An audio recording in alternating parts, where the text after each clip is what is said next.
Chapter 14, Return to Konoha 7. The Uchiha matriarch stood next to her soon-to-be master. The two walked into Naruto's room. "Lay down, Makoto, this should only take a few minutes," spoke Naruto, getting a nod from the woman who moved to the bed, laying herself down upon it. Naruto walked over to a chessboard set up by his bed, before quickly taking 3 pieces and walking back to Makoto. "Those are your evil pieces?" questioned Makoto, looking towards Naruto, getting a nod from the blonde devil. "Why are those 2 glowing?" asked Makoto, sitting up looking at the 3 pawns in Naruto's hands. "These 2 are mutation pieces, I'll explain them later," declared Naruto, getting a nod from Makoto. Naruto gently pushed Makoto back down so she was flat on her back before placing his pawns down on her chest just above her sizable cleavage. "I commendeth thee as Naruto Phoenix Gremory. Mine command, Makoto Uchiha, is to serve me to the best of your abilities. I seal this contract. Be reborn," commanded Naruto before Makoto was engulfed in a red glow and the 3 pawns sunk into her chest. "Is that it?" questioned Makoto, sitting up looking at Naruto as he nodded before he blinked, looking at her neck. "What?" questioned Makoto, looking down. "Did you have a necklace on?" questioned Naruto, looking to Makoto, who looked confused before looking down before noting a misshapen purple gem hanging around her neck. "Where did this come from?" questioned Makoto, holding the necklace. Naruto stepped forwards. "May I?" questioned Naruto, looking to Makoto, who nodded. Naruto gently lifted the necklace, studying it for a moment.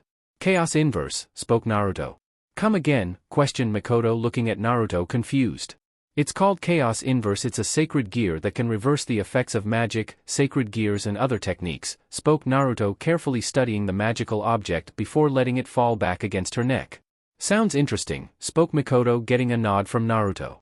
"Alright, we can discuss this later. Let's go get Sasuke and Itachi," declared Naruto, hopping off his bed, pulling Makoto up, getting a nod from her. The two quickly walked out of the room and back to the lounge room, Makoto following Naruto.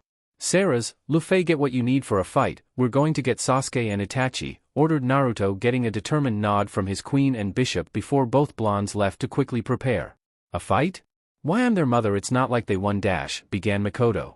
"It's not them we're fighting with, Makoto. You are now a member of my peerage. You are family to me now, as are Sasuke and Itachi. I won't let Fugaku lay a finger on any of you," spoke Naruto, looking back at Makoto with narrowed eyes. The Uchiha put her hands up in mock surrender, nodding. "Good," spoke Naruto.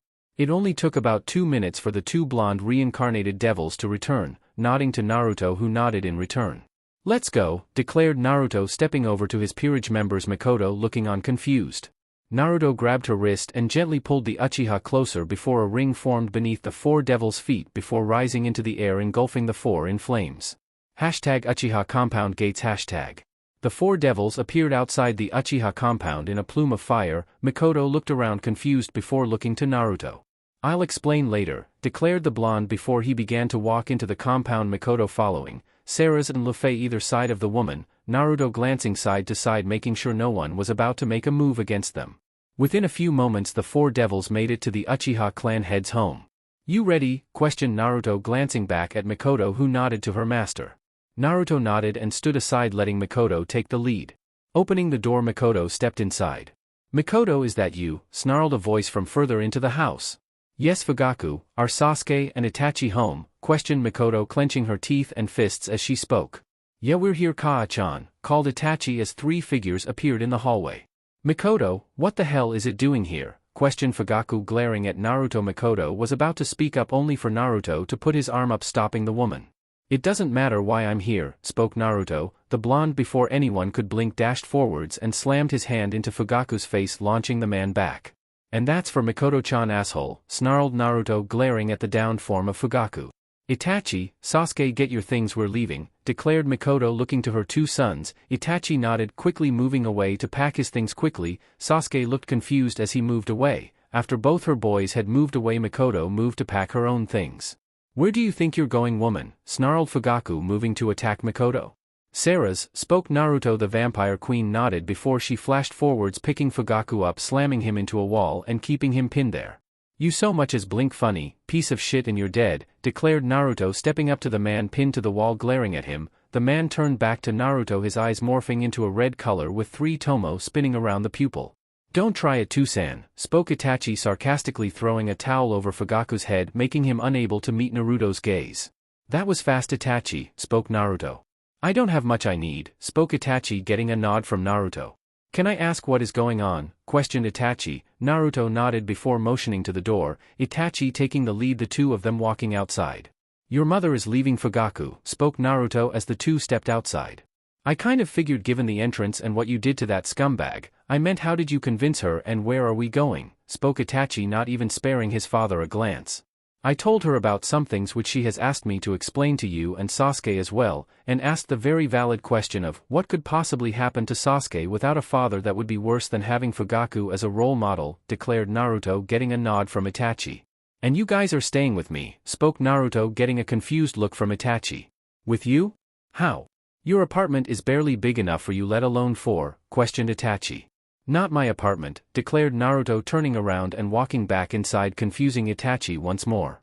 As Naruto walked back inside, he saw Sasuke and Mikoto standing there, the female Uchiha speaking to Fugaku. I would have left you sooner, bastard, but I thought it would have been better for Itachi and Sasuke to have their father in their life, but I realized tonight that that line of thinking was wrong, declared Mikoto, turning away from Fugaku. Come on Sasuke, we're leaving, declared Mikoto, taking Sasuke's hand before walking to the door. Get back here, bitch, I own you, declared Fugaku, grunting in pain as Naruto stabbed him in the chest. Not anymore, asshole, she's mine now, and you so much as touch her now and your life is forfeit, declared Naruto before turning around. Luffy, paralyze him, ordered Naruto. Yes, Naruto-sama, responded Luffy with a nod before molding her magic. Stepping forwards, her hands began to glow a yellow-green color, before throwing her hand forwards and an orb of the same yellow-green color shot from her hand at Fugaku's form. Sarah's let the man fall from her grip and the Uchiha hit the ground and didn't as much as move an inch. Come on you two, we're done here, declared Naruto, leaving Sarah's and Luffy following. As the three stepped outside, they joined Mikoto and her two children. Naruto stepped up to them, a magic circle forming beneath his feet before it quickly rose up, engulfing all six in blue flames before they vanished. #Naruto's home. The six persons appeared outside of Naruto's home in a plume of fire. As the flames died down, Sasuke and Itachi looked around confused. Where are we? Asked Sasuke, looking around for any known indicators. This is my home, we're currently in the forests above the Hokage monument, declared Naruto. Why are we here? Asked Sasuke, looking to Mikoto.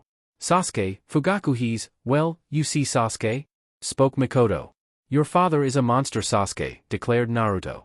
Mikoto turned to Sasuke, expecting to hear him defend his father, only for Sasuke to be looking down. I know, muttered the boy, drawing the attention of Mikoto, Itachi, and Naruto to him. He abuses Kaa-chan, he pushes Nisan to do things he doesn't want to, and he badmouthed you, Naruto, and even sent some of the clan after you, spoke Sasuke. Why, you knew? Questioned Mikoto with wide eyes, looking at her youngest son, who nodded. Why didn't you say something? Asked Itachi, kneeling down to be eye to eye with his brother. To who? Kaa-chan, what would that achieve? To you? I didn't know how to say it to you. The police? Tusan is the chief, who would they believe, me or their own chief? What about you, why didn't you say anything? Questioned Sasuke, looking at Itachi angrily. I did, I told Shisui, which is why he was around so much when I was gone, and I told my captain, who told the ANBU commander, who tried to investigate the matter, but Fugaku is a slippery bastard and managed to avoid being incriminated, and Ryu was forced to stop the investigation, spoke Itachi, clenching his fist, looking away from Sasuke. It doesn't matter anymore, you two, he's out of our lives now, declared Mikoto, getting nods from the two Uchiha. Come on you lot, spoke Naruto, waving them inside. The next morning. Naruto was awoken by the sun flooding his room. However, unlike normal, he found himself pinned to his bed by more weight than he was used to. Blinking, Naruto glanced from side to side, noting as normal Sarah's lay next to him. However, on the opposite side to Sarah's lay Mikoto, laying on him, her ample and bare bosom squished against his chest and arm. See something you like, Naruto-kun? Questioned the drowsy but still teasing voice of Mikoto, as she opened her eyes and looked at Naruto. And if I do, Mikoto-chan? Asked Naruto in an equally teasing voice. Well, now that is the question, spoke Mikoto, sitting up, looking at Naruto. I suppose I could let you enjoy them as you did save me from myself, declared Mikoto with a teasing grin, her breasts jiggling as she sat up. Not that I wouldn't enjoy your assets, I don't feel saving you from yourself needs a reward, your happiness and safety are paramount in this situation, spoke Naruto with a genuine smile on his face. Mikoto smiled and reached forwards, pulling Naruto into a hug. Thank you again, Naruto-kun, spoke the woman with a genuine smile. No problem, Mikoto-chan, spoke Naruto, the two separating from their hug. The two's attention was drawn to the other occupant of the bed as Sarah's yawned before stretching as she sat up. Morning, Naruto-sama, Mikoto, spoke Sarah's, looking at the two. Morning, Sarah's, replied Naruto with a smile. Good morning, Sarah's, said Mikoto. The three sat there in silence for a couple of moments. Shit, muttered Mikoto, breaking the silence and drawing the attention of Naruto and Sarah's. What? Asked Naruto, concerned. I need to go back to the Uchiha compound, there's something I need to get, spoke Mikoto, her eyes closed, angry at herself. Take Sarah's, and Itachi if he can go with you, ordered Naruto, glancing to Sarah's, who nodded, and then back to Mikoto, who looked at him gratefully. Before anything else could be said, a knock was heard from the closed bedroom door. Naruto, Shisui is here and he says he needs to talk to you, came the voice of Itachi from the other side of the door. Alright, thanks Itachi, tell him I'll be right down, replied Naruto, before turning to his sleeping companions. Well, you two, I have to get up, spoke Naruto, getting a nod from the two women who let him get up before he quickly grabbed a pair of pants and put them on before leaving the room. It took all of a minute for Naruto to reach Shisui, who was seated in the lounge room sipping on a cup of tea. What can I do for you, Shisui? Asked Naruto, looking to the man. I came to tell you that Fugaku has pushed his plan up the Uchiha move at the end of the week. I have told Hiruzen of this and, as expected, he has finally seen Fugaku won't stop and has ordered me to wipe the members of the coup out by the end of the week. However, Danzo came to me telling me to kill everyone to prevent another attempt, spoke Shisui, getting a nod from Naruto. Alright, that pushes our plans forwards as well. If you could tell my parents Pirages and Hana I need to see them as soon as possible, I would be grateful, spoke Naruto, getting a nod from Shisui. Anything else? Questioned Naruto. Fugaku has put a bounty on your head within the Uchiha clan. He didn't specify why, but given Itachi is here along with Sasuke and Mikoto, I can assume why, and given Mikoto now has devil blood, I'm going to assume you turned her, spoke Shisui, getting a nod from Naruto. What piece, if you don't mind me asking? Questioned Shisui. 3 pawns 2 mutations, declared Naruto, getting a confused look from Shisui. Why pawns? Questioned the Uchiha devil. I've seen her bingo book entries, she's a versatile fighter. Pawns are the most versatile piece, it would be a waste to make her anything else, declared Naruto. Shisui thought about it for a moment before nodding. Fair enough, I'll see you later, just let me know if you need me to wait to deal with the Uchiha, spoke Shisui, getting a nod from Naruto before the man vanished in a swirl of fire.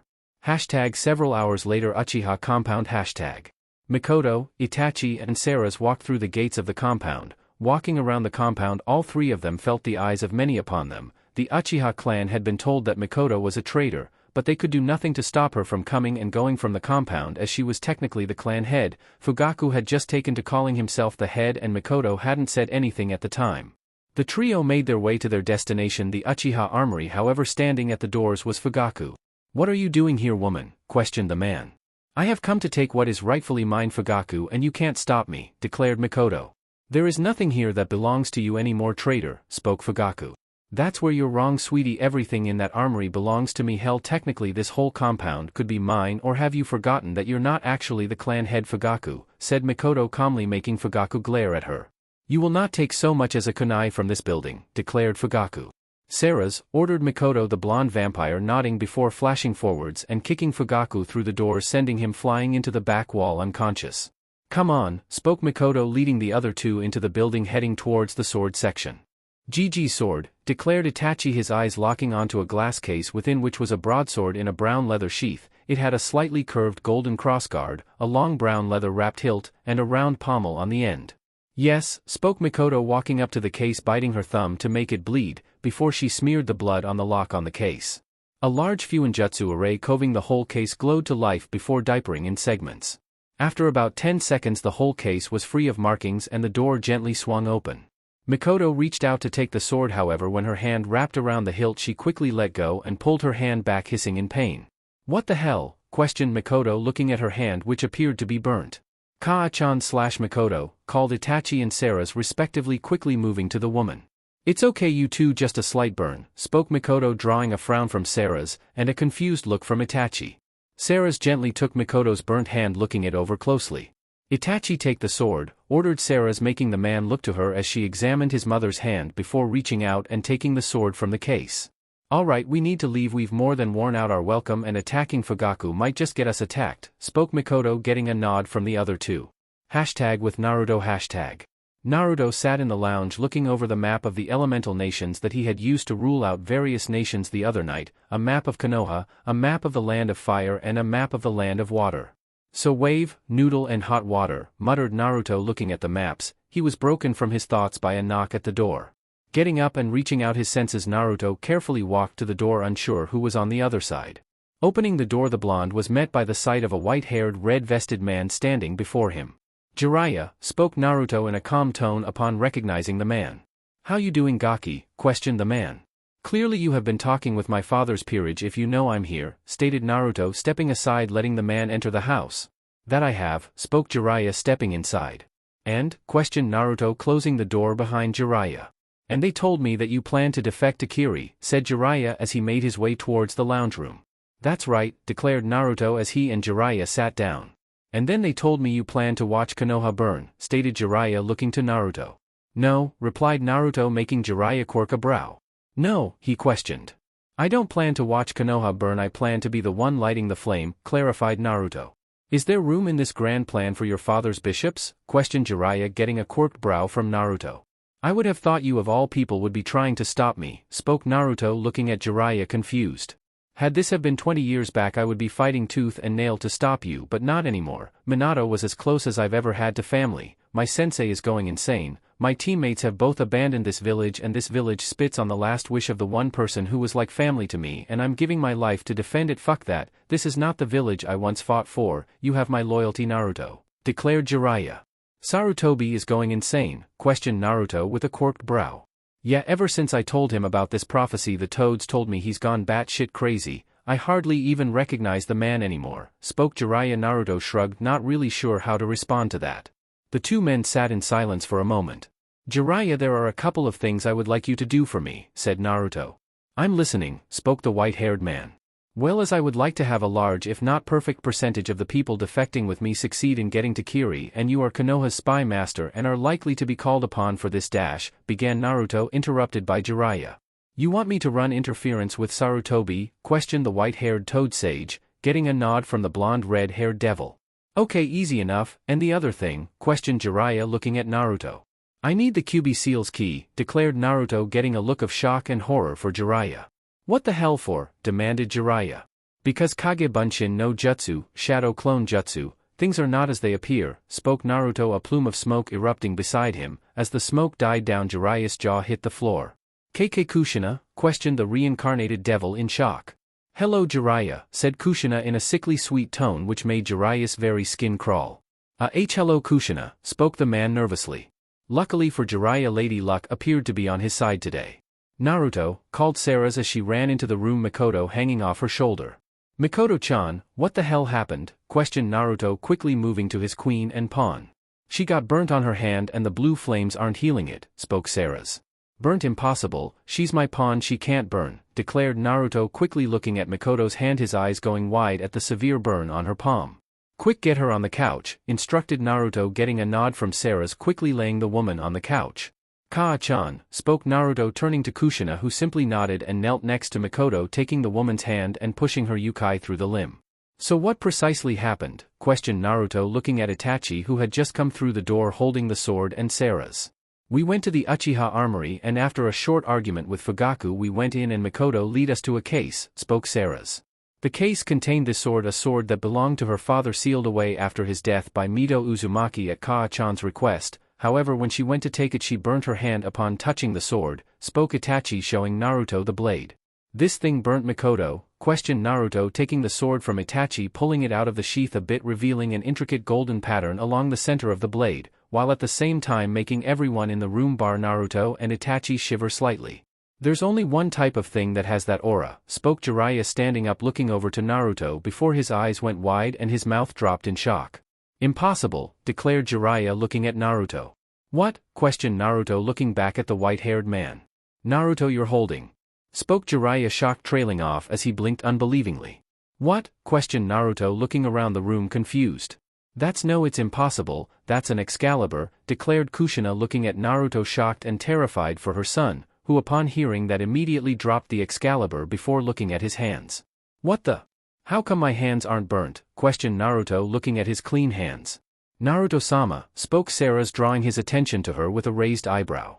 "I don't like to bring up those memories, but perhaps he gave you that ability. After all, he did say he was giving you something to let you wield the Kusanagi, another holy sword," spoke Sarah's, tentatively looking at her master, who blinked. "That's right, that has to be it, there's no other explanation," muttered Naruto, looking down. "Am I missing something here?" Who is he? Questioned Jiraiya, looking to Naruto and Sarah's confused. Orochimaru, he took me as a child and experimented on me, sealing one of the gems of Akatora, the Dragon of Calamity, into me, and quite likely had something to do with this, spoke Naruto. Before anything else could be said, everyone's attention was drawn to Mikoto as she coughed, her eyes opening for a moment. Kushina, she questioned before her eyes shut and she once more lost consciousness. She'll be fine now. I flushed the holy magic from her system. She should be fine in a few hours, spoke Kushina. #several hours later. Naruto sat on his couch once more, looking over the maps of the elemental nations. In his lap lay Mikoto, who had awoken an hour earlier, still feeling a little off but was well enough to ask about Kushina. After about 20 minutes of conversation and a jutsu, Mikoto knew about Kushina as well. Thankfully, before Jiraiya had left, he had summoned a toad to give Naruto the key to the seal. Now Naruto just needed somewhere to release Kushina. His plan was to head back to the underworld after securing transport to Kiri. Mikoto lay her head in Naruto's lap, asleep, hoping to sleep away the rest of her grogginess. Naruto looked down when he felt Mikoto's weight shift, Mikoto's eyes opening as she sat up, yawning, looking to Naruto. "Morning, sleepy head," said Naruto with a teasing grin. Mikoto rolled her eyes before playfully punching his shoulder. A knock at the front door stopped them from going further. "It's open," called Naruto. The sound of the door opening, footsteps and the door closing filled Naruto and Mikoto's ears before Inoichi, Shikaku, Choza, Tsume and Hana walked into the room. The five devils blinked at Mikoto's presence before sitting down. "What's the deal, pup?" questioned Tsume. "I asked Shursui to call you here because there has been a change in plans. Due to my efforts in helping Mikoto here, Fugaku has decided to push the time frame for his coup up to the end of the week, and thus our window of opportunity has shifted. Do any of you have a problem with this?" questioned Naruto, getting head shakes from the five devils. "Now on the night in question you are to head to the land of noodles and seek passage to Kiri, where we should hopefully be able to regroup before meeting the rebels. However, if we have not regrouped within a week of arriving, head to the rebels and begin assisting them," spoke Naruto, once more getting a nod. "Now Hana, you are in a unique position. You can either come with me and my peerage or you can go with your mother and my father's peerage," said Naruto, looking to his half-sister, who looked down for a couple of minutes contemplating the two options. "Sorry to interrupt, but why are you four so willing to defect with Naruto? I mean, I've been a devil for less than a day and I know loyalty goes far, but this seems a little extreme. You have families, friends lives here, and yet," spoke Mikoto, trailing off. "My clan feels I am unfit to be clan head and are planning to have me and my family assassinated and a more fit clan head instated in my place, clan image and all that. Besides, my friends are either coming with me or dead," spoke Shikaku lazily. "The rest of the Yamanaka have had it out for me since I married a civilian-born ninja as opposed to a clan-born ninja, and are more than willing to use her or my daughter to get to me, and like Shikaku, my friends are coming with me," declared Inoichi. "I never really wanted to be a ninja, not really. I wanted to be a chef, but for my father, so he didn't get outed as clan head, I became a ninja. The rest of my clan knows this and feels I'm too soft to be clan head. It's only a matter of time until they try to pull something," said Choza. "The Inuzuka are well, instinctual would be an understatement. The men of my clan feel a woman isn't fit to be a leader and will do anything to prove they're more fit to be clan head. I've had to fight back challenge after challenge of my leadership. It's only a matter of time before they pull something stupid," muttered Tsume, looking away from Mikoto. "Sorry you four, I didn't mean to bring up such bad feelings," spoke Mikoto, looking away from the four of them sadly. "Hey, it's all good, Koto-chan," spoke Tsume with a grin, looking at the Uchiha matriarch. "Thanks, Tsume-chan," replied Mikoto, smiling softly to her longtime friend. "Naruto," spoke Hana, drawing attention back to her. "Ye ne-chan?" questioned Naruto. "I'll come with you for this journey," declared Hana, getting a nod from Naruto. "You better watch out for her, mister," said Tsume, pointing to Naruto with a small glare. "As I said when I turned her, she is my sister. I will not let anything happen to her," replied Naruto, getting a nod from Tsume. "Hana, it's probably best you stay here once you're ready," spoke Naruto, getting a nod from his sister. "If that's all, Naruto-sama, I for one still have some things to get ready," declared Inoichi, getting a nod from Naruto. With that, the peerage of Minato Phoenix got up and left, Hana following her mother as she left the house. Upon hearing the door close, Naruto sighed and let his head fall back with a yawn. "Naruto," spoke Mikoto, drawing Naruto's attention to the woman beside him. "Yeah, Mikoto-chan?" questioned Naruto. "I'm sorry," declared Mikoto, getting a confused look from Naruto. "Sorry? Sorry for what?" asked Naruto, his Uchiha devil now having his undivided attention. "For bringing Excalibur into your house. I didn't know," said Mikoto, looking away from Naruto, disappointed in herself. "It's fine, Mikoto-chan, like you said, you didn't know. Besides, it's clearly important to you given you went back to the Uchiha compound to get it," declared Naruto, Mikoto nodding as he spoke. It really is important to me. It was my father's blade, and I wanted you to have it, spoke Mikoto looking down. Come again, questioned Naruto, not believing he heard the woman right. You saved me from myself and saved my boys from Fugaku. Even if you don't feel like that's anything, it a lot to me. I wanted to give you that sword as a thanks, declared Mikoto. What about Itachi and Sasuke? Surely they would have wanted to use it, spoke Naruto.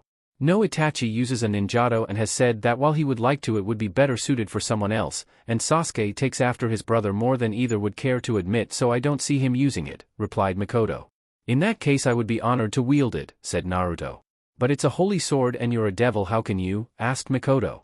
I had something sealed into me at a young age, something I don't really want to get into right now, but I had something sealed into me that lets me wield it without any repercussions, spoke Naruto, walking over to the blade leaning on the wall and lifting it up with no problems.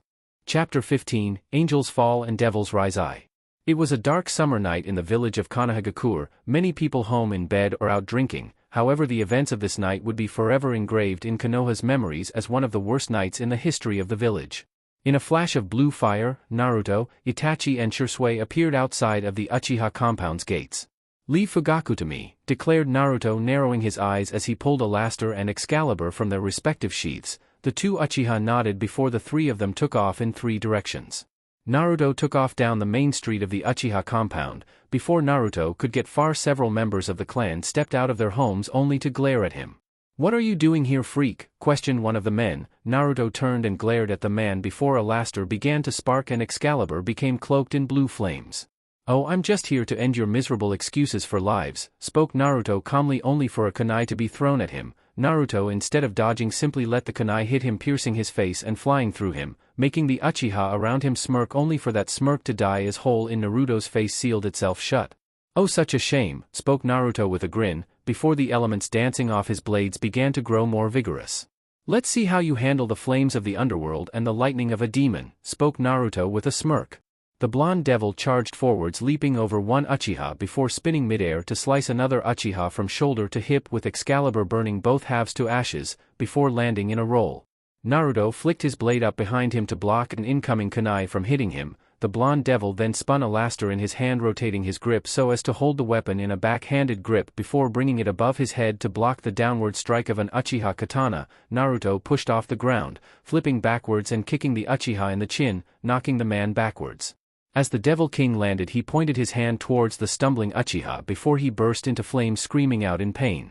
Katan Gokaku no Jutsu, Fire-style Fireball Jutsu, called a voice from behind Naruto. The blonde didn't even turn around to face the voice before the fireball instantly turned light blue, stopping before it plowed into the pyrokinetic devil.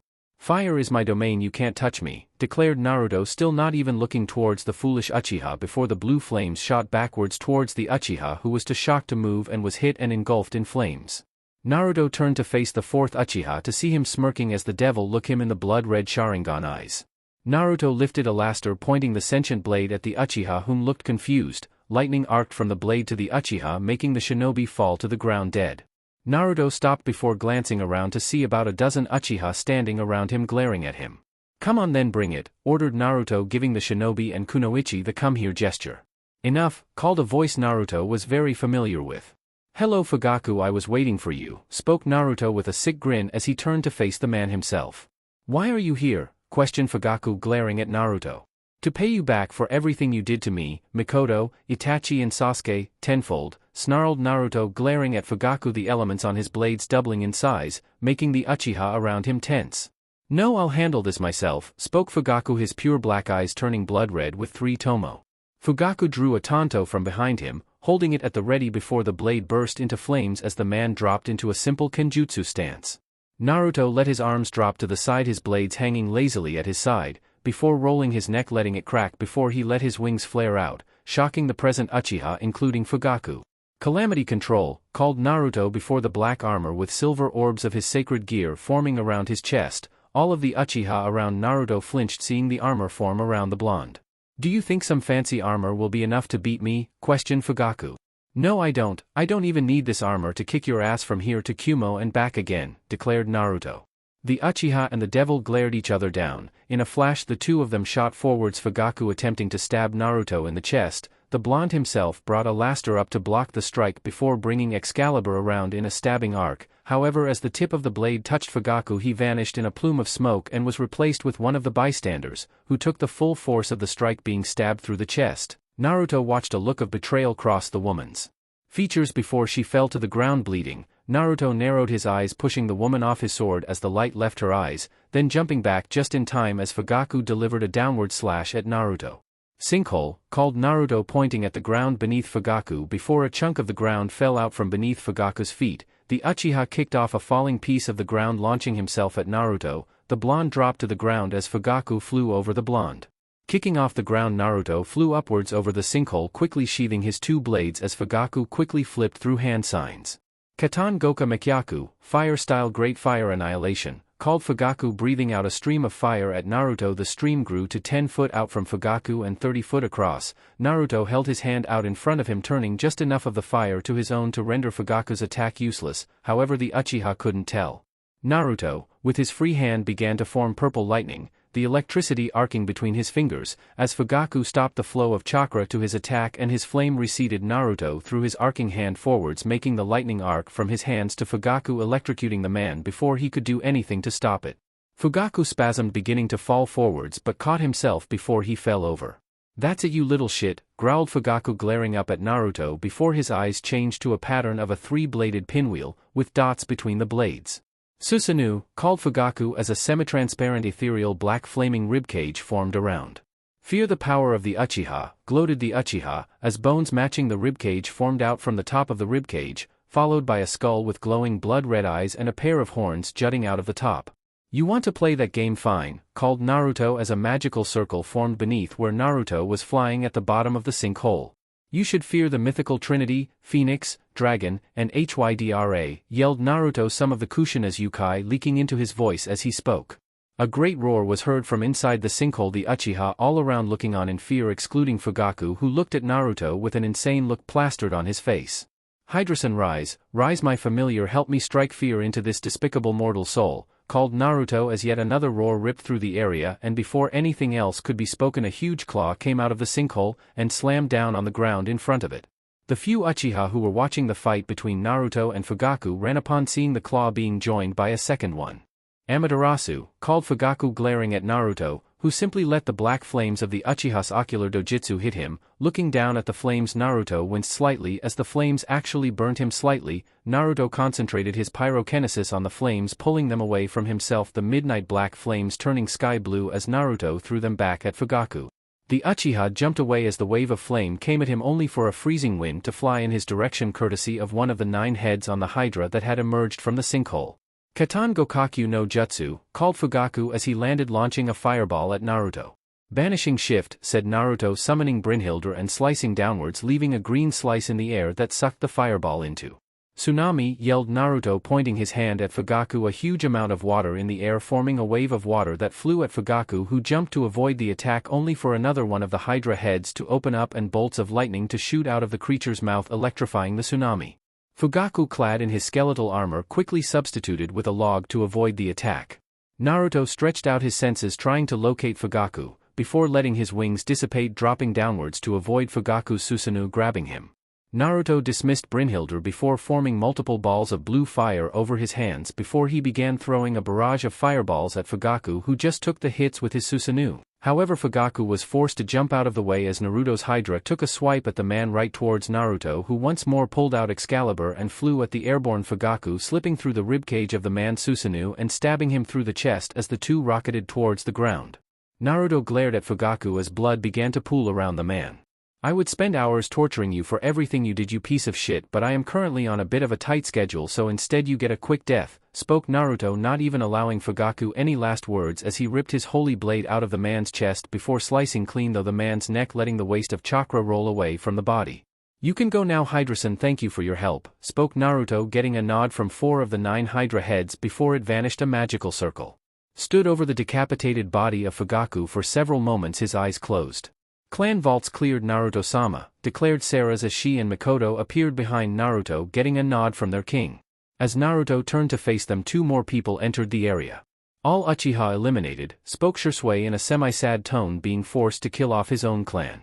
"And eyes extracted so they cannot be used against anyone," declared Itachi in a natural tone. Very good you too, said Naruto getting a nod from the two Uchiha. Well Shisui, this is where we part ways for now, we will meet you in Kiri, muttered Naruto turning to Shisui getting a nod and a salute from the man before he vanished in a plume of fire. Naruto then turned back to Mikoto, Sarah's and Itachi. Well we should probably make tracks, before the ANBU show up and stop us, spoke Naruto getting a nod from the two members of his peerage and his friend, the four of them vanishing in a teleportation circle. Hashtag Konoha West Gates hashtag. Naruto, Mikoto, Sarah's and Itachi appeared from the teleportation circle just outside the western gates of Konoha to find Hana, Luffy and Sasuke standing there waiting. You got everything? Questioned Naruto getting a nod from the three. Hana, who was leaning on a tree, pushed off it and tossed a scroll to Naruto. Your parents' house sealed up like Kushina-san instructed, said Hana as Naruto looked at the scroll before nodding to his half-sister before pocketing it. Alright, let's go, we have a lot of ground to cover, I'd rather be in the land of waves before Sarutobi knows we're gone, spoke Naruto getting a nod from the 6 individuals with him, he and his peerage flaring out their wings while Itachi and Sasuke took to the branches of the trees hopping towards the land of waves. Hashtag several hours later hashtag. Naruto and his group stood on the border of the land of fire with the sun rising at their backs. The only thing that separating them from their final goal was a large body of water. How are we going to get across? Asked Sasuke looking to Itachi and Naruto. You can't water walk, questioned Naruto looking to Sasuke confused. Water walk, spoke Sasuke confused. Okay, never mind Itachi, could you carry him across? Asked Naruto looking to Itachi getting a nod from the elder of the Uchiha brothers. Come on, we should get going, spoke Naruto motioning to the water getting nods from his team, the devils taking off into the air, while Itachi picked Sasuke up and they all took off across the ocean. It took all of 20 minutes for the 7 to make it across the water to wave, and by that time the sun had risen over the horizon and hung in the sky behind them. The 6 members of the group found themselves within a forest on the outskirts of the small island country. Walking through the forests, the group quickly made their way to the village. However, upon reaching the actual village proper, they all narrowed their eyes. This doesn't look good, muttered Naruto looking around at the somewhat dilapidated buildings and the people littering the streets.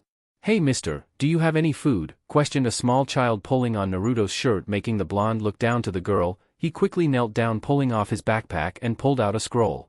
Unfurling the scroll, Naruto revealed a Fuinjutsu matrix before pulsing some chakra to the ink before a loaf of bread appeared atop the seal. Here you go sweetie, don't eat it all at once, spoke Naruto handing the girl the whole loaf. Oh thank you mister, spoke the girl taking the bread and running back into an alleyway where the child started pulling the bread apart and handing it out to other children in the alleyway.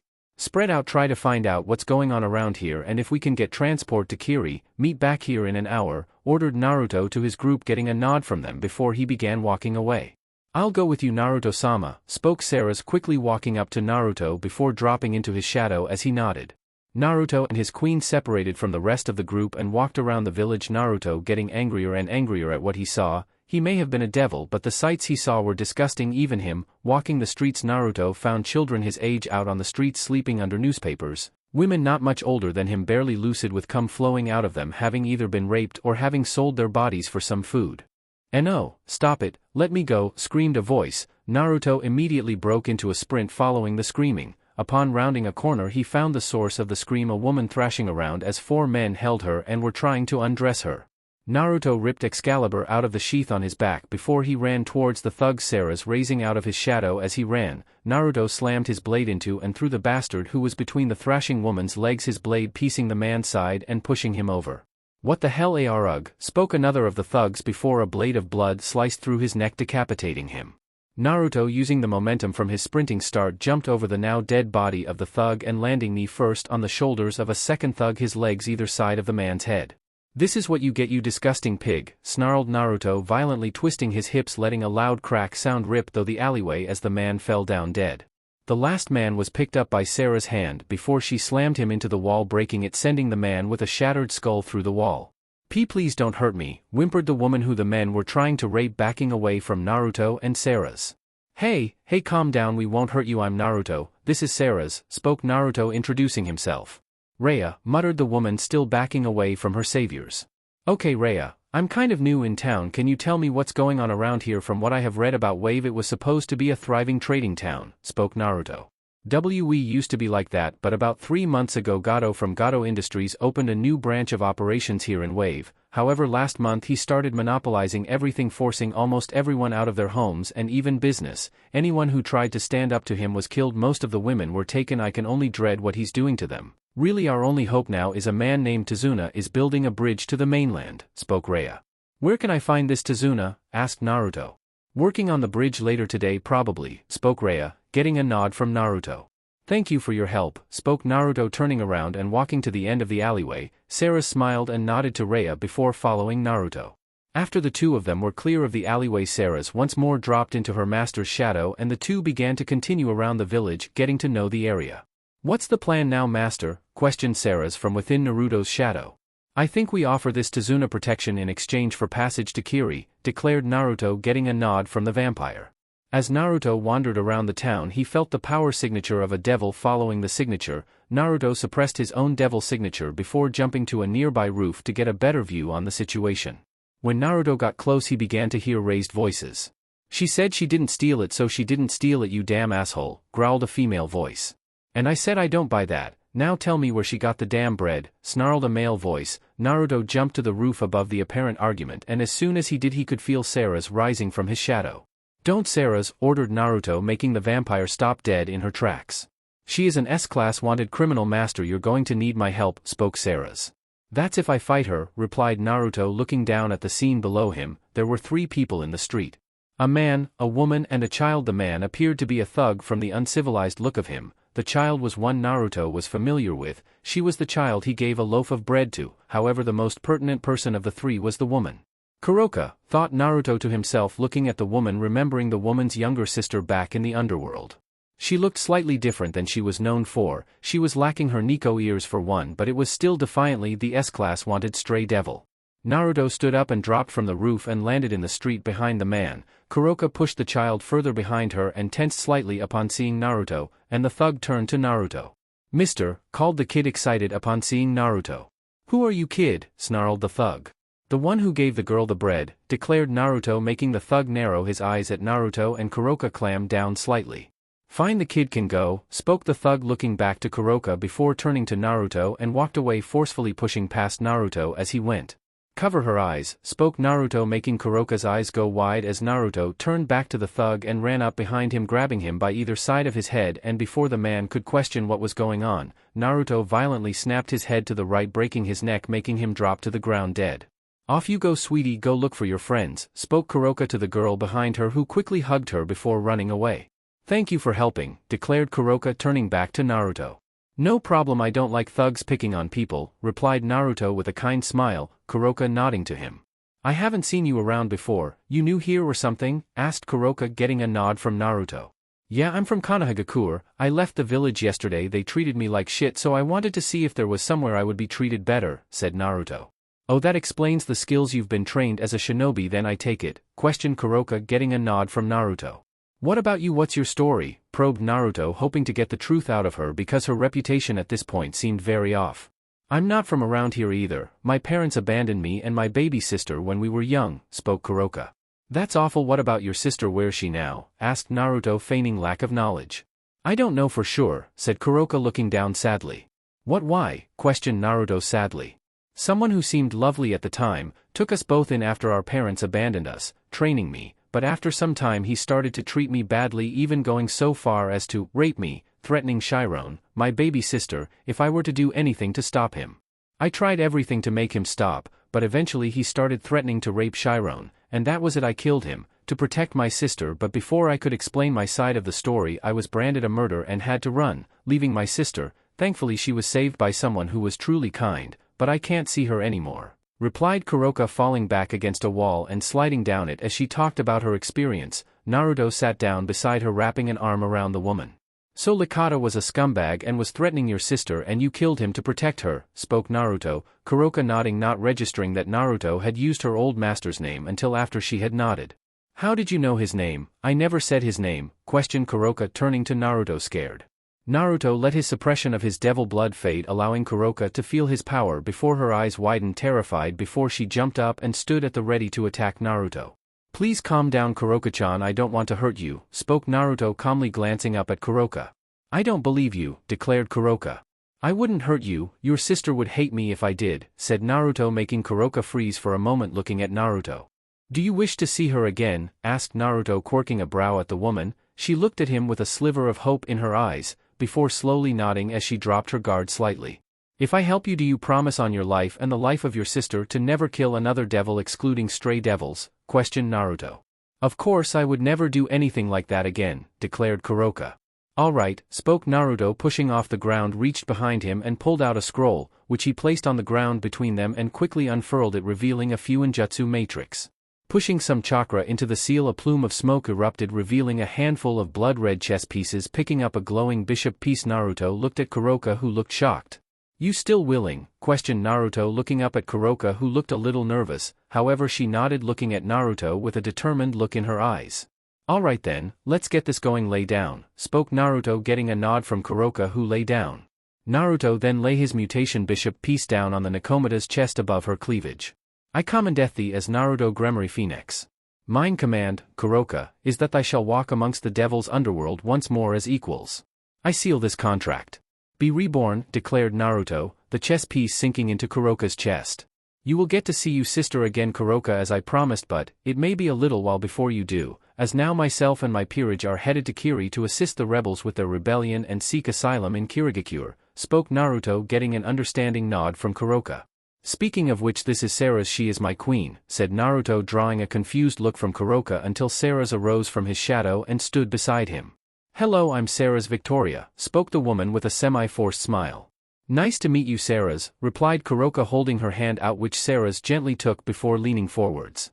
You have my master's trust, but you so much as twitch in his general direction with aggressive intentions and I will end you, whispered Sarah's, narrowing her eyes at Kuroka. You will meet the rest of my peerage soon, spoke Naruto as Sarah stepped back beside him, breaking Kuroka out of her shock. But for now, how familiar are you with the layout of this town? Asked Naruto, once more drawing the Nakomida's attention back to her new master. Very, declared Kuroka. An hour later. Naruto with Sarah's and Kuroka either side of him walked back towards where Naruto had instructed everyone meet. How many other peerage members do you have, Naruto-sama? Asked Kuroka.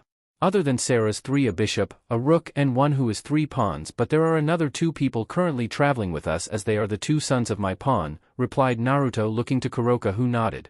So how is my sister? You said you knew her, questioned Kuroka. Yes, she is a good friend of mine. I haven't seen her in about a month though. She was fine last time I saw her, a little stoic, but fine nonetheless. She's a rook of Rias Gremory, my fiancé, and Rias treats her well, said Naruto. As Gremory are known to do, spoke Kuroka with a smile and a sigh of relief, hoping her sister was as good as Naruto implied her to be. Naruto-sama, called Luffy as she spotted her blonde master. Hey Luffy-chan, replied Naruto with a grin, walking up to his peerage who were all there. Kuroka-chan, this is Luffy-chan, my other bishop, Hana Inuzuka Phoenix, my half-sister, and my rook, this is Mikoto Uchiha, my pawns, and her 2 sons Itachi and Sasuke, spoke Naruto, introducing his new bishop to his existing peerage. Everyone, this is Kuroka, she is a Nakomida and my new bishop, continued Naruto with a grin. Hello, weakly spoke Kuroka. Nice to meet you, Kuroka-sama, said Luffy with a grin, walking up to Kuroka. Nice to meet you too, Luffy-san, and please no sama, spoke Kuroka, smiling slightly at the girl.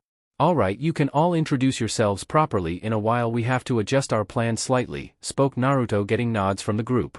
We figured as much. Word around town is that a businessman by the name of Gato is monopolizing everything on the island, spoke Hana, looking to Naruto, who nodded. Yes, that's what I have heard too, but there is a man by the name of Tazuna building a bridge to the mainland. Perhaps if we offer to protect him until he completes his bridge, he can help us organize transport to Kiri, said Naruto, getting nods from the group in front of him. That sounds like a good idea. I hate seeing places like this, muttered Mikoto, looking around at the dilapidated town.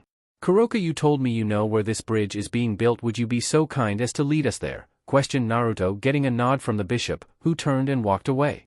Within several minutes the entire group came to a large bridge looking to be hundreds of meters long and yet only half complete at best. Naruto signaled to his friends to wait as he walked onto the bridge and approached one of the workers. Excuse me, sir, spoke Naruto, drawing the man's attention to him. The man had a conical hat, gray hair, a gray beard, and wore a pair of glasses. What's the problem, kid? Questioned the man. Nothing, sir, I was just wondering, could you point me in the direction of Tazuna? Asked Naruto. The man raised a brow before pointing to himself. You look in at him, kid, spoke the now revealed Tazuna. Oh well, that makes this easier. My name is Naruto Gremory Phoenix, my companions, and I wish to offer you protection while you work on your bridge, spoke Naruto, motioning to his friends, drawing a quirked brow from the elderly bridge builder. And in return, questioned Tazuna, clearly seriously contemplating the deal. Once your bridge is complete, myself and my friends need passage to Kiri, spoke Naruto, once more drawing a confused look from the bridge builder. Passage to Kiri, that's it, questioned Tazuna, almost not wanting to believe it. The kid didn't look like much, but most of the group with him looked pretty strong. Yes, that's all we require, said Naruto. Deal, declared Tazuna. Chapter 16, Angels Fall and Devils Rise 2. In a dark room within a walled-off compound within the Land of Waves, we find 7 individuals, 2 of them seated at a table with 3 of the others standing behind one and the last 2 behind the other seated individual. So as agreed, you will be paid 500,000 Rio upon the bridge builder's death, declared the shorter of the 2. He is as good as dead, spoke the other seated figure. Good, don't fail me, Zabuza, spoke the smaller man, getting a nod from Zabuza as he stood up and left, followed by his 3 companions. I don't trust him, muttered the shortest of Zabuza's companions after they left the room. Neither do I, Haku, but for now we play his game, and kill him when his guard is down, spoke Zabuza. Hashtag with Naruto and his group. Hashtag. The 8 individuals stood within a broken-down house that Kuroka had claimed when she had arrived in Wave. Alright you lot, I need to go, I should be back by tomorrow, spoke Naruto, stepping away from the group. Where are you going, Naruto-sama? Asked Luffy, looking to Naruto with a quirked brow. I am returning to the underworld, I have some business to take care of, declared Naruto, getting nods from the rest of the group. I will accompany you, Naruto-sama, spoke Sarah's, getting a nod from Naruto. Mikoto is in charge until I get back, said Naruto, once more getting a nod from the group. Come on, Sarah's, ordered Naruto, moving towards the door, Sarah's quickly following her master. The 2 devils stepped outside and a teleportation ring formed beneath their feet before quickly rising up, engulfing the 2 of them in blue flames, and with that the 2 vanished. Hashtag Underworld Gremory Castle. Hashtag. Naruto and Sarah's appeared in the gazebo at the center of the Gremory Gardens. And Naruto-kun, questioned a voice from behind the blondes. Naruto turned to the voice, grinning upon seeing the girl. Rias-chan, spoke Naruto happily before he was pounced upon by said girl.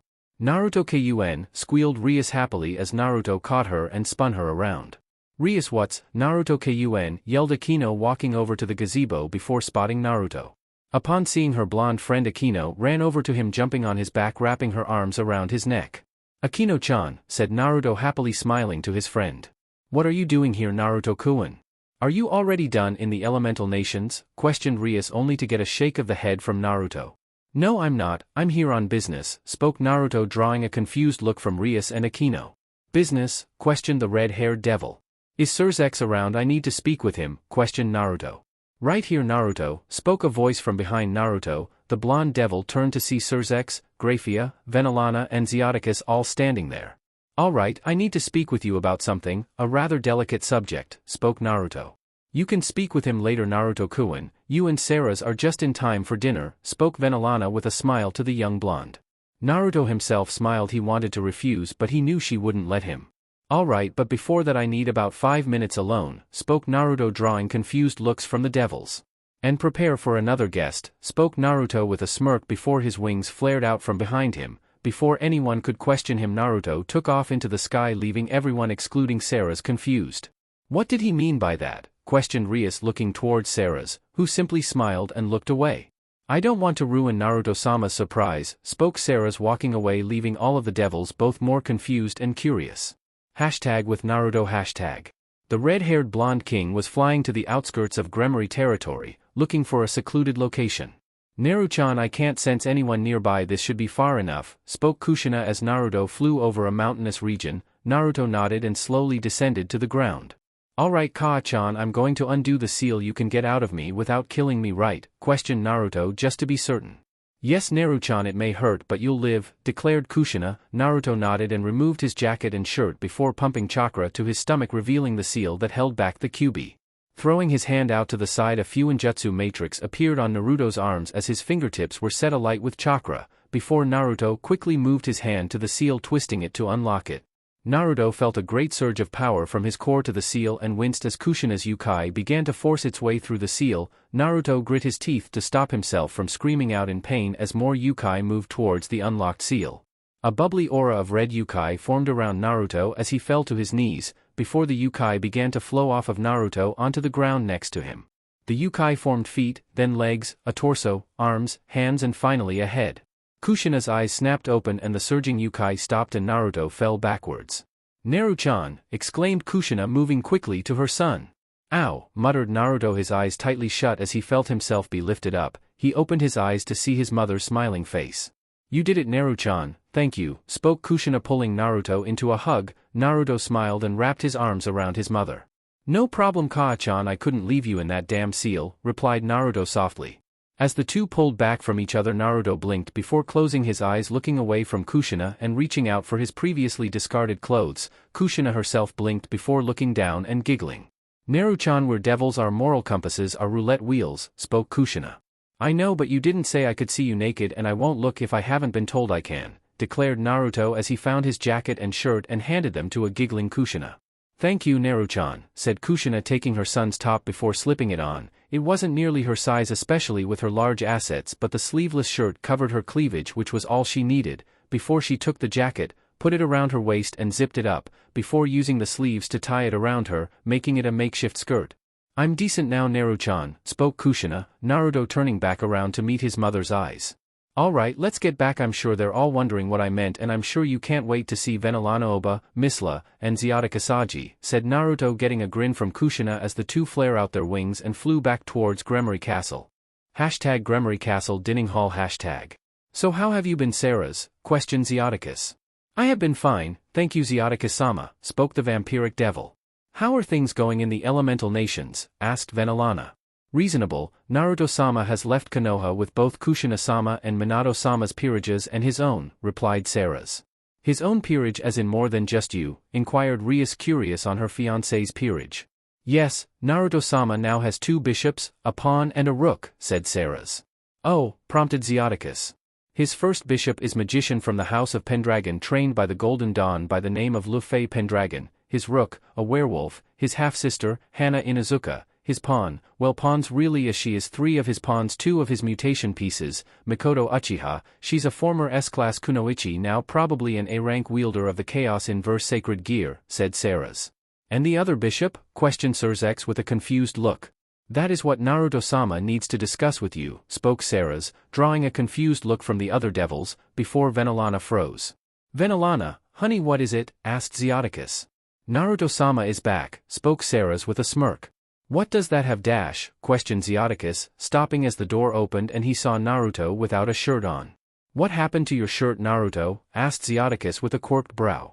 "You can hardly expect me to let my mother walk around the underworld naked now, can you?" spoke Naruto, smirking as he stepped aside, revealing Kushina standing behind him. "Kushi-chan," yelled Venelana, happily flying at the red-haired yukai devil.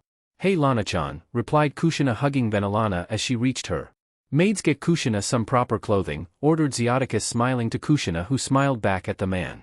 Naruto meanwhile moved to take his seat next to Kaneko, ruffling her hair and smiling to her as he sat down, the white-haired Nakomata smiling softly to Naruto before hugging him as he sat down. Naruto smiled, shaking her head as she hugged the white-haired girl back. "So Naruto, what's this about one of your bishops?" questioned Surzex, looking to Naruto. "It's something I'd rather not talk about in front of present company," spoke Naruto, glancing to Kaneko, making Surzex raise a brow but nodded nonetheless. Half an hour later. Naruto, Sarah's, Surzex and Graphia, having finished their dinner, were walking to Surzex's office. "So what's the deal, Naruto?" asked Surzex as they stepped into the room. "Sorry about all the secrecy, but with this, the less people know about it for now the better," spoke Naruto as Sarah's closed the door behind the 4 of them. "Because your second bishop is an S-class criminal?" questioned Surzex, getting a confused look from Naruto. "How did you know?" asked Naruto. "When you said present company you looked at Kaneko, so from that I'm going to assume it's Kuroka?" questioned Surzex. "Yes, but she didn't go insane with her power. I got her talking while she didn't know I was a devil. She told me about her master. He was threatening Kaneko's safety to use her how he saw fit, including raping her. She only took his life when he began to threaten to rape Kaneko," spoke Naruto. "And you want her to be granted leniency?" questioned Surzex. "Leniency, yes, pardon, no. I know that card is entirely off the table. I don't care, and I don't think Kuroka does either. If she's monitored every time she's in the underworld, she has power restricted, but no death sentence or prison time," spoke Naruto. You know that for something like that you need the support of 3 of the 4 Satans, declared Surzex. I know, I believe you trust in my judgment, Seraphol would as well spoke Naruto. I do trust you, however this is Kuroko we are talking about, so even to convince me you need to show control of her and her to have control of herself, declared Surzex.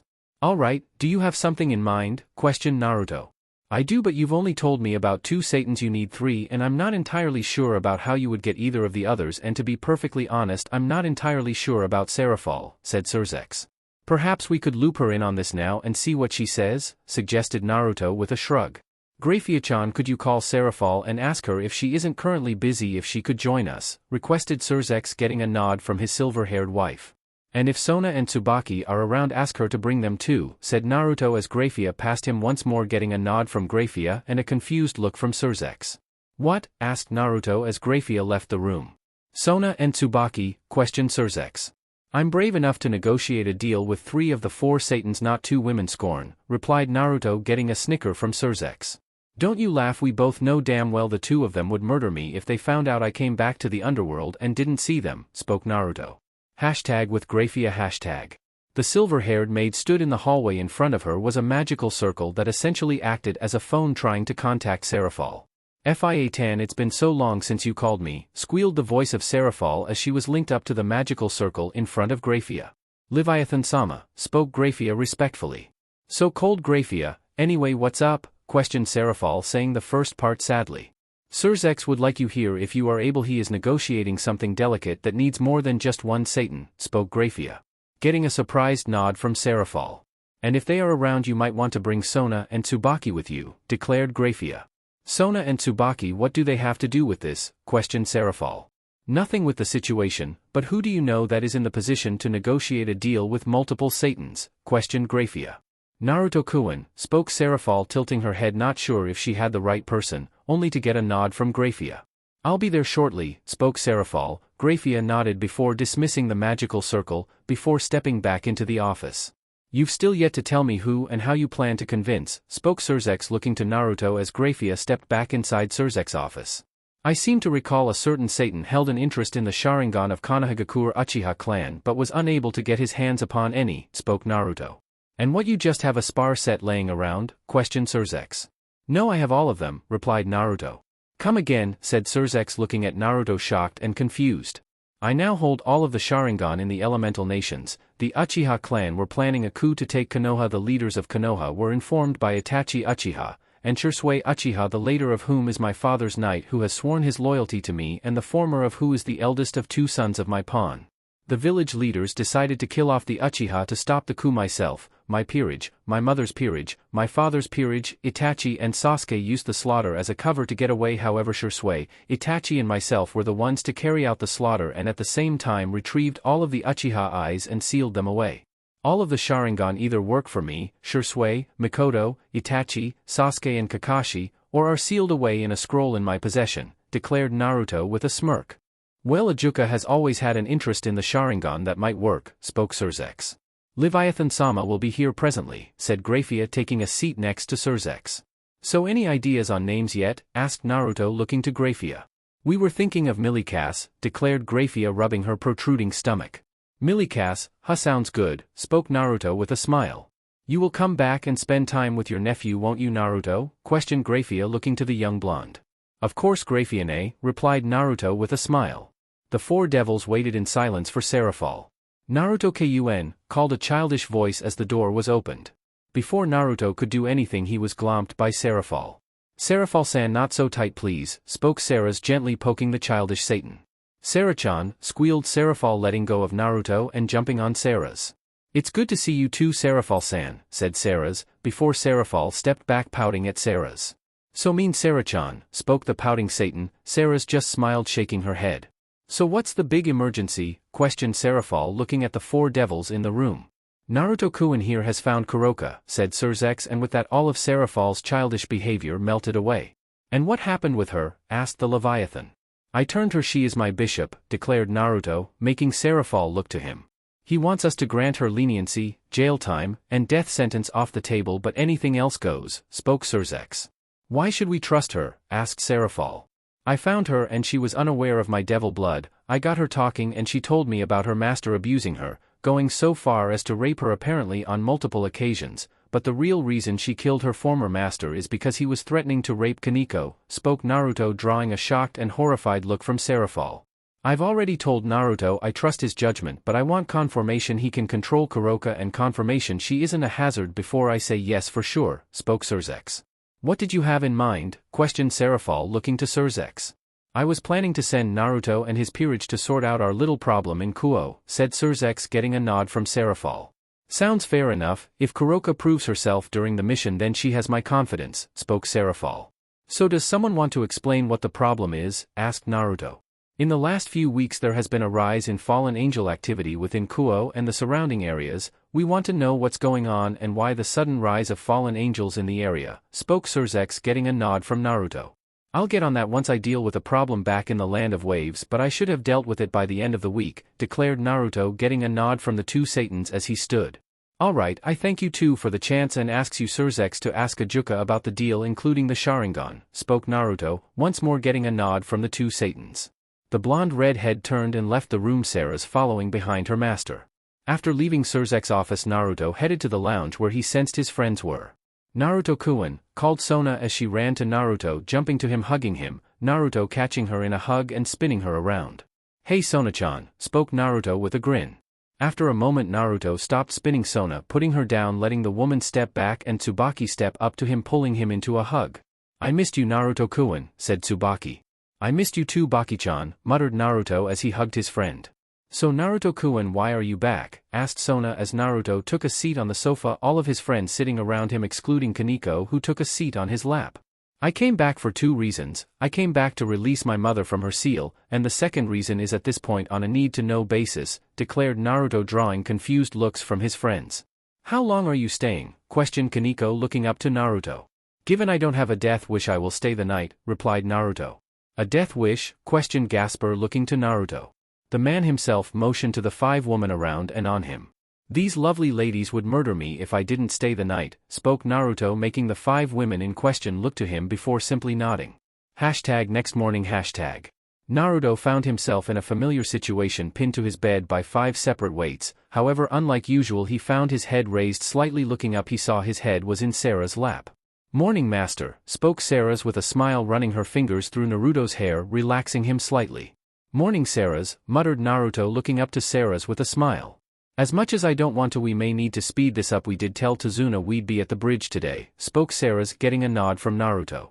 Elemental Nations, Land of Waves, Bridge. Mikoto, Hana, Luffy, Kuroka, Itachi and Sasuke walked towards the bridge. They guessed Naruto and Sarah's got held up with whatever they were doing, so Mikoto had decided to follow through with his orders and were walking to the bridge. However, as the group drew close to the bridge, they noticed the bridge was blanketed with mist. Get ready, that mist is laced with chakra, spoke Mikoto, pulling out a kunai. Mikoto Uchiha the Kami no Kawarimi, Itachi of the Sharingan, and Hana the Kaiju Okami, this is an honor, spoke a voice from inside the mist. Why don't you show yourselves, suggested Mikoto, her eyes flaring with Mangekyo Sharingan, her eyes forming the pattern of a biohazard symbol. Very well, you should at least know who kills you, spoke the voice before the mist faded just enough to reveal 4 figures standing in the mist. Zabuza Momochi the Kirigakure no Kijin. Well, this is a surprise, declared Mikoto. Why don't you make the smart decision and walk away? I would hate to kill a kunoichi of your caliber, spoke Zabuza. Now, who says we can't help each other out here, spoke Itachi, drawing confused looks from either side. How? Asked Zabuza, narrowing his eyes at Itachi.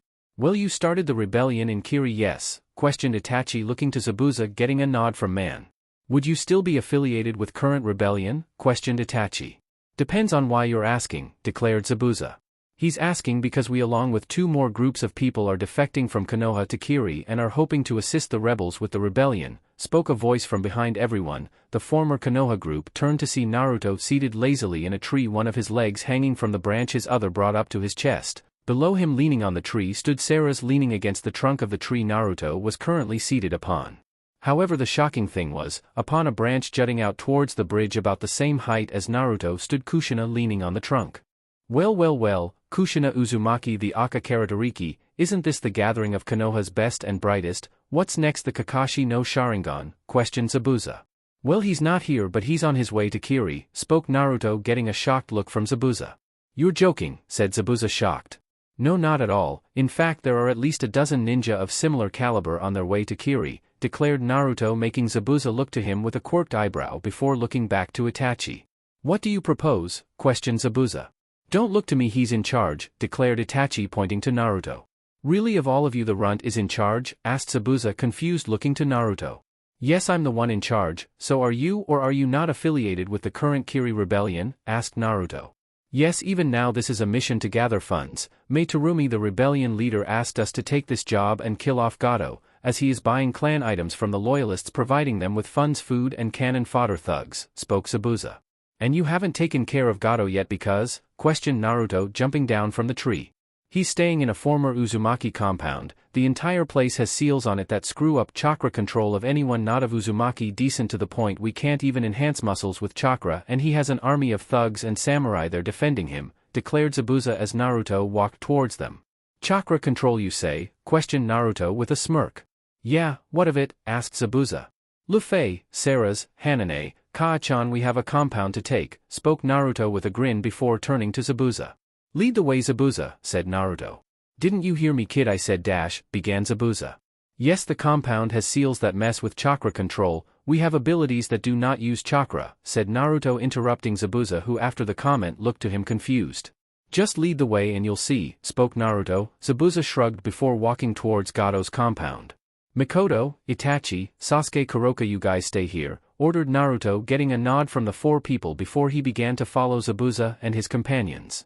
Are you sure we should trust them, Zabuza-sama? Questioned the smallest of the swordsman's companions. Not entirely, no, but Mikoto Uchiha, Itachi Uchiha, Hana Inuzuka and Kushina Uzumaki are all at least A rank nin, and if what the kid says is true then there's more on their way as well. We can't pass up that level of skill helping the rebellion, spoke Zabuza quietly. I also forgot to mention the large amount of funds that are with the three groups, multiple entire clan treasuries, and several carriers worth of mission reward money, declared Naruto, having overheard the conversation. Kami kid, just who the hell are you? Questioned Zabuza. I am Naruto Gremory Phoenix, replied Naruto simply. Naruto Ototo, spoke Hana quietly, drawing Naruto's attention to her. Yeah, Hanane? Asked Naruto. Why did you bring me along? I mean, all of my techniques use chakra, questioned Hana. I know, and I know you don't like it, but I need you to get used to using your werewolf form, spoke Naruto with a sigh, getting an understanding nod from his half-sister. Alright you lot, that's the compound just up there, declared Zabuza, pointing towards a walled-off section of the area with a large building. Also, just because I want to know for sure that you lot are worth the effort, consider this a kind of test, continued Zabuza, getting a nod from the group. Well then, best put on a good show, declared Naruto with a smirk. Sarah's, spoke Naruto, drawing the attention of his vampire. Release control art restriction to level 2, spoke Naruto. Sarah smirked, cracking her neck followed by cracking her knuckles. Hana now, ordered Naruto, getting a nod from the girl before she dropped to the ground before she let out a beastly roar. The beastly woman pushed herself to her hands and knees as her body began to deconstruct itself and then began reforming into the woman-beast hybrid. Hana dragged her hands along the ground as they morphed into claws kicking up dust.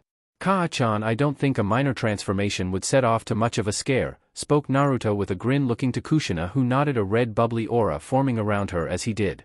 Luffy, hang back and cover us, ordered Naruto, getting a nod from the woman, who flared out her bat-like flaming wings and took off into the air. Calamity control, called Naruto, the black armor forming around his chest. Once the armor formed, Naruto flared out his half-flaming half-bat-like wings. Let's do this, spoke Naruto with a smirk, throwing his arm out to the side, summoning Brynhildr before it burst into flames, then pulling a laster out of the sheath with his free hand, the blade sparking as he pulled it out. The blonde red-haired devil shot forwards, leading his four devils. Tornado, called Naruto, pointing his alaster-wielding hand forwards. A small palm-sized tornado formed, shooting off towards the gates of the compound, growing in size until it was about 50 meters tall as it blew through the compound gates, picking up about 50 screaming thugs as it flew the compound. After the compound gates were blown off their hinges, Hana let out a beastly roar before rushing towards the gates. Ah, werewolf, screamed some of the thugs as Hana tore into the compound and began ripping people to pieces, crushing skulls and clawing at people's chests. After Hana ripped into the compound, a wave of red and black aura flooded into the compound over and through the gates. What the hell is that? Screamed one of the thugs. However, before anything else could happen, a form arose from the wave of destruction before Sarah's solidified with a claw-like hand which she sliced through the thug's head. Before the body had even dropped to the ground, Sarah's was sinking her fangs into the neck of her next victim. Next attack came in the form of blue fireballs flying in from the sky, followed by showers of lightning and miniature blizzards, the elemental attacks incinerating, electrifying and freezing many targets within the compound. Another beastly roar was screeched out as a red blur shot into the compound, clawing through people's chests, biting at their necks, and ripping heads off. Kushina let out a screeched roar as she shot onto different targets. Naruto watched with a smirk as part of his peerage ripped through the compound, landing on the roof of the compound building. Naruto shot lightning at the guards on the roof, sending enough electricity through their bodies to explode their eyes. After the guards dropped to the ground dead before walking into the building. Walking down a flight of stairs, Naruto found himself in a long hallway with a few more guards standing within the hall. "Hey, who are you?" questioned one of the men, glaring at Naruto. "Rockslide," called Naruto, pointing a hand towards the guards, the roof cumbering above them, falling down, crushing them. Naruto strolled down the hall to a large set of double doors. Taking a moment to gather himself, Naruto kicked the doors open. "Who the hell are you? How did you get here?" questioned Gato. Naruto shot forwards in an instant, picking the man up by his neck. "I'm Naruto Gremory Phoenix, bitch, and I'm the man who's going to kill you," growled Naruto, stabbing Brynhilder into Gato's abdomen, making him scream out in pain. "No, please, don't kill me. I'll give you whatever you want, power, money, women, men? Anything, just don't kill me," begged the man. "At least face you death with some form of dignity, you piece of shit," declared Naruto as he pulled his blade back and in one swift strike separated the man's head from his shoulders. As his body and head fell to the floor, Naruto set the corpse alight with his blue flames. Chapter 17, Angels Fall and Devils Rise 3. "I will send a letter to the leader of the rebellion about this, but you guys are pretty much in at this point," declared Zabuza, looking at the small group of Naruto's peerage standing before him. "Thank you, Zabuza," replied Naruto before tossing a scroll to the man. "Huh, what's this?" questioned the man. "Everything from Ngato's vaults, and I do mean everything," spoke Naruto. "What now, Ototo? We no longer need to protect the bridge builder, we've taken care of the root of the problem," said Hana, who was back in her human form. "We're going to keep up the deal, and when I say we I mean you, Mikoto, Sasuke, Itachi and Kaa-chan," replied Naruto, getting a quirked brow from Hana and Zabuza. "Why?" asked Hana. "I need to take Kuroka on a mission with me to prove she is in control of her powers, and I can control her, so I'm taking her, Sarah's, and Luffy with me," said Naruto. "Prove this to who?" asked Zabuza, looking to Naruto. "Kaa-chan can explain it to you while I'm away," spoke Naruto before turning back to his group. "Sarah's, Luffy, come on," ordered Naruto, getting a nod from the two, who quickly fell into step behind their master.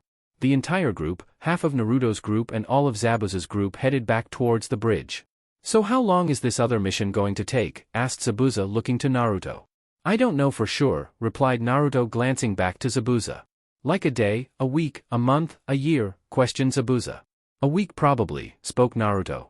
The rest of the trip back to the bridge was relatively silent, only small talk being passed between some of the group. Upon arriving at the bridge, the group found Tazuna and some of the men from the village were working on the bridge. "Kuroka," called Naruto, drawing the attention of the Nakomata to him. "Yeah, Naruto-sama?" questioned the girl, looking to him from her position laying on the side of the bridge. "We have a mission, come on," replied Naruto, giving her the come here gesture. Kuroka yawned and stretched before slowly standing up and walking over to her master. "Where are we going?" asked the girl.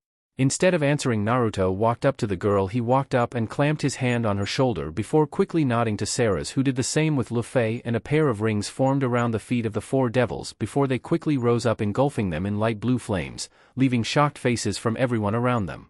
"What the hell was that?" asked Zabuza, shocked. "A teleportation circle," spoke Kushina simply. #human realm, near Kuo #. The four devils appeared in a flash of fire outside of the city limits. Luffy and Kuroka blinked before looking around them. "We're in the human world, in a place called Kuo. This is devil territory, but there has been an increase in fallen angel activity in the city recently. Surzex and Serafal want us to investigate," spoke Naruto, getting a nod from Luffy and Kuroka. "Split into two groups, so we're less likely to attract fallen angels," ordered Naruto. "I will accompany you, Naruto-sama," spoke Sarah's, only for Naruto to shake his head. "Not this time, Sarah's, that would almost defeat the purpose of this. Kuroka is coming with me, you go with Luffy," replied Naruto, getting a hesitant nod from Sarah's. "Meet in the park near the center of town in a couple hours," ordered Naruto, getting a nod from his peerage. Come on Kuroka, we have some investigating to do, spoke Naruto as he began to walk away. Kuroka quickly moved to follow him. Where are we going to go? Asked Kuroka looking to Naruto. How are you at illusion magic? Questioned Naruto, making Kuroka look to him confused. How good do you need? Inquired the Nakomata. Cloaking the two of our physical appearances and energy signatures, said Naruto. I can do that, replied Kuroka with a shrug. How long? Questioned Naruto. As long as you need, stated Kuroka. Okay now, ordered Naruto, getting a nod from the girl who quickly molded her chakra and magical power, cloaking the two of them. Alright, follow me, spoke Naruto, the bishop nodding before following her master. Naruto and Kuroka weaved their way through the crowds of people walking the streets. Kuroka was growing more confused by the moment as they walked. Where are we going, Naruto-sama? Asked the black-haired Nakomata. I can sense the energy signatures of fallen angels nearby, spoke Naruto, not even looking back to his bishop. Naruto suddenly stopped and narrowed his eyes, surprising Kuroka, who almost walked into him. What? Questioned Kuroka. The signatures disappeared, but not like a teleportation, muttered Naruto before moving off once again, quicker than before.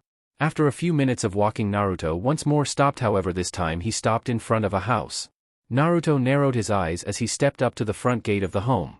Kuroka looked on confused as Naruto lifted his hand before tapping at the air, only for a green barrier to shimmer into existence where Naruto tapped before disappearing once more.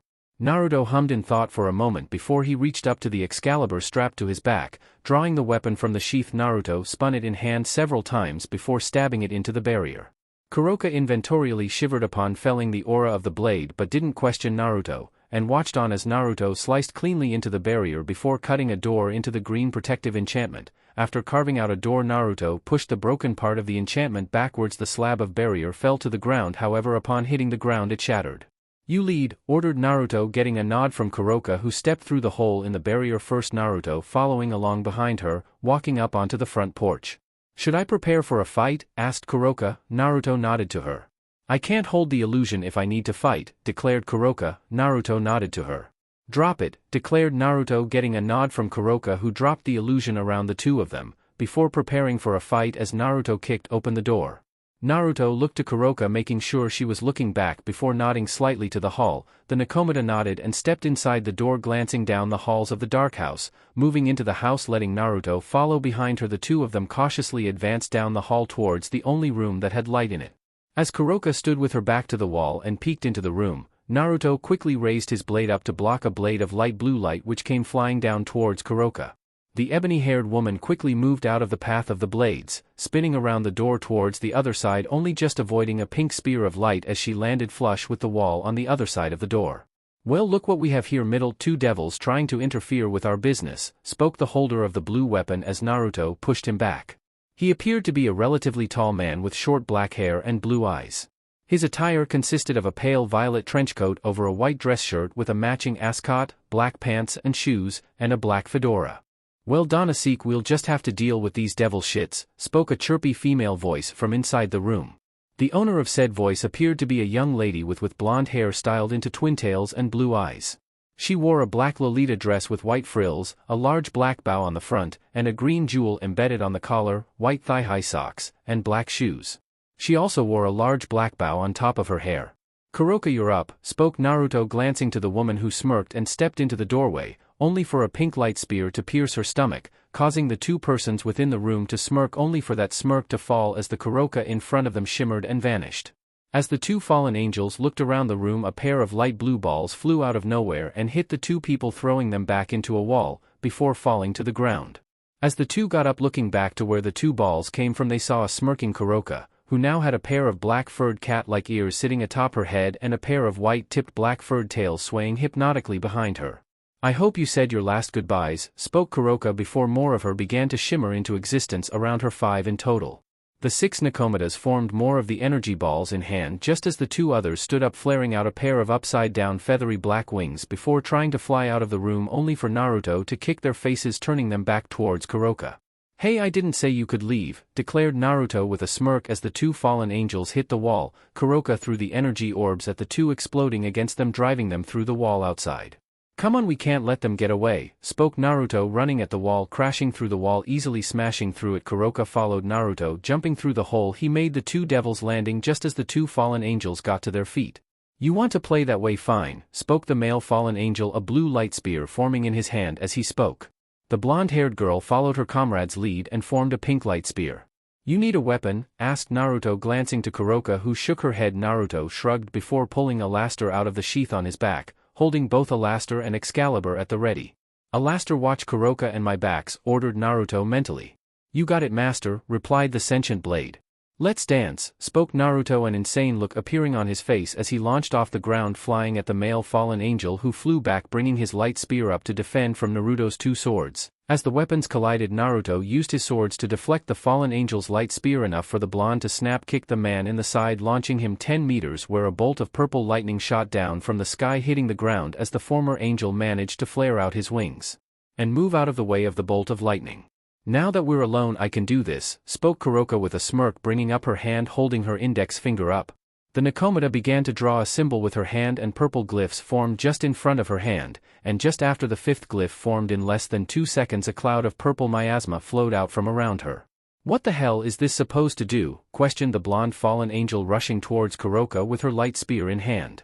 Kuroka just smirked, and just before the blonde fallen angel could thrust her spear into Kuroka, she fell down coughing. What the hell did you do to me? Snarled the blonde woman between splutters. A lovely technique of mine produces a poison so volatile almost nothing can defend against it, declared Kuroka with a smirk as the blue-eyed woman coughed up a glob of blood. Goodbye, fallen angel, said Kuroka as she stepped up to the downed woman, an orb of blue energy forming in her hand, which she pointed at the fallen angel mere centimeters from her face. Hashtag before Kuroka could kill the blonde fallen angel, the other one came flying out of nowhere and slammed into the downed fallen angel. Minutes prior with Naruto. The fedora-wearing fallen angel weaved in and out of the rain of purple lightning bolts flying at Naruto. If you think you can get rid of me so easily, you have another thing coming, declared the man as he swung a light spear down on Naruto. The devil himself brought both blades up in an X over his head, the fallen angel's light spear slamming down between the two blades. Tough talk, bet you can't back it up, declared Naruto as the air behind the fallen angel burst into flames before flying towards him. The angel, however, sensed the incoming attack and shot upwards. Naruto's flames continued on their path, hitting Naruto, who didn't so much as blink at the flames. So a phoenix, how well, spoke the hovering fallen angel. Before he could say anything else, Naruto shot up at him at speeds the fallen angel didn't expect. Naruto, upon matching the black-haired man's height, Naruto flipped, slamming his ankle into the fedora-wearing man's head, sending him rocketing into the ground, creating a small crater as he hit. Rolling to the side to avoid a follow-up hit, the black-haired man spit out a glob of blood before pushing himself to his feet just in time to avoid yet another strike from Naruto. The blue-eyed fallen angel quickly formed another light spear just in time to block Naruto, delivering a downward slash with a laster. What the hell are you doing in this town, fallen angel? Snarled Naruto. None of your business, declared the fallen angel. Naruto narrowed his eyes before swinging Excalibur towards the fallen angel's midsection. The man jumped back in time for just the cloth of his jacket to be split by the holy blade. Narrowing his eyes at Naruto, the fallen angel formed a second blade of light in his free hand and charged at Naruto. Kage Bunshin no Jutsu, Shadow Clone Jutsu, called Naruto, holding his left hand in a tiger hand sign before 3 clones formed around him, each equally armed. A shinobi and a devil, spoke the fallen angel, confused. Before he could spend a moment to think over what he was seeing, 2 of the clones charged at him. Luckily for the fallen angel, the 2 clones appeared to be having a hard time coordinating their strikes and had to on multiple occasions stop themselves from hitting each other. However, any more thoughts along those lines were cut short when a huge blue fireball came out of nowhere and engulfed the 2 clones and the fallen angel. The 2 clones dispelled from the flames while the fallen angel let out a scream of pain as the flames engulfed him. As the flames died down, the fallen angel in his half-burnt clothes glared up at Naruto.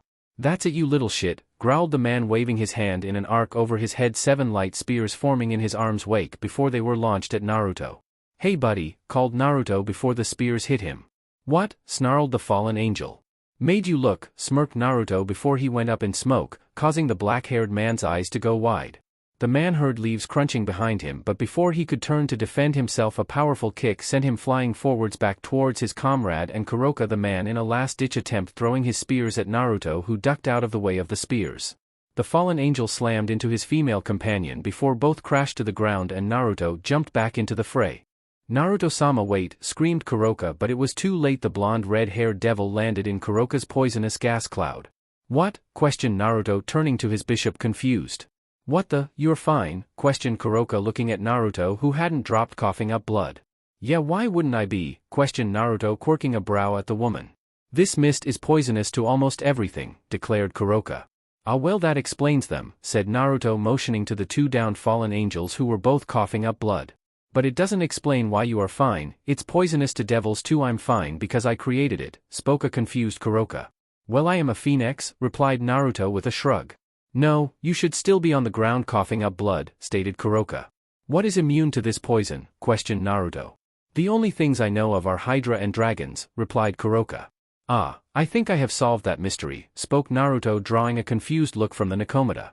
I'll explain later but we should take care of them, declared Naruto pointing to the fallen angels. Am I doing that or are you? Asked Kuroka. Naruto shrugged and walked over to the two fallen angels who were coughing up blood and were next to each other before a ball of fire formed in his hands. Tell me what your kind are doing in this town or die, declared Naruto. Fuck you, coughed the male fallen angel spitting his blood onto Naruto's shoe. The female fallen shut her lips tightly and turned away from Naruto, making the blonde roll his eyes before the fireball in his hand grew to a massive size, and he slammed it down on both of the dying creatures.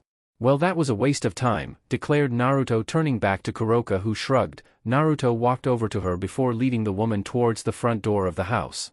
You wait out the front and reapply the illusion to both of us, ordered Naruto, causing the woman to quirk a brow before nodding, reapplying the invisibility illusion to herself and her master before leaving the house.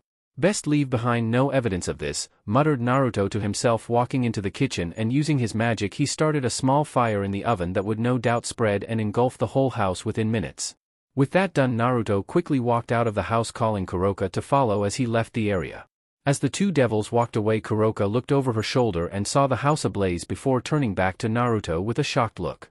We can't have any evidence left behind, and there wasn't enough time to have someone come in and repair it, spoke Naruto getting a reluctant nod from Kuroka. I didn't want to do it but we can't have these people knowing, continued Naruto once more getting a nod from Kuroka. After about 5 minutes of walking Naruto turned to Kuroka. You can drop the illusion now, spoke Naruto. Kuroka didn't even nod, just simply let the illusion fall. As the two were in a park Naruto walked over to the nearest bench before taking a seat scratching his chin. What's the matter Naruto-sama? Asked Kuroka. I'm trying to work out what to do. We can't just ask people around the town because that would draw too much attention and people would think we're crazy. We just found a pair of fallen angels and they were not in the least bit helpful, muttered Naruto. Excuse me, spoke a soft voice from beside the two, drawing their attention away from the matter at hand and instead to a girl. Hello, can we help you? Asked Naruto looking to the woman confused. The girl was clearly a priestess or a nun given the outfit. The girl had long blonde hair that flowed down her back and soft emerald green eyes which showed concern. She wore a dark teal nun outfit with light blue accents, a white veil over her head with light blue accents, a brown satchel slung on her right hip, a pair brown boots with black straps in an X-shaped pattern, and around her neck hung a silver cross necklace. You have a rather large cut on your arm, spoke the girl pointing to Naruto's arm making him look, and to his shock he did. Must have missed that, spoke Naruto confused. If you want I could see about healing it, spoke the blonde girl kindly. I don't see the harm, spoke Naruto with a shrug. With that the girl walked over to him and hovered her hands over the slice in his skin, and a pair of rings formed on her fingers before a green glow coated her hands. Naruto quirked a brow but let the girl do her thing. After a moment much to Naruto's shock the wound sealed itself shut. They're all better, spoke the woman with a smile. Thank you spoke Naruto fishing for the girl's name more than anything. Asia Argento, spoke the girl nervously. Thank you Asia, I'm Naruto by the way Naruto Uzumaki, and this is my friend Kuroka, spoke the blonde male with a smile. It's nice to meet you too, said Asia. Sorry about interrupting your date, spoke Asia making Kuroka blush. Oh is that, no we're not on a date you're not interrupting anything, spoke Naruto nervously with a chuckle. Oh sorry I didn't mean to assume you two just looked like a couple, apologized Asia making Naruto look to Kuroka before looking back to Asia a slight dusting of pink on his cheeks. Well we may be one at some point but we've only known each other about a week so let's just leave that for now, said Naruto with a nervous chuckle, mostly nervous of what Kuroka might say to that. What about you? A pretty lady like yourself must have a significant other in your life, declared Naruto. Immediately Naruto could see her mood deflate. Actually no, as a nun I have pledged to remain pure for the entirety of my life, and well, I don't have any friends, spoke the girl shocking Naruto a bit. He figured she would, given her being a nun pledged purity, but no friends that was a bit confusing. What do you mean no friends? Questioned Kuroka, asking the question on both her and her master's mind. That ability you saw me use, it scares people, no one wants to be around me, spoke the girl nervously. That's crazy, why would people be scared of something like that? You know what will be your friends Asia-chan, right Kuroka-chan? Questioned Naruto, turning to his bishop, his eyes telling her to say yes. Of course we will, spoke Kuroka, sincerely looking to Asia, before Naruto turned back to her to see she had a shocked look on her face. Are you sure? Questioned the girl, getting a nod from Naruto. You know what, I'm sure a lot of my friends would like you too, so tomorrow let's meet here at midday and I'll introduce you to them, declared Naruto, getting an excited and eager nod from Asia. Alright, spoke Asia with a smile. Okay then, it's a plan, replied Naruto with a grin. Asia's smile dropped a little to a sad smile. I would like to stay for a while now, if you were to indulge me, but unfortunately I need to get going, spoke Asia sadly. It's okay Asia-chan, we'll see you tomorrow, right? Said Naruto, getting an excited nod from the girl before she jogged off, turning once she was about 50 meters away to wave at her new friends who waved back to her. What was that about, Naruto? Asked Kuroka, looking to Naruto. Her healing ability is amazing, she didn't know I was a devil and healed me, no troubles. Rias, who currently lacks a healer in her peerage, could benefit from Asia's skills, spoke Naruto. That, and I hate to see people so lonely, spoke Naruto with a sad smile before he got up from the bench. That night.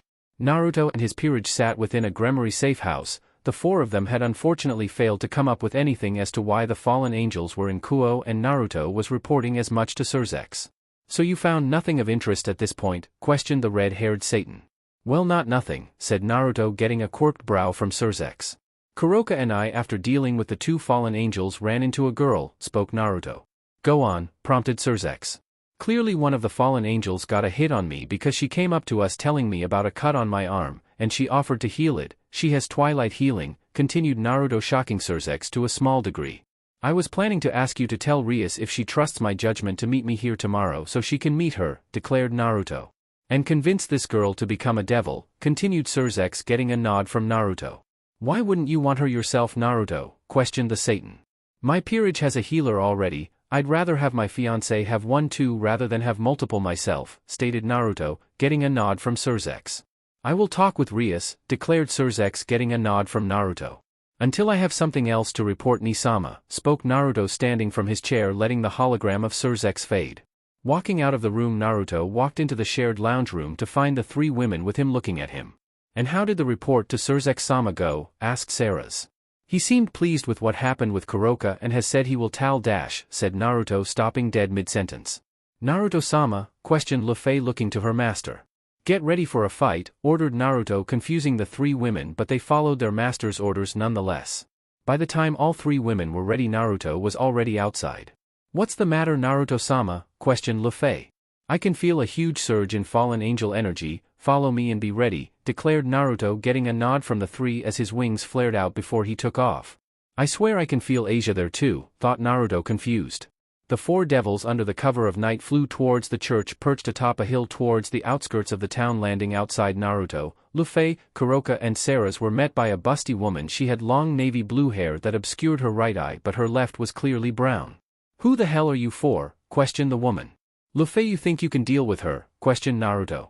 I think so, Naruto-sama, go on ahead, spoke the blonde girl. Hey, don't ignore me, yelled the unknown woman. Don't worry, fallen angel-sama, we're not ignoring you, simply working out who will be your opponent, and it shall be me, spoke Luffy, forming a light blue fireball in her hand before sending a stream of fire at the fallen angel as the other three ran into the church, Luffy's flames stopping the woman from going after Naruto. As the three devils ran into the church, a voice spoke up. Well, looky here, it's the devil shit that I met today and she's brought some friends. Where's the other one? Questioned a crazy-sounding voice, drawing the attention of the three devils to it. They saw a man in priest robes with silver hair, blood-red eyes and an insane look plastered on his face. You two go on, this one's mine, I have a bone to pick with him, declared Sarah's, her right arm dissolving into blood as she glared at the man. Naruto nodded before he and Kuroka kept on running. Hey, who said you could go anywhere? Questioned the insane man, pointing a gun at Naruto before letting a round off. Banishing shift, called Naruto, ripping a laster off his back, slicing into the air, the green slice in the air absorbing the bullet before it could hit Naruto and before the crazed priest could let off another round. Sarah's was upon him. I'm your opponent, growled Sarah, slamming her bloody claw into the man as Naruto ran up to the piano that stood in the middle of the semi-ruined church before he sliced through it, revealing a set of stairs beneath it. Naruto narrowed his eyes as he ran down the stairs, Kuroka following behind him without a word. As the two ran down the stairs, they came to a room full of people standing below a huge platform atop of which stood a scantily clad fallen angel. She had violet eyes and long black hair, and two pairs of ebony black upside-down wings flared out behind her, and on her hands were the rings of twilight healing. However, beside her, chained to a cross with her head down and wearing what could only be described as rags, was Asia. Asia no, you bitch, calamity control, snarled Naruto, Yukai seeping into his voice as his black chest armor forming as he took off towards the elevated platform. Kuroka, who was left at the bottom of the stairs, looked up at Asia in horror before she was mobbed by all of the people in the room. Naruto threw his fist forwards at the fallen angel, who dodged out of the way. You have no way of defeating me, devil. I can heal anything you do to, ugh, arrogantly spoke the fallen angel until Naruto slammed his fist into her gut. Tornado, called Naruto after sinking his fist into the woman's gut, throwing her backwards into a wall, and before the woman could even get up, Naruto flew at her, slamming his fist into her face, knocking her back into the wall. Sheathing a laster, Naruto wrapped his hand around the woman's neck before grabbing at the rings of twilight healing. It's no use, they're already bonding with my soul, they will be mine soon, declared the fallen angel. Naruto narrowed his eyes at her before reaching into his kunai pouch. What are you doing with that? Questioned the fallen angel as Naruto pulled out a kunai. This, declared Naruto, slicing clean through the woman's hands, making her scream out in pain before Naruto punched her in the face, knocking the handless woman out. Throwing the unconscious woman to the platform, Naruto turned to find Kuroka still dealing with the people within the room. Kuroka up, yelled Naruto, pointing his hand at the floor. Kuroka quickly flared out her wings and took off into the air. Heatwave, called Naruto, a wave of heat and flame shooting out of his hand, melting and burning the 40 people still in the room on the floor. With that, both Kuroka and Naruto floated down to the raised platform, Naruto quickly taking the fallen angel's hands. She's dead, spoke Kuroka, checking Asia's pulse. Naruto-sama, called a voice. The blonde turned to see Sarah's and Luffy walking down the stairs, Luffy waving to him. Sarah's contact Surzex, tell him to tell Ria's change of plans, I need her here now with her bishop pieces, yelled Naruto, getting a nod from Sarah's, who quickly moved back up to the church, as Luffy quickly flared out her wings and flew up to Naruto and Kuroka on the raised platform. This is her, Asia? Questioned the blonde magician, getting a nod from Naruto and Kuroka. Luffy and Kuroka both took note of the hands in Naruto's hands. Naruto-sama, questioned Luffy, pointing to the hands. Naruto looked to the girl before where she was looking. Oh right, muttered Naruto before he incinerated the hands, leaving the rings untouched. In fact, the rings became cloaked in a green aura before floating upwards into an orb. If Rias comes, she can revive Asia with twilight healing, declared Naruto, sliding the rings onto Asia's fingers. What about her? Sneered Kuroka, looking over to the unconscious and bleeding fallen angel. Naruto glanced at the woman before he held his hand out flat with his palm upwards, and in a plume of smoke several pawns appeared on his hand. No, said Kuroka in shock. Yes, she extracted a sacred gear from a human, not even Beelzebub-sama has worked out how to do that, declared Naruto. But she began Kuroka. I know, Kuroka, I plan to use something I had never planned to use on any member of my peerage to make sure she follows orders, said Naruto. What? Asked Luffy. A master-servant contract, spoke Naruto, shocking the two women with him. Naruto-kun, called a voice, making Naruto look to the origin. Hey Rias-chan, spoke Naruto with a grin. About an hour later, safe house. The now 7 devils stood or sat within the safe house. Rias had revived Asia, who was asleep, to recover from her death, and Naruto had revived the fallen angel and made the master-servant contract with her while she was unconscious, so she couldn't try to resist. She was now tied up with ninja wire in one of the rooms of the safe house with Kuroka watching over her. I'm going to make sure there's no more fallen angels around you lot. Stay here, spoke Naruto, walking to the door. I'll come with you, Naruto-sama, declared Sarah's. Going to see him alone is dangerous. I will accompany you, declared Sarah's, thought their mental link before could deny her. All right, Sarah's, spoke Naruto with a nod as the vampire stood and walked over to him, dropping into his shadow. After Sarah's dropped into his shadow, Naruto turned to the door and quickly left the safe house. Apartment block in the middle of Kuo. Naruto sat on a couch in a seemingly random apartment. Sarah's leant casually on the wall by the open window. Naruto Uzumaki, to what do I owe this unexpected pleasure? Spoke a man from behind Naruto as the door of the apartment opened and the man walked in. You could use my real name, Azazel-san, I'm sure you know it, spoke Naruto, turning to the man. He had short black hair with a golden fringe, purple eyes, and wore a gray kimono and black pants. You could call me by the name you used to as well, Naruto-kun, spoke the man. Naruto stood from the couch and walked over to the man. I missed you too, San, spoke Naruto as he hugged the man. I missed you too, Naruto-kun, but it seems you found your true heritage, spoke Azazel, glancing to Ceres, who smiled to the man. And who might you be, miss? Questioned Azazel, looking to the woman. I'm Naruto-sama's queen, Ceres Victoria, declared Ceres. Azazel nodded, smiling at the woman. Well, that can I do for you too? Asked Azazel. Your daughter, spoke Naruto, making Azazel narrow his eyes at the blonde. What about Rainier? Asked the man. She's mine now, spoke Naruto with a sigh. Chapter 18, Angels Fall and Devils Rise 4. Naruto sat lazily in the chair opposite Ceres. Behind the blonde devil were his ever-faithful vampiric queen Ceres, and the reason he was sitting in the chair Kuroka. So you mean to say that the fallen angels have found a way to extract sacred gears from humans? Questioned Ceres, looking to Naruto. Yes, said Naruto simply with a nod. Alright, thank you for the report, Naruto, spoke Ceres, getting a nod from Naruto. Have you spoken to Ajuka yet? Asked Naruto, looking to the red-haired Satan. He has, spoke a voice from behind Naruto, drawing his attention to the owner of said voice. Turning around, Naruto saw the very devil he had just been talking about. And have you come to a decision? Questioned Naruto, looking to the man. Indeed I have, while not on the same terms I am with Ceres. I know you well enough to know your judgment is hard to skew, so without your bribe of the Sharingan you have my support. However, I must insist on two things, spoke the man, drawing a raised eyebrow from Naruto. Seeing his reaction, Ajuka took that as a signal to continue. Firstly, Kuroka is to be monitored anytime she is within the devil borders of the underworld, and I also must insist that you partake in a rating game to prove she has control of herself and you have control of her, declared the green-haired man. But isn't the mission I just did enough proof for you? Questioned Naruto.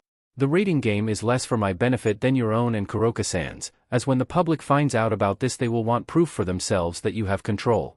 At the same time, there will no doubt be some who, upon finding out Kuroka has been granted leniency, will call for not only her blood but yours. So the rating game serves two purposes, showing the devils as a whole that you can control Kuroka, and secondly that you are not to be taken lightly, declared Ajuka. Naruto looked at the man surprised but nodded nonetheless. Who will be my opponent? Asked Naruto, looking from Ajuka to Ceres. Well, give me a few days, I'll come up with an opponent for you, said Ceres, getting a nod from Naruto. Anyway, this has been fun, Ceres, Naruto-san, but I must be going, spoke Ajuka, turning. Oi, Ajuka, called Naruto, making the man turn back to the blonde. Here, spoke Naruto, tossing a jar to the man. Sharingan? Questioned the devil. I wasn't going to keep them out of your hands anyway. The only reason I have them is so that when I burn Konoha to the ground they can't be used against me. Mikoto, the Uchiha clan head, wants nothing to do with the eyes and has told me I can do whatever I want with them, said Naruto. I thank you, Naruto. If you need anything just ask, spoke Ajuka with a smirk before turning once more and vanishing in a teleportation circle.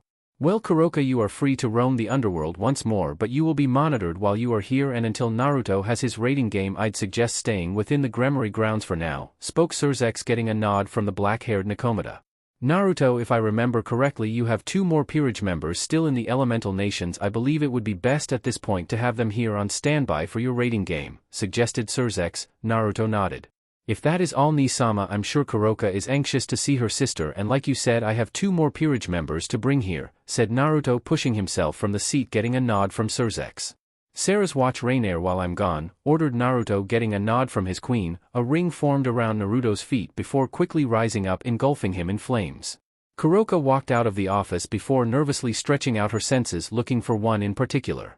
Before she could locate her sister, a hand landed on the black-haired Nakomata's shoulder. You don't need to be so nervous, she is your sister, spoke Ceres. Kuroka looked to the vampire. But began Kuroka. No buts, declared Ceres, getting a reluctant nod from Kuroka, who then smiled. Thank you, Ceres, spoke the Nakomata. Don't misunderstand, I still have my eye on you, but like Naruto-sama, your sister is my friend and you both deserve to be happy, spoke Ceres with a smile before she continued on her way to watch over Naruto's most recent addition to his peerage. Kuroka meanwhile took a deep breath before once more stretching out her senses, once again looking for her sister. Finding the energy signature, Kuroka moved off towards it.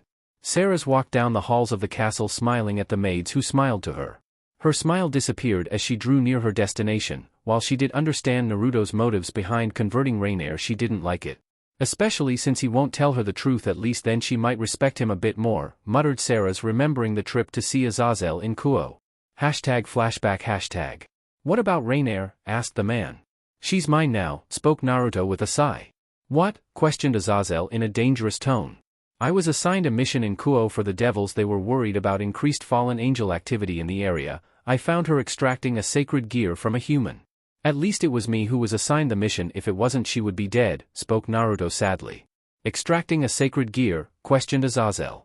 Yes, she stole twilight healing from a girl, said Naruto. What did you get yourself into this time, Rainier? Muttered Azazel, looking away from Naruto.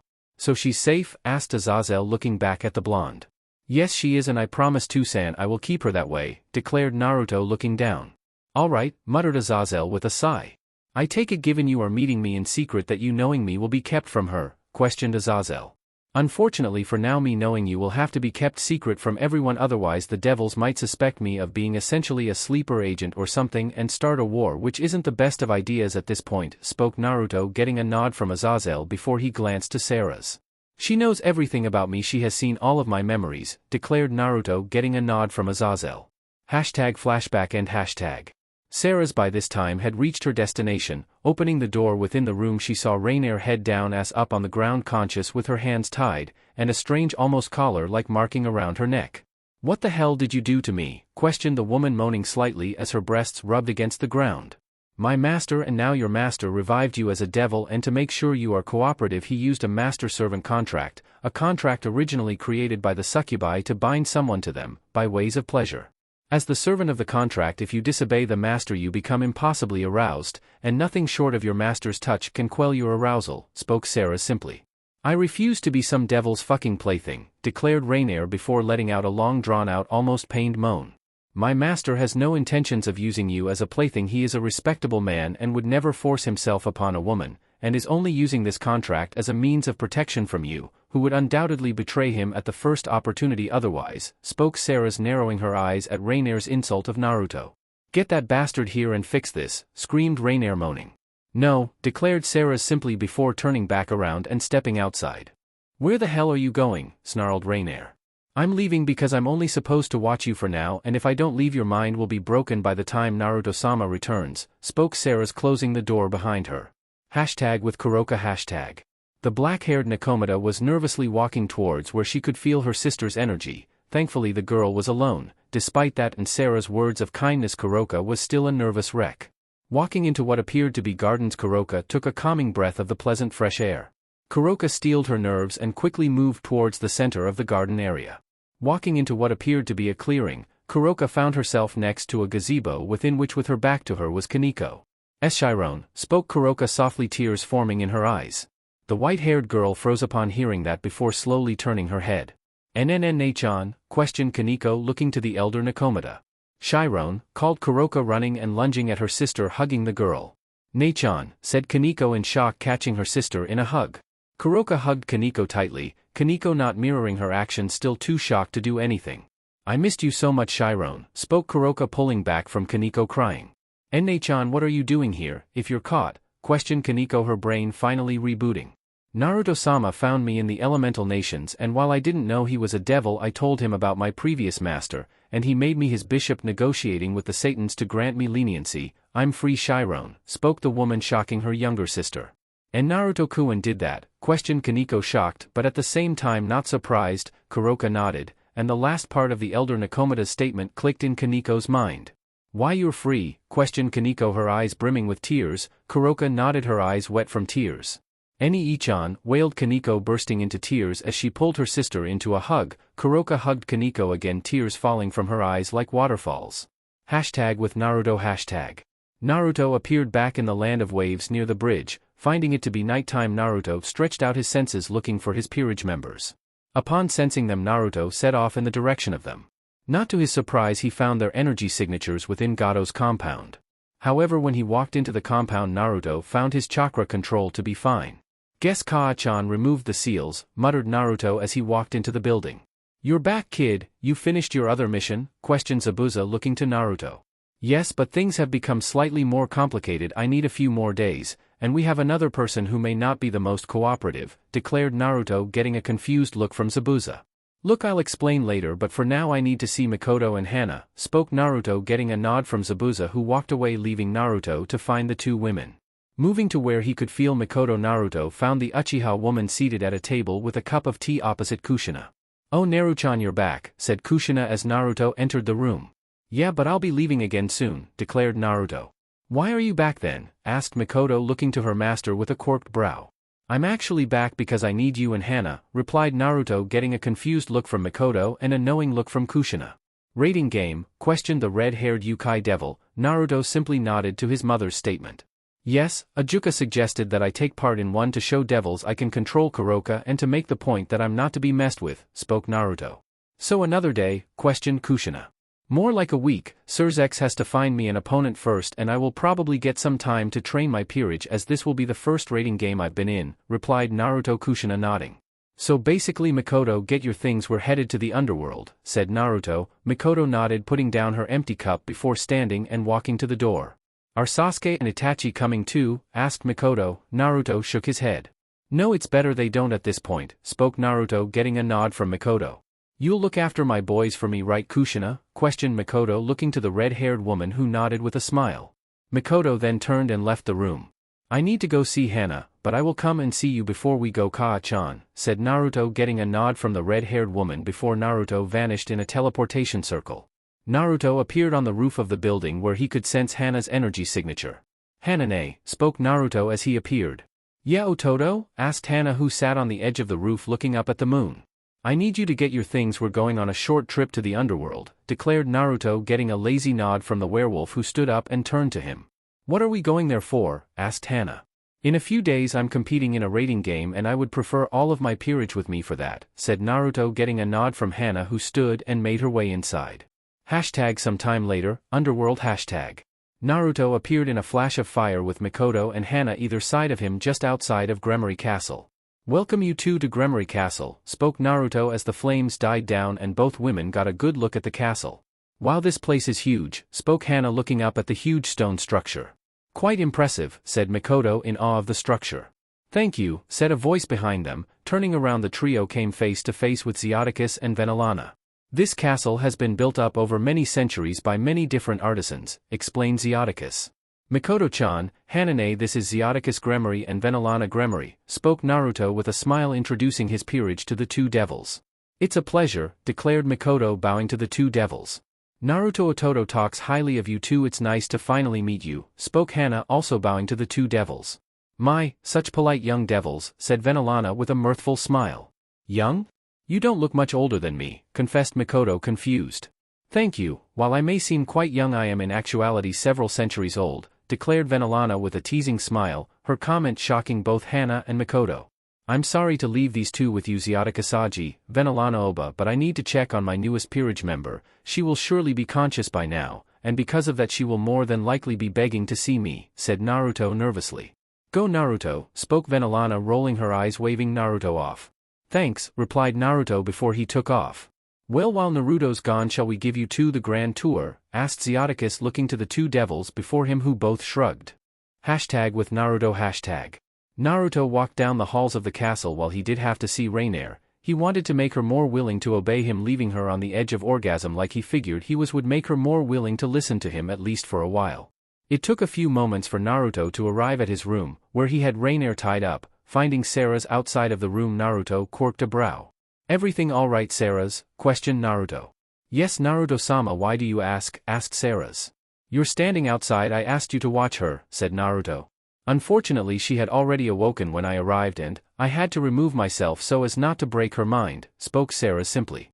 "Okay," declared Naruto, confused before opening the door to find Rainier had indeed awoken, and from the smell she was more than a little aroused. "It's going to take ages to get this smell out," muttered Naruto. "Fix this, you bastard," growled Rainier before moaning as her clothes rubbed against her erogenous zones.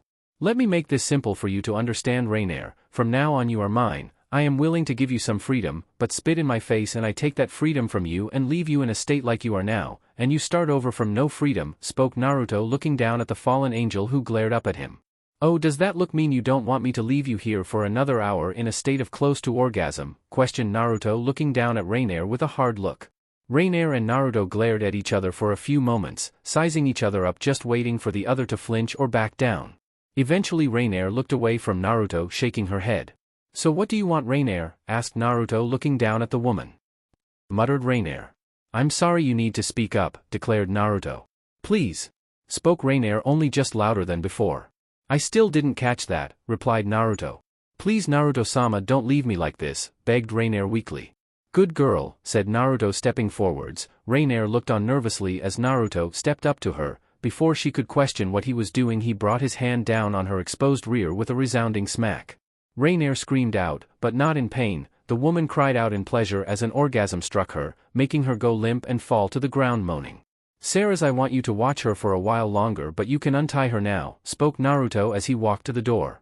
Yes Naruto-sama, spoke Sarah's walking over to the downed Rainier before untying her, by which time some lucid thoughts were returning to Rainier. Rainier, you betray my trust, and the amount of time you were like that will seem like a cakewalk, spoke Naruto, not even looking to the woman as he left the room. Rainier suppressed a shudder at the thought as Sarah's undid the bindings. Rainier, after the bindings were undone, sat up glaring at the ground before rolling her newly reformed wrists and cracked her reformed fingers before letting out a sigh. #later garden gazebo #. Naruto sat in the gazebo with Rias sitting to one side, her arms wrapped around his Akino to the other, mimicking her king's actions, and sitting in Naruto's lap was Kaneko. Naruto sat with the underworld sun at his back, resting his head on Rias, with Rias leaning on his shoulder. Around the gazebo sat the rest of both Naruto and Rias: Pirages, Surzex, Graphia, Venelana and Zeoticus, Mikoto sitting on a bench reading a scroll, Sarah's and Gasper doing vampire things, Kuroka and Asia talking, Hana talking with Graphia and Surzex, Rainier sitting in the corner of the gazebo with her legs pulled up to her chest, while Venelana leant on her husband while he read a book. Naruto ni, called a voice as a plume of fire erupted just outside the gazebo before Naruto felt someone wrap their arms around his neck. Hey Revel-chan, spoke Naruto with a smile looking back to the girl. It's good to see you two are well Naruto, Sarah's, spoke Ruvel as he stepped into the gazebo looking to Sarah's and Naruto.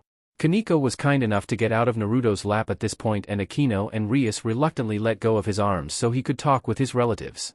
Hana, come here a moment, spoke Naruto, drawing his half-sister's attention to him. Getting up and walking over, she looked confused. Rubioba, Rilvainaji, Ruvel, Rasnus, Ravel, Razor, this is my half-sister Hana Inuzuka. Hana, these are our aunt, uncle, and cousins, declared Naruto, making Hana nervous. Hello, stuttered Hana nervously, looking to the family of Phoenix. Oh, so Minato had a second child, spoke Rilvine. Yes, but technically that's me, replied Naruto with a grin. Well, aren't you a beautiful girl, spoke Ruby, stepping up and hugging her niece. Hana blushed at the compliment and froze for a moment when Ruby hugged her before hugging the woman back. The Phoenix smiled at the interaction, well most of them did. Razor just rolled his eyes before he noticed Mikoto sitting by herself reading. The blonde pure Phoenix moved over to Mikoto with a grin on his face. Hey there beautiful, I'm Dash, began Razor, stopping dead as a sword was placed at his throat. You so much as lay a finger on her, Razor, and cousin or not I will end you, growled Naruto, glaring at Razor. What the hell, brat, I was just introducing myself, snarled Razor. Bullfucking shit, I know that. Look Razor, I won't let you try and use one of my friends to your fucking rocks off, declared Naruto, narrowing his eyes. Hey, break it up you two, spoke Rilvine, stepping over to the two, forcefully separating them. You just think you're hot shit, well guess what twerp, you're not. I could wipe the floor with you any day of the week, declared Razor. I could beat you with both hands tied behind my back, cockstain, replied Naruto, glaring at Razor. Enough you two, snarled Rilvine. Yes, you might want to save your energy for the rating game, declared Surzex, drawing everyone's attention back to him. Rating game? What rating game? Questioned Razor. Me against him, questioned Naruto, looking to Surzex, getting a nod from the red-haired Satan. Sounds good to me, smirked Naruto. What the hell are you talking about? Questioned Razor. Naruto is in need of a rating game opponent, and given how you two are butting heads, it seems like a perfect idea to let the two of you duke it out, spoke Surzex. Really, you want to pit me against Pipsqueak over there? Questioned Razor, pointing to Naruto. Unbeknownst to Razor, Sarah's began to move towards him, about to attack him for insulting her master. Sarah's no. Save it for the rating game, ordered Naruto, and Sarah stopped. What's the matter, Razor? Scared? Taunted Naruto. Not a chance, brat, and you know fucking what, cause I know I'm going to wipe the floor with you. Why don't you pick the location? Declared Razor. Sure, replied Naruto, a smirk plastered on his face. He didn't need locational advantage, but hey, Razor was giving to him, so he would take it. Alright, you two calm down, we need about a day to organize everything for this, so you have tomorrow to train and strategize. For now let's just enjoy the rest of the evening, declared Surzex, both combatants nodding. Next morning. Naruto's eyes fluttered open as sun flooded into his room, which had thankfully been cleaned by one of the maids the previous evening, so it didn't smell like pussy when he had gone to sleep. The blonde red-haired Devil King sighed as he felt himself pinned to his bed. 6 different weights, half on his chest was Rias and Mikoto, next to Rias was Akino, next to Mikoto was Sarah's, and on his legs and stomach was Kaneko. Naruto however had to use his sensor ability to find out that the last person was in fact Kuroka next to her sister. Naruto quickly created a shadow clone before substituting with it, leaving all of the women in place as he walked out of the room. I have the advantage on Razor. I can analyze his strategies from previous raiding games, but I need to work with Mikoto and Rainier to make sure they can help, and if I get time get Hana up to speed with flames, muttered Naruto as he walked down the halls. Naruto-sama, spoke a voice from behind him. Yeah, Hitomi? Questioned Naruto, turning to the maid. Surzex-sama would like to speak with you, said the maid. Thanks Hitomi, replied Naruto before walking off in the direction of Surzek's office. The walk only took a few moments, and upon arriving Naruto walked straight into the office. Oh Naruto, you're up early, spoke Surzex in a surprised tone as Naruto entered his office. Well, I can get up without disturbing my sleeping companions now, so yeah, I guess I am, replied Naruto. Anyway, what's up? Asked Naruto, confused. Knowing your fondness for the elemental nations, you plan to use a location from there for the raiding game, yes? Questioned Surzex, looking to Naruto, who nodded. Where? Questioned the red-haired Satan. Konohagakure, declared Naruto, getting a confused look from Surzex, so he decided to elaborate. Despite my less than pleasant past with the place, Konoha is the place I know best, and most of my peerage knows well enough too. Knowing the layout from more than just maps will provide an advantage. Despite the fact I don't need one against Razor, continued Naruto. Don't underestimate him, Naruto, like he's doing with you, cautioned Surzex. I'm not, I just have a proper amount of faith in my own abilities and the abilities of my peerage, spoke Naruto, causing Surzex to quirk a brow. I have complete control of fire, not even Rubioba can take fire from my control. I also have Elaster and Purple Lightning, then I have Brynhildr and Banishing Shift. Then there's Sarah's, my vampiric queen, who managed to keep up with Seraphal for 10 minutes in a spar, and her vampire weakness are severely less because she's my vampire. Then there's Lefay, she was a magician before I converted her, she was trained by the Golden Dawn, quite well trained I might add. Next is Mikoto, a former S-rank kunoichi, and she's only dropped maybe to an A rank if that, and given I have today she will be back to at least a low S-class by tomorrow. Of course then there's Hana, she's a werewolf plain and simple with control of her transformations, and lastly there's Rainier, even if she isn't all that cooperative during the games she will still be able to kick ass, declared Naruto. What makes you so sure of that? Questioned Surzex with a quirked brow. Don't play dumb with me, Nisama, you know who she is, declared Naruto, rolling his eyes. Maybe I do, but my question is how you know, questioned Surzex. Naruto's eyes momentarily widened before he quickly returning to normal. I had Sarah's go through her mind, declared Naruto quickly, a little too quickly for his own liking. Alright, spoke Surzex, calming Naruto down as he was seemingly off the hook. So Konohagakure? Questioned Surzex, making sure. Naruto nodded. Okay, I'll send someone there to get the latest on the area, declared Surzex. Naruto once more nodded. Is that all? Asked Naruto, getting a nod from Surzex before he stood and left the room. After the door closed, Surzex turned to a section of wall. What do you think, Kaa-chan? Questioned Surzex as a part of the wall shimmered and Venilana was revealed. He clearly wasn't telling the truth. For what reason I'm not sure, spoke Venilana.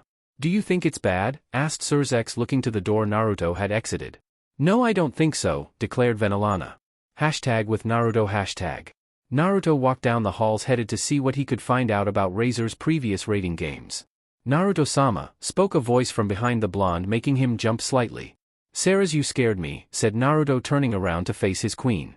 I apologize, replied the vampire. What's up, Sarah's? Asked Naruto. I'm wondering what the strategy for the raiding game is, questioned the blonde vampire. I'm going to work that out now. All I know for sure is it's in Konoha. I've just told Surzex I want it in Konoha, declared Naruto, getting a nod from the woman. Your Harkonnens, spoke Naruto, drawing the vampire's attention. What about them? Asked Sarah's. How much ammo do you have for them, and can you easily access them? Questioned Naruto, getting a quirked brow from the blonde vampire. I need to release restrictions to level 5 to get them, and Sir Integra was kind enough to have hundreds of thousands of rounds produced for them before her death. Something about a thanks for my years of service, declared Sarah's. Okay, thank you, Sarah's, replied Naruto, narrowing his eyes, storing the information for later. Why? Asked Sarah's, curious of her master's thoughts and preferring not to intrude upon them. Just for future knowledge at this point, but that might be important later, spoke Naruto, getting a nod from the blonde vampire. Who else is awake? Asked Naruto. Just me, replied Sarah's. Alright, come with me, we have some study to do, declared Naruto, getting a nod from his vampire. Hashtag the next day hashtag. Naruto and his peerage complete with Rainier and Kuroko waked towards the arena in the center of Lilith. Thankfully there weren't too many people around as it was both early morning and people were surely already at the arena waiting to see the raiding game. Nervous Ototo? Asked Hana looking to Naruto. Not a bit, I have you all with me, I know we're going to win, declared Naruto with a confident smirk. Walking into the arena, the group quickly made their way through the halls and out onto the arena floor. Walking out they found thousands of devils watching all around the arena, which looked more like a coliseum. Ladies and gentlemen, today we have a special raiding game. The combatants, one of the most promising young devils, Azure Phoenix, and his opponent, first time in a raiding game, Naruto Gremory Phoenix, called an announcer before a roar tore through the crowd.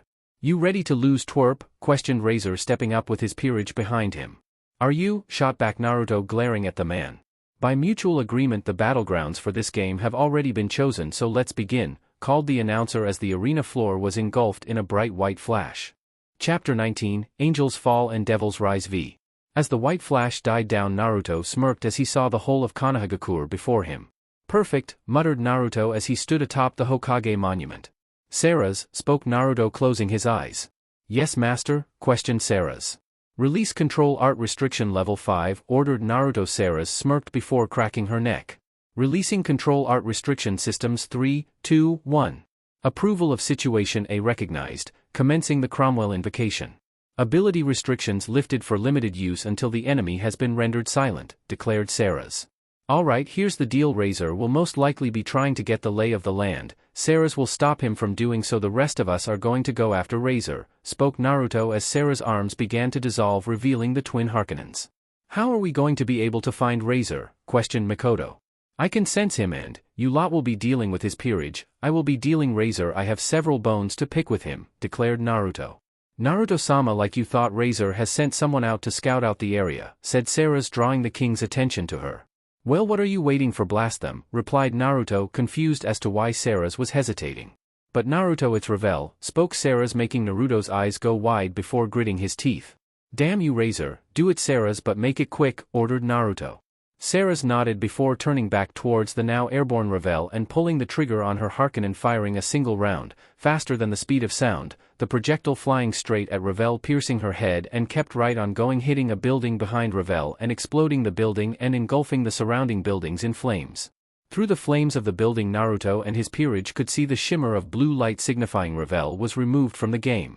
Saras, you stay here and pick off anyone else that might try to get a view of the area, ordered Naruto, getting a nod from the vampire. The blonde devil walked over to the edge of the cliff that was the Hokage monument. The rest of you follow me, demanded Naruto as he jumped down from the cliff face. Mikoto was the first to recover before she followed her master's lead and jumped over the edge, the others soon following along. As the devils fell from the Hokage mountain before flaring out their wings just far enough off the ground to stop their fall. Upon landing, Naruto started to walk forwards, his peerage following behind as they landed. However, the women were confused as Naruto bent down and lifted up a manhole.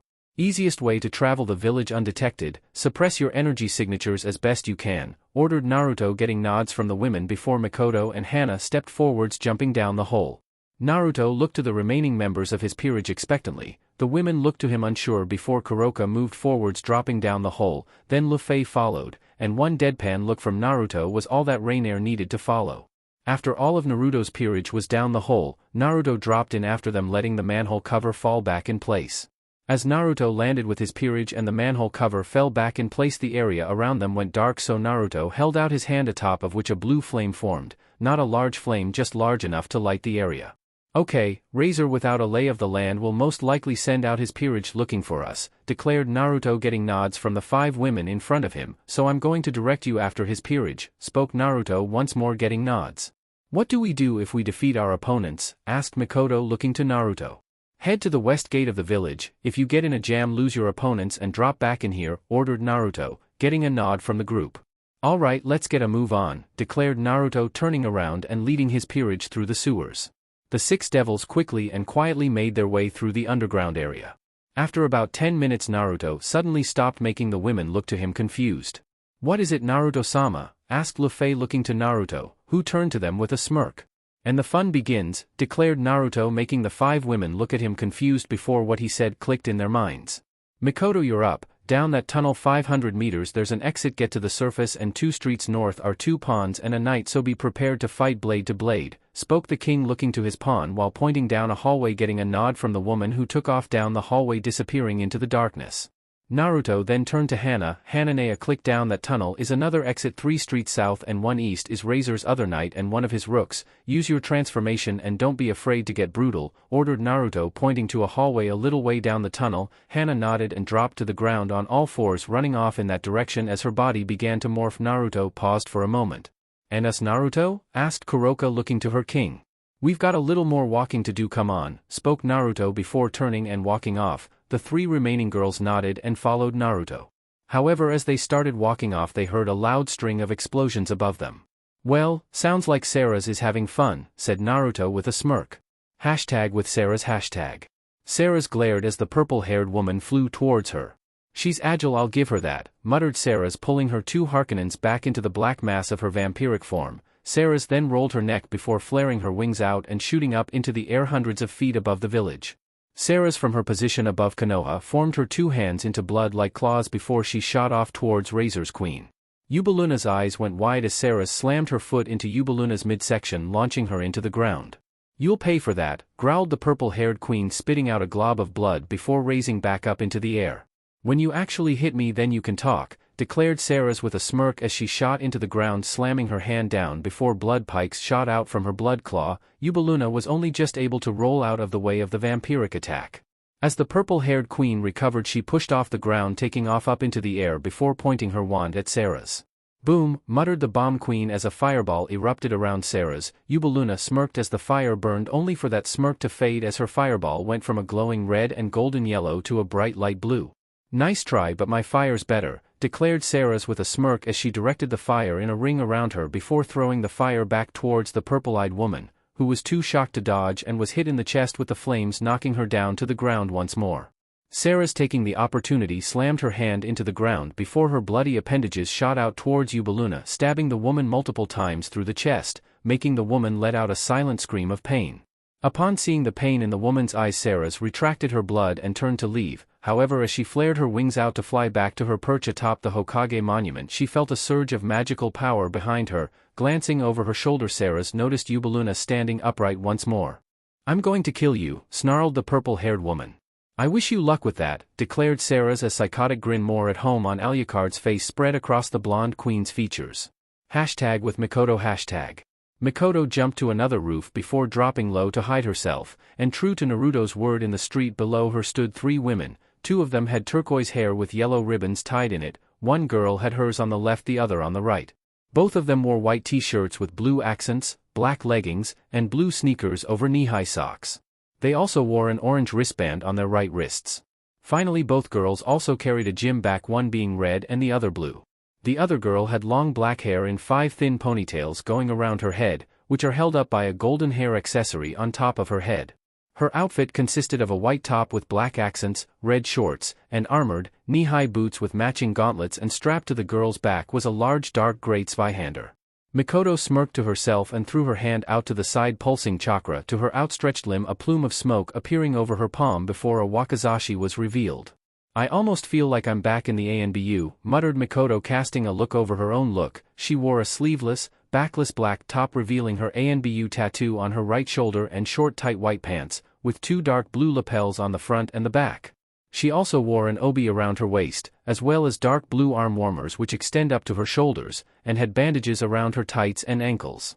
Gripping her wakizashi tightly, she, using all the stealth skills she had, slipped silently off the roof and crept up behind the 3 women who unfortunately were walking side by side, so she couldn't get them all. Sneaking up behind the 3 women, Mikoto quickly stood up behind the Zweihander-wielding woman, wrapping an arm around the woman's head.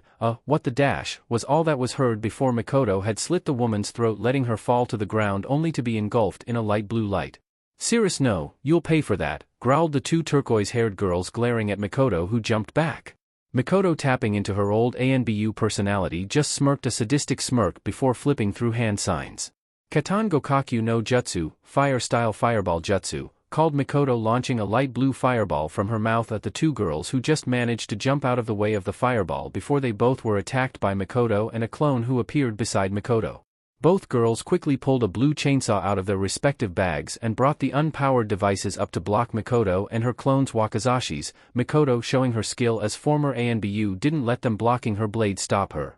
Both Mikoto and her clone swung around the chainsaws, slamming their hands into the two girls' heads, knocking them into two buildings. As soon as the two girls were launched, Mikoto and her clone were both engulfed in a plume of smoke, and halfway down the street they reappeared. "I need to stop messing around with training," muttered Mikoto, looking to where her and her clone had just been, seeing a leaf fluttering in place of the two women. As the two Mikotos heard the roar of the chainsaws starting up, Mikoto turned to her clone and nodded. The clone, seeing the nod, vanished in a plume of smoke, while the original Mikoto pulled out a kunai. #with Hana. The brown-haired werewolf form of Hana slammed down onto the street Naruto had directed her to. She saw two women. One woman had light brown hair with 3 red highlights in it and half of a white mask on her face obscuring the view of one of her gray eyes. She wore a black jacket and matching jeans. The jacket had wide shoulders and a wide collar, featured 3 leather straps on both her arms, and was cut off at her midriff. Her jeans had a section on her right pant leg cut off, revealing some of her thighs and rear end, and also featured 3 leather straps on her calves, just below the ankles, and 2 extra straps on her right pant leg to keep it in place. She also wore black fighting gloves and boots. The other woman also had light brown hair but green eyes and wore a full set of silver armor with black accents that appeared to be a cross between a European knight's chest plate, gauntlets and greaves, and a Japanese samurai hip plates and shoulder guards. She also a headband that went across her hair and forehead.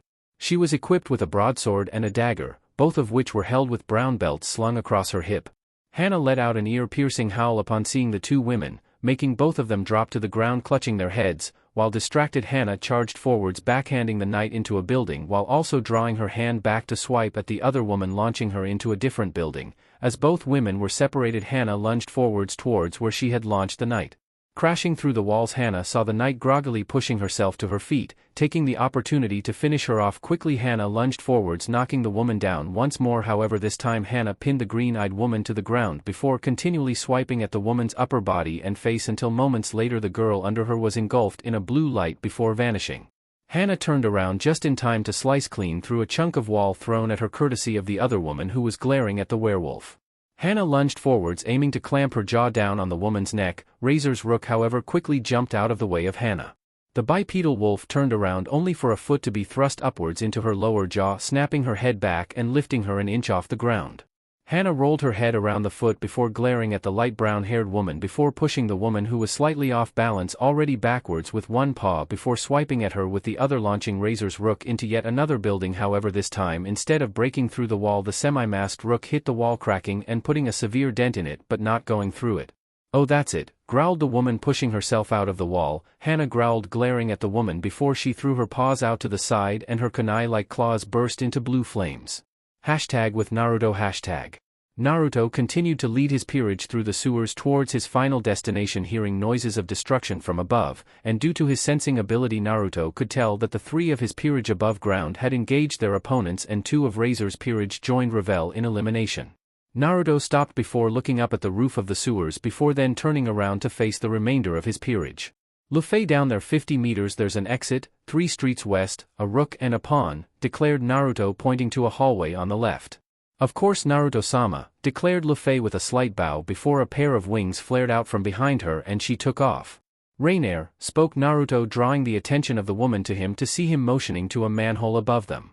"2 streets north, 3 pawns, be careful," ordered Naruto. "Yes, Naruto-sama," said Rainier through gritted teeth as she flared out her own wings, but unlike everyone else of Naruto's peerage, she only had one devil wing, the other remained a fallen angel wing. Naruto hummed upon seeing that before shaking it off. "And me?" questioned Kuroka. 200 meters down the hall on the left is a hallway, down there 500 meters is an exit, 2 streets west and 1 north, a bishop and a pawn, declared Naruto, getting a nod from the Nakomata. "What about you?" asked the woman. "Razor is just waiting for me," declared Naruto with a smirk flaring out his wings. "I'll see you once this is over, Kuroka," said Naruto with a grin before he took off down the hallway on the left, leaving Kuroka to follow his instructions. #with Luffy. The blonde magician found herself floating over the street Naruto had directed her to, sitting sideways on a broomstick she had summoned. Upon leaving the sewers, she observed the 2 devils below her. Of the 2 of them, it was hard to tell which was in fact the rook Naruto had warned her about, as both seemed like they could be the rook. One of the 2 women had medium-length black hair with 2 buns, one on either side of her head. She wore a navy blue qipao with gold accents, a white sash around her stomach, and black, low-heeled shoes. She appeared to be lacking any weapons or any other equipment. The other girl had blue hair tied into 4 ponytails, 2 pointed upwards, the other 2 remaining downwards. She wore of a white haori with a red obi, which was worn under a red happy coat. She wore bandages on her forearms and shins, and black guards over her hands. Within said hands rested a wooden pole. "Meeny meeny miny," muttered Lu Fei to herself with a giggle, kicking her legs back and forth underneath her. Her fingers began to spark and arc with golden bolts of lightning as she hovered. "Mo," called Lu Fei, throwing her hand forward, making her choice and launching the lightning from her hands towards taller of the 2, black-haired woman. Both of the women heard the voice from behind them but were too slow to do anything as they turned to see a bolt of lightning flying towards them. The bolt of lightning hit the target, knocking her backwards onto the ground as lightning danced and arced off her as she spasmed on the ground. "You little bitch," growled the blue-haired girl, glaring at the giggling Lu Fei. "Don't be so mean, Devil-sama," giggled Lu Fei, pouting. Before holding her both of her hands forwards with her index and middle fingers up and thumbs running along the fingers, Lu Fei's left hand was pointed upwards while her right was facing down. With that, the ground around the other member of Razor's peerage broke apart and 2 vines broke out of the ground, wrapping around the woman before she could move. "What the? I can't move," growled the woman. Lu Fei smirked before snapping her fingers towards the 2 women, and to their horror a wave of black energy spread from beneath Lu Fei and toward the 2 of them, engulfing them in blackness. "La la la la la," sang Lu Fei as she took off, leaving the 2 darkness-cloaked women behind. As Lu Fei got about a street away, howls of agony were heard from where the blonde had just been. #with Rainier #. The fallen angel woman glared down at the 3 devils beneath her. While killing the devils beneath her wouldn't make up for her enslavement, it would at least make her feel better, so Rainier formed a ball of blue flames in her hand before concentrating on it with all of her power, and the air began to sparkle before the flames turned white, still however maintaining a dark blue core. Rainier threw the ball of flame at one of the devils beneath her. She didn't care to take note of any details of the devils. The fireball hit one of the 3 women, who screamed out in pain as she was engulfed in white and blue flames. However, after a second the screams stopped and the woman vanished in a blue flash. Rainier at this point floated down to the roof of a building, landing on the tip of the roof glaring at the 2 remaining devils. Rainier noted the 2 of them wore maid outfits. "You're going to pay for that," snarled one of the 2 women. Rainier rolled her eyes before forming a pink spear of light in her right hand, making both maids back up in fear. "A light spear," stuttered one of the 2 women.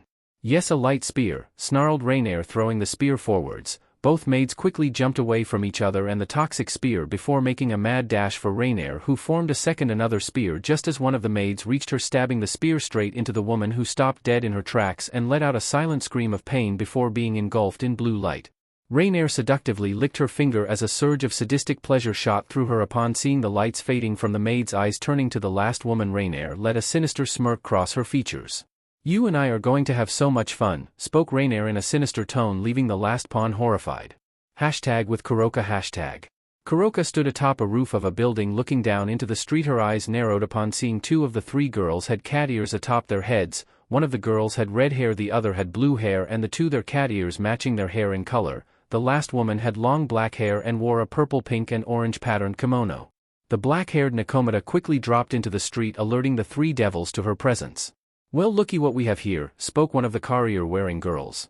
Kuroka just smirked, bringing up her hand holding her index finger up. The Nakomata began to draw a symbol with her hand and purple glyphs formed just in front of her hand, and just after the 5th glyph formed in less than 2 seconds a cloud of purple miasma flowed out from around her. "Get back, you 2, yelled the kimono-wearing girl, jumping back, her wings flaring out, her eyes wide upon seeing the miasma. However, despite her whining, the 2 cat girls weren't fast enough to get away from the miasma, and upon the mist reaching them they fell down coughing.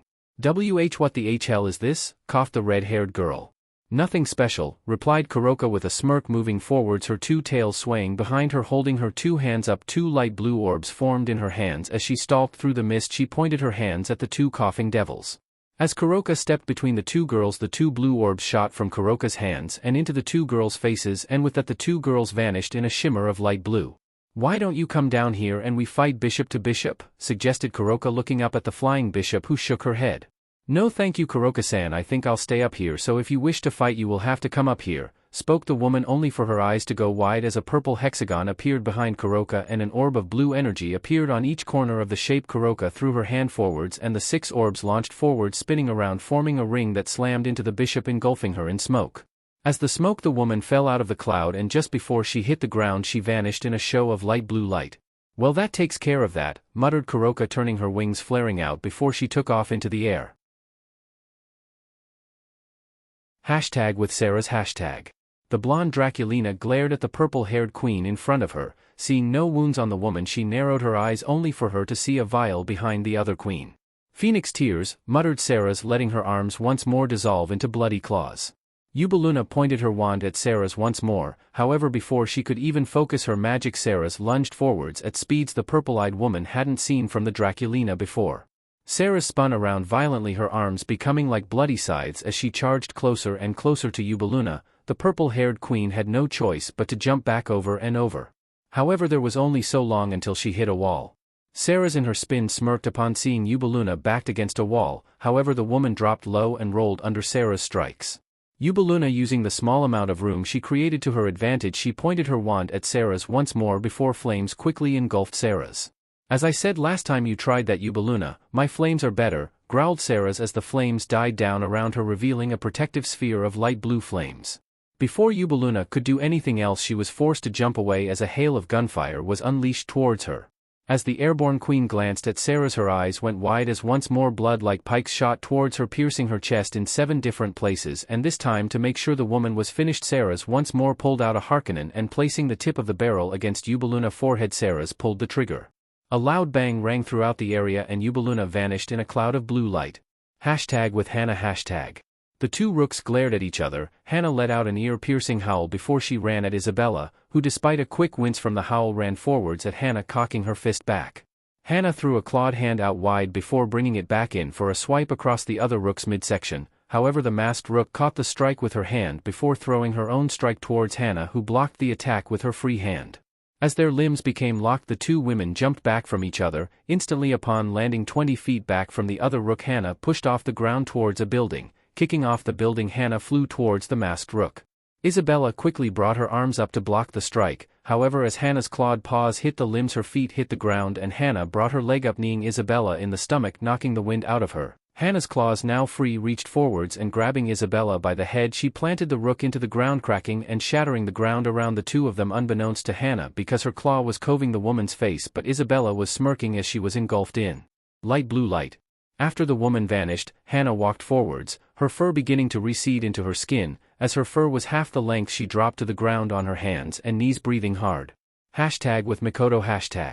Mikoto held her weapons tightly as the two women ran out of the destroyed buildings. Mikoto's eyes morphed from the charcoal black orbs to a sinister red with a black 6-pointed shuriken in them. "Amaterasu," called Mikoto, glaring at one of the two girls, the black flames of Amaterasu forming on the girl's chainsaw. "What the?" questioned the girl, concerned, stopping as the flames spread over the device.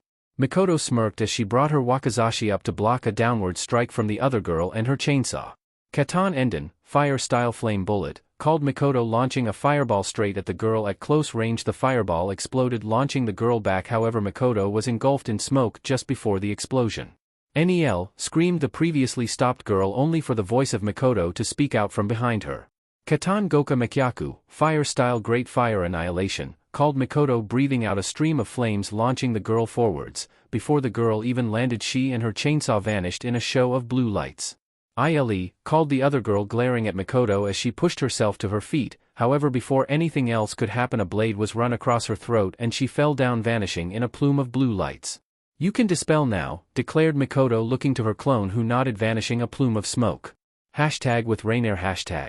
The black-haired fallen angel glared at the last devil before her, who was looking at her horrified. Rainier quickly jumped down from the roof and ran at the devil while she was still petrified with fear. Rainier quickly formed a spear of light and stabbed it into the woman's hand. Screamed the girl as she was pushed back into the ground and the spear pinning her hand to the ground. "I told you we were going to have lots of fun," spoke Rainier, forming a second light spear and stabbing it through the girl's other hand, a look of glee passing over Rainier's face at the devil's anguished screams. Rainier formed another 2 spears before turning around and stabbing them through the woman's knees once more, making her scream out in pain. Rainier licked her fingers in sadistic pleasure hearing the screams. "Your screams, they're magical," declared Rainier, letting out a moan of sadistic pleasure. Rainier then knelt down, her knees coming to rest either side of the woman as she writhed in pain. I could rape you, you know, right now, muttered Rainier, tracing her finger along the girl's chin, making her pull away from the fallen angel's gentle touch. I could do it and no one would be able to stop me. I could suffocate you with my pussy or my tits, spoke Rainier, running her hands down the woman's side, the woman letting out a whimper. But I don't think I will, declared Rainier, sitting back up, forming a ball of blue flames in her hand. In fact, right now I think I'll settle for this, spoke Rainier as the flames turned white before she slammed the ball of fire into the pinned woman, who let out one last tortured scream before she faded away in a flash of blue lights. #with Naruto Naruto pushed up the manhole cover and flew out of the sewers as the metal disc fell back down. Naruto turned to where he felt Razor and rolled his eyes. Should have known, muttered Naruto, looking at the Hokage's mansion. Chapter 20, Angels Fall and Devils Rise 6. Naruto looked up to the Hokage's mansion. He could sense Razor's power signature within the walls of the building. Naruto kept his wings out and pulled a laster out of the sheath on his back before summoning Brynhildr in his other hand. Walking forwards, Naruto cloaked both weapons, his weapons in their respective elements, Brynhildr in blue flames, a laster purple lightning. Continuing his pace forwards, Naruto cleanly sliced through the metal gates of the Hokage's mansion and continued into the compound. Kicking the doors off the hinges, Naruto strode into the building and continued up the stairs. Kicking the doors of the upstairs lounge open, Naruto found Razor sitting in one of the two sofas with a smug grin on his face. Finally made it, runt, spoke Razor, trying to taunt Naruto. I don't know why you're so cocky. You're the only one left of your peerage while I have all of mine left, said Naruto with a smirk, making Razor frown. You could have your entire peerage plus the peerages of those two bitches you have wrapped around your fingers and still not lay a finger on me, declared Razor, his cocky smirk returning in full force. Naruto narrowed his eyes at the elder Phoenix, and before Razor could blink, Naruto was engulfed in smoke and Razor felt a searing pain in his neck. As flames engulfed the open wound, Razor turned to glare behind him at Naruto, who had clearly cut through his neck. I see the rumors of you picking up a sword were true, spoke Razor, standing up, his neck healing. Well, so have I, continued Razor, holding his hand forwards where a ring of flames formed. The flame ring floated backwards, revealing the hilt of a katana with red tassel tied to the tip of the hilt. Razor grasped the hilt as the ring continued onwards, revealing a sheathed katana in a blood-red sheath. As the flames died down, Razor gripped the sheath of the blade and quickly drew the blade, revealing the blade itself to be a bright silver. That blade has never tasted the flesh or blood of mortal or immortal alike. Both of mine have swum in it, spoke Naruto, a grin appearing on his face as he stepped forwards, the spark sun alaster beginning to grow to the size of boa constrictors, while the blue flames on Brynhildr roared with an intensity unmatched by any. In an instant both phoenix-born devils bolted forwards, clashing, Razor's clean katana meeting Naruto's flame-coated blade. Your style is sloppy, declared Naruto, bringing a laster up to strike Razor at his neck. Razor simply let the blade slice through his neck once more before forming a fireball and launching it at Naruto. Your attack's predictable, continued Naruto, vanishing in a plume of smoke replaced with a book. Your stance unrefined, said Naruto, appearing behind Razor, swinging his blade through the phoenix once more. The elder phoenix turned Naruto. It doesn't matter, your attacks don't do anything to me, smirked the pure blonde phoenix as his face stitched itself back together through flames. So you think, muttered Naruto under his breath as he jumped back. Naruto glanced to his other blade. He could quite easily slice Razor to pieces, but that would raise too many questions. Naruto from his retreated position raised his hand, the one holding the hilt of a laster, the index and middle finger raised before Razor could ask what was going on. A bolt of lightning slammed through the selling, electrifying Razor, arcs of purple electricity dancing across his skin. You think your petty little sparks hurt me? Questioned Razor arrogantly. No, but that's not why I did that, replied Naruto, dashing forwards once more, bringing Brynhildr up for an upward strike. Razor tried to move to block the strike, however he found himself unable to move. Naruto's blade sliced clean through Razor's pelvis and up through the chest. What the hell? Questioned Razor as his body reformed. I take it you noticed, spoke Naruto with a grin as Razor tried to move his hands, only for the blonde to slice clean through Razor's head, below his eyes and above his nose, before slicing through Razor's chest from shoulder to hip, then again through the head, from the top of the head over one eye and the nose and below the other eye and through the cheek. My lightning may not hurt you, Razor, but it can paralyze you, smirked Naruto. Enough, roared Razor, throwing flames out all around him, incinerating the entire room the two were standing in. Naruto managed to jump back from Razor just in time to avoid most of the flames. Well, now that's rude, said Naruto with a teasing smirk, wisps of blue flames flickering around him. Carlamine said I wasn't much of a swordsman, spoke Razor, tossing the katana to the side before bright yellow flames began to flicker around him. I've given up on pretending you can wield a sword and moved on to pretending you can use fire magic, taunted Naruto with a smirk plastered on his face. I'll show you, you little shit, snarled Razor, forming a fireball about the size of a basketball and launching it at Naruto. The blonde redhead himself just lazily dodged to the side, letting the ball fly past him. However, before Naruto could blink, a second fireball was flying at him, quirking a brow. Naruto simply leaned back and the ball flew over his bent form. Using Naruto's position against him, Razor formed yet another fireball and threw it at Naruto's feet. Naruto, sensing the fireball approaching, kicked off the ground, flipping backwards into handstand and then pushing off the ground, landing about 5 feet back into the hallway on his feet once more. Banishing shift, called Naruto as yet another fireball flew at him. Naruto brought Brynhildr up, slicing into the air, leaving a green scar in the air which quickly sucked in the fireball. What the hell? Questioned Razor, looking at Naruto's technique skeptically. Naruto just smirked and shot upwards out of the building, smashing through the roof. Damn you fucking brat, snarled Razor, following Naruto's lead and shooting upwards out of the building. In the air above the flaming mansion, Naruto floated, a smirk on his face, one of his blades gone, the other returned to its sheath on his back, his hands out to the side, purple lightning dancing between his fingers, while blue balls of fire the size of tennis balls floated inches above his hands. Come on Razor, show me what you've got, called Naruto as the 2 balls of fire started to spin around him slowly. Razor snarled and threw fireballs towards Naruto. The multi-clan devil let his wings dissipate and let himself drop 20 meters to avoid the fireballs as his own fire sped up to the point of forming a ring of fire around him. Naruto watched with mild curiosity as the fireballs thrown by Razor rebounded and once more flew towards Naruto, who smirked an insane smirk. That's more like it, declared Naruto with a grin. As the flames drew closer and closer to Naruto, he threw his hand out and in an instant Razor's incoming fireballs stopped dead in their tracks and turned light blue. What the hell? Questioned Razor, looking at Naruto's technique skeptically. Naruto just smirked and shot upwards out of the building, smashing through the roof. Damn you fucking brat, snarled Razor, following Naruto's lead and shooting upwards out of the building.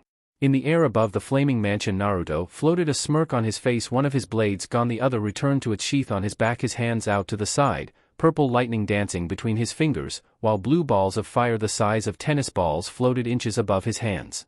Come on Razor, show me what you've got, called Naruto as the 2 balls of fire started to spin around him slowly. Razor snarled and threw fireballs towards Naruto.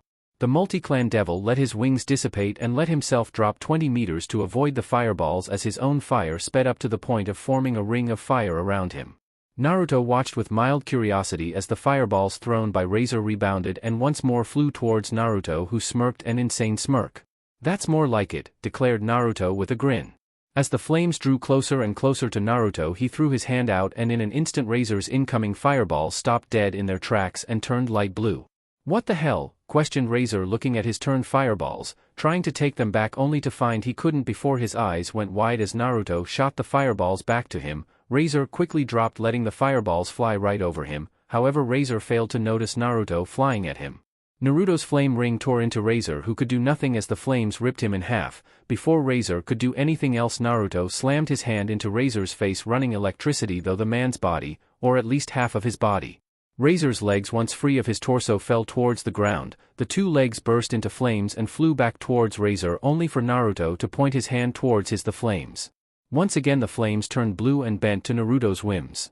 Son of a bitch, growled Razor as the flames flew away from the man. Razor winced as what was left of his legs were stolen from him and the bottom of his body caught alight, and Razor winced as his immortal body was forced to regrow his legs from nothing.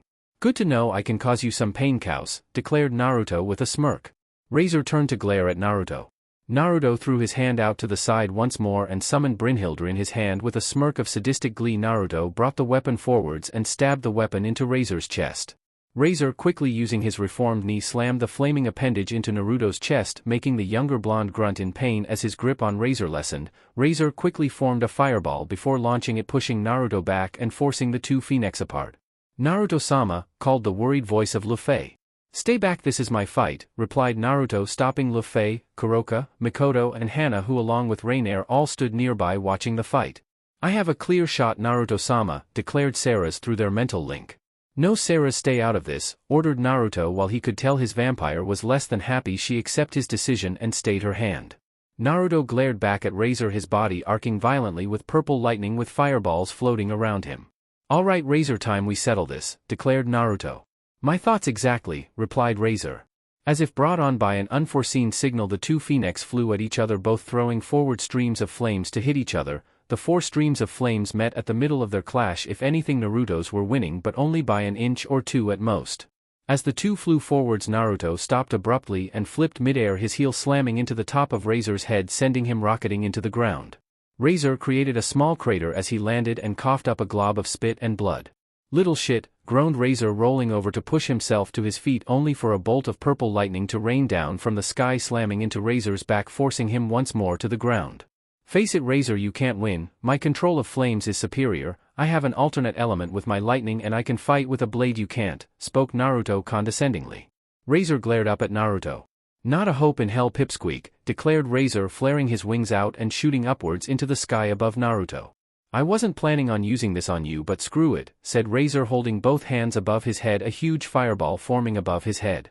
The fireball steadily grew in size until it dwarfed the size of the property around the Hoch's mansion, and even kept growing until the point it was almost as large as a district of the village, but still the fireball kept growing. Naruto quirked his eyebrow at the size of the fireball, but otherwise let Razor increase the size of his fireball until it dwarfed the village of Konohagakure itself. "This fireball is the biggest I can create. It takes most of my energy to maintain it, but to wipe that smug grin off your face, it's worth it," snarled Razor as he threw the fireball towards Naruto. Naruto eyed the fireball, before once more summoning Brynhildr. "Banishing shift," called Naruto, slicing at the air, putting more power into the technique than usual to absorb the entirety of Razor's miniature sun. The flames began to be absorbed. They spiraled around and were absorbed into the slash. The flames were slowly but surely sucked into the slash. As the flames vanished, Naruto turned to Razor to see him looking wobbly. Before after a second, Razor fell backwards, dropping to the ground with a dull thud. Naruto lowered himself to the ground and the area around everyone went white. After a moment the whiteness died down and Naruto and his peerage found themselves back within the arena in the underworld. Glancing around, Naruto and his peerage noted that most of the people within the stands wore looks of shock, some even looking at them in horror. However, through the deathly silence one sound arose. Clapping. Looking to the source of the clapping, Naruto smirked as he saw Rias clapping. The red head was quickly joined by Sona, then Tsubaki and Akino, followed by the rest of both girls' peerages and the Azure Phoenix and Citri head families, and within minutes the entire arena broke out into rounds of applause, roars of congratulations and whistles. Naruto bowed his head before he and his peerage vanished in a flash of blue fire. #Gremory Castle Grounds Naruto and his peerage appeared in the gardens of Gremory Castle. Naruto, upon materializing, turned to his peerage. "You lot did well out there today," said Naruto, congratulating his peerage. "However, for future reference, you're particularly Rainier in a raiding game. Don't toy with them, eliminate them as quickly as possible," spoke Naruto. "What about you then? You toyed with Razor, we could have helped," replied Rainier. Yes I did, but that was me displaying my strength, something I hadn't had the chance to do, and that was the point of the raiding game itself. To show the devil population I have. Kuroka has control of her powers, I have control of her, and that I am not to be trifled with," spoke Naruto. "That being said, Rainier, you represent Naruto. Threatening to rape a fallen opponent even for a devil is appalling," spoke a voice from behind them. Naruto turned to see Surzex before turning back to Rainier with a quirked brow. The former fallen angel looked away from her master. "I see, so that's why you took so long eliminating your final opponent," muttered Naruto, looking to Rainier. "Rainier, Sarah's," spoke Naruto as he walked away. The two followed Sarah's, pushing Rainier along to get her to move. "The rest of you, we're leaving tomorrow, so relax for now," said Naruto, glancing back to his peerage, who all nodded. The four of them nodded. Naruto meanwhile headed towards the castle. "What are we doing, Naruto-sama?" questioned Sarah's through their mental link. "Rainier threatened to rape her opponent. She needs to be punished," replied Naruto. Sarah's knew that's not what she wanted to know, but given he didn't expand on what he said, Sarah's didn't push the matter. Walking into the castle, Naruto and his two peerage members headed towards his room. It took about 5 minutes of walking before the three of them to reach Naruto's room. Once inside, Naruto sat on his bed. "Kneel," ordered Naruto, sternly looking to Rainier, who quickly dropped to her knees. Sarah's meanwhile stood with her back to the door and arms crossed. "So you threatened to rape your opponent," spoke Naruto, getting a quick nod from Rainier. "I know you hate me and hate it here, but I can't have you doing something like that, Rainier. You're my pawn," said Naruto. Rainier gulped nervously, too afraid to even look at Naruto. "Look at me," ordered Naruto. Rainier hesitated, and that was all Naruto needed. A collar-like marking formed around Rainier's neck and she fell forwards moaning. "All yours, Sarah's, don't break her," spoke Naruto, standing from his bed before walking to the door, leaving Rainier on the floor moaning as her clothes rubbed against her erogenous zones. Yes, Naruto-sama, spoke Sarah, stepping forwards before smacking Rainier's ass, making the fallen angel moan. Naruto stepped out of the room, not noticing a tear leaving Rainier's eye. "To-san, Ototo save me," mentally begged Rainier as Sarah's began to torment her. #with Naruto #. Naruto walked down the halls of Gremory Castle. He hated having to put Rainier through what he was, but he couldn't just let her go or kill her. "Naruto," spoke a voice, making Naruto look up, shaking his head. "Yeah, Oba-san?" questioned Naruto, looking to Venolana, who was looking at him slightly concerned. "Can I have a word?" asked the woman. Naruto nodded and followed her. The two devils walked down the halls of the castle, Naruto following the brown-haired Gremory matriarch. Eventually the two devils walked into the library. Venolana led Naruto through the many book and scroll-filled shelves at the back. Naruto and Venolana found themselves at a small area clear of books with a pair of sofas either side of a coffee table. "Naruto, sit," spoke Venolana, pointing to one of the sofas, before sitting on the other one. Naruto sat down on the sofa and looked to Venolana, confused. Venolana wasn't looking at Naruto. The woman sighed before turning to the blonde. "Why did you turn Rainier?" questioned Venolana, looking the blonde dead in the eyes. Naruto looked away from the woman. "You know why I told Sirs XY, said Naruto, trying not to look at Venolana.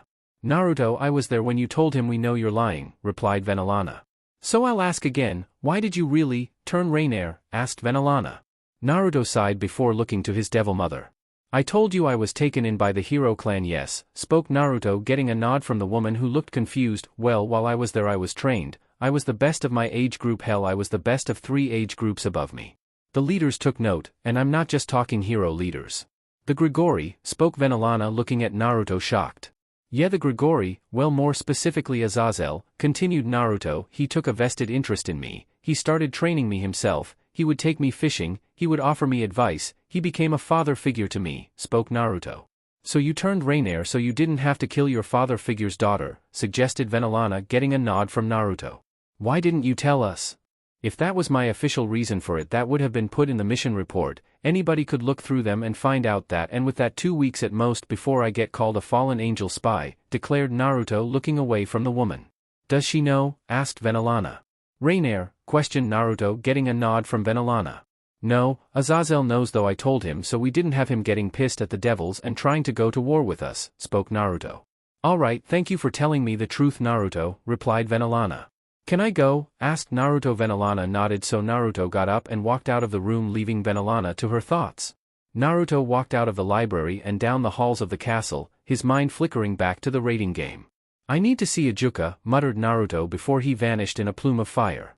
#Astaroth Castle #. Naruto appeared in a flare of flames outside the gates of the Astaroth Castle. The guard stopped Naruto.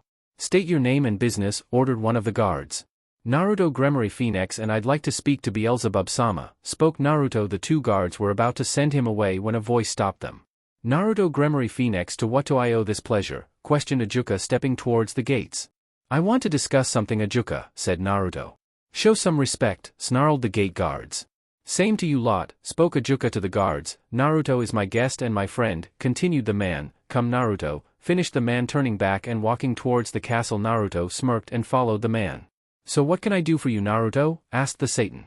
"It's something that maybe shouldn't be discussed so openly," said Naruto, making the Satan look at him confused, but nodded and then quickly led Naruto towards his office. "Nisama," spoke a voice approaching Naruto and Ajuka. "Oh, Diodora, I'm sorry, can it wait a bit?" asked Ajuka, looking to the young man. "Sorry, I didn't realize you had company, I'll leave you be then," spoke the man, turning around and walking away. "I don't like him," thought Naruto to himself, looking at the retreating form of Diodora Astaroth. "That's my younger brother Naruto," spoke Ajuka, before turning and leading Naruto once more towards his office. After a few minutes of walking, the two men arrived at the office. Stepping inside, Naruto closed the door behind him. "So what's with all the cloak and dagger stuff, Naruto? You're making it seem like you want me to murder someone," said Ajuka. "No murdering someone, I can handle myself, however what I'm going to ask could shake the rating game system to its core," declared Naruto, making Ajuka's eyes go wide. "Well, you're obviously calling in that favor, so what did you have in mind?" asked Ajuka. Naruto smirked.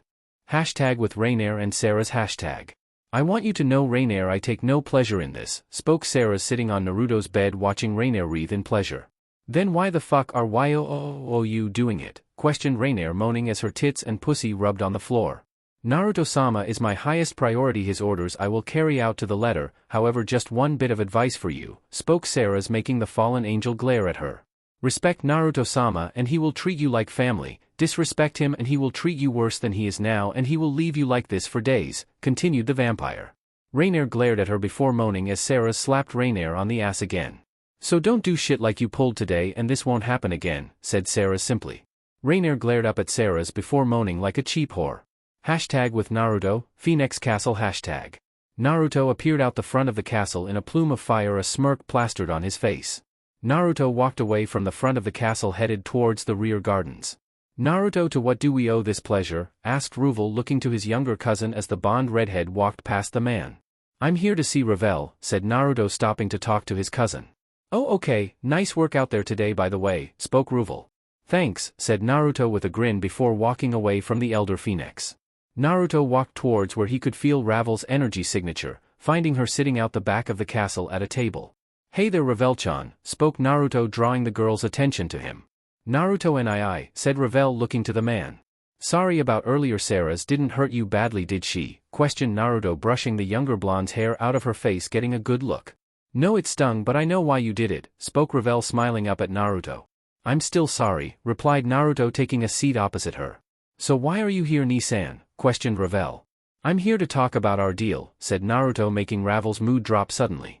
Oh, muttered Ravel sadly looking down at the table. Hashtag flashback hashtag. Naruto stood at the rear of the Phoenix Castle with Sarah's in front of him, Alastor in his hands and Ravel behind him. Ni-san, called Ravel drawing Naruto's attention back to her. Yeah Ravel-chan? Asked Naruto. Do you have any ideas about other peerage members you may want? Asked Ravel looking to Naruto curious. Well I did have a few people in Konoha in mind but they're already reincarnated devils so not really, spoke Naruto. I'd be happy to be one of your bishops, suggested Ravel quietly before looking away from Naruto. Ravel-chan, said Naruto drawing her attention back to him to see him smiling. It's not that I don't want to, but I'm going back to Konoha when I can and I don't trust those pigs not to hurt my precious little cousin, spoke Naruto hugging Ravel. But I want to help you, spoke Ravel looking up at Naruto. Alright I've got a deal, after I leave Konoha when I come back if I still have a bishop you can join my peerage then deal, questioned Naruto. Deal, spoke Ravel with a nod. Hashtag flashback and hashtag. Hey I still want you Ravel, spoke Naruto. But I'm a bishop, Kuroka and Luffy are your bishops what are you going to trade one of them away for me, asked Ravel looking to Naruto shocked. No nothing like that, said Naruto making Ravel look down sadly only for a blood-red bishop to be slid into her view. An evil piece? How? You've used both of your bishops, questioned Ravel. Yes I have used both of my bishops however, I also had a favor owed to me by a certain Satan, and I used that favor to get some extra evil pieces, spoke Naruto. No way, a full set, questioned Ravel. Naruto shook his head. No just a rook, a knight, a bishop and 4 pawns but if you're still willing I'd be quite happy to have you in my peerage, said Naruto with a smile, before he was hugged by Ravel. Thank you Ni-san, thank you, squealed Ravel hugging Naruto tightly. It was a promise Ravel I don't break my promises, spoke Naruto with a smile. Let's go get you off your brother's peerage, said Naruto standing up lifting Ravel up as he stood, the girl dropped to the ground and nodded before both Phoenix walked into the castle. Quickly walking through the halls the two came to the dining room. Oh Naruto I didn't know you were here, said a voice from behind the pair. Yes well Rubioba I have a promise to keep, spoke Naruto with a grin placing a hand onto Ravel's shoulder. But you've used both of your bishops? Replied Ruby confused. I got a third, spoke Naruto quickly flicking his hand up tossing the bishop up into the air. How? Questioned Ruby. I gave Ajuka something he really wanted so he gave me something I really wanted, replied Naruto with a grin. Alright but promise you'll keep her safe Naruto, said Ruby hesitantly. I will Rubioba I promise, spoke Naruto before turning back to the doors and pushing them open. Razor, called Naruto making the man look up from his whiskey to glare at the younger blonde. What do you want? Snarled the older Phoenix glaring at Naruto. The blonde red-haired devil threw his third bishop piece at Razor. Ravel's mine now, declared Naruto wrapping an arm around Ravel and walking out of the room leaving the moping Razor behind. Hashtag the next morning hashtag. Naruto woke as the light shone through the window shining on his face. As usual he found himself pinned to the bed by multiple weights however this time in addition to Rias, Akino, Mikoto, Sarah's, Kuroka and Kaneko Naruto found his chest weighed down although that one was on him. Looking down Naruto saw the resting face of Rainier. He had left her in perpetual sexually euphoric agony for the entire afternoon the day before, and she didn't even have the energy to move after Naruto allowed her to come, and thus she had joined the blonde in his bed. She's pretty cute, thought Naruto, looking down at the woman who had a small smile on her face as she slept. She is a fallen angel, Naruto-sama, it's in her DNA to be attractive, came the voice of Sarah's through their mental link. Did I wake you, Sarah's? Questioned Naruto, glancing at Sarah's to his left. Sarah's opened her eyes and looked to Naruto, shaking her head. I've been awake for hours, replied Sarah's, her eyes locking on to those of Naruto. You know Rias wants to come with you now that you're taking Revel, spoke Sarah's, looking at her master. I know, replied Naruto. She asked me to try and convince you to let her come with us last night, said Sarah's. I know that too, replied Naruto, looking up at the ceiling. So are you going to let her, or do you have another plan? Asked Sarah's. No, either way, replied Naruto, unsure. Naruto-kun, spoke Rias, drawing the blonde's attention to her. I want to come with you back to the elemental nations, continued Rias. I know, Rias-chan, but it's not safe. I know you can defend yourself, and I mean no insult to your skills, but you'd need to be stronger to be able to defend yourself, said Naruto.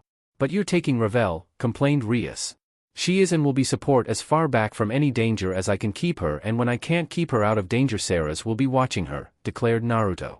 Please, Naruto-kun, begged Rias. I'm sorry, Rias, spoke Naruto, gently easing his hand out from under Sarah's and Mikoto before cupping Rias' face and pulling her into a gentle kiss. Rias was shocked by the sudden affectionate gesture but quickly kissed him back, her tongue running over his lip begging for entrance. Naruto obliged and deepened their kiss, their tongues caressing each other's. After several minutes of an intense make-out, the two devils pulled back from each other. I'm really, really sorry, Rias, but I can't let you, but I promise you as soon as I can I will come back for you, and I swear to everything holy and unholy that we will be together from then on, declared Naruto with no small amount of conviction. Okay, spoke Rias quietly, looking down. I promise, Rias, and I never break my promises, declared Naruto. Chapter 21, Misty Horizon's Eye. Naruto and his peerage appeared on the beach of the Land of Waves in a flash of blue fire.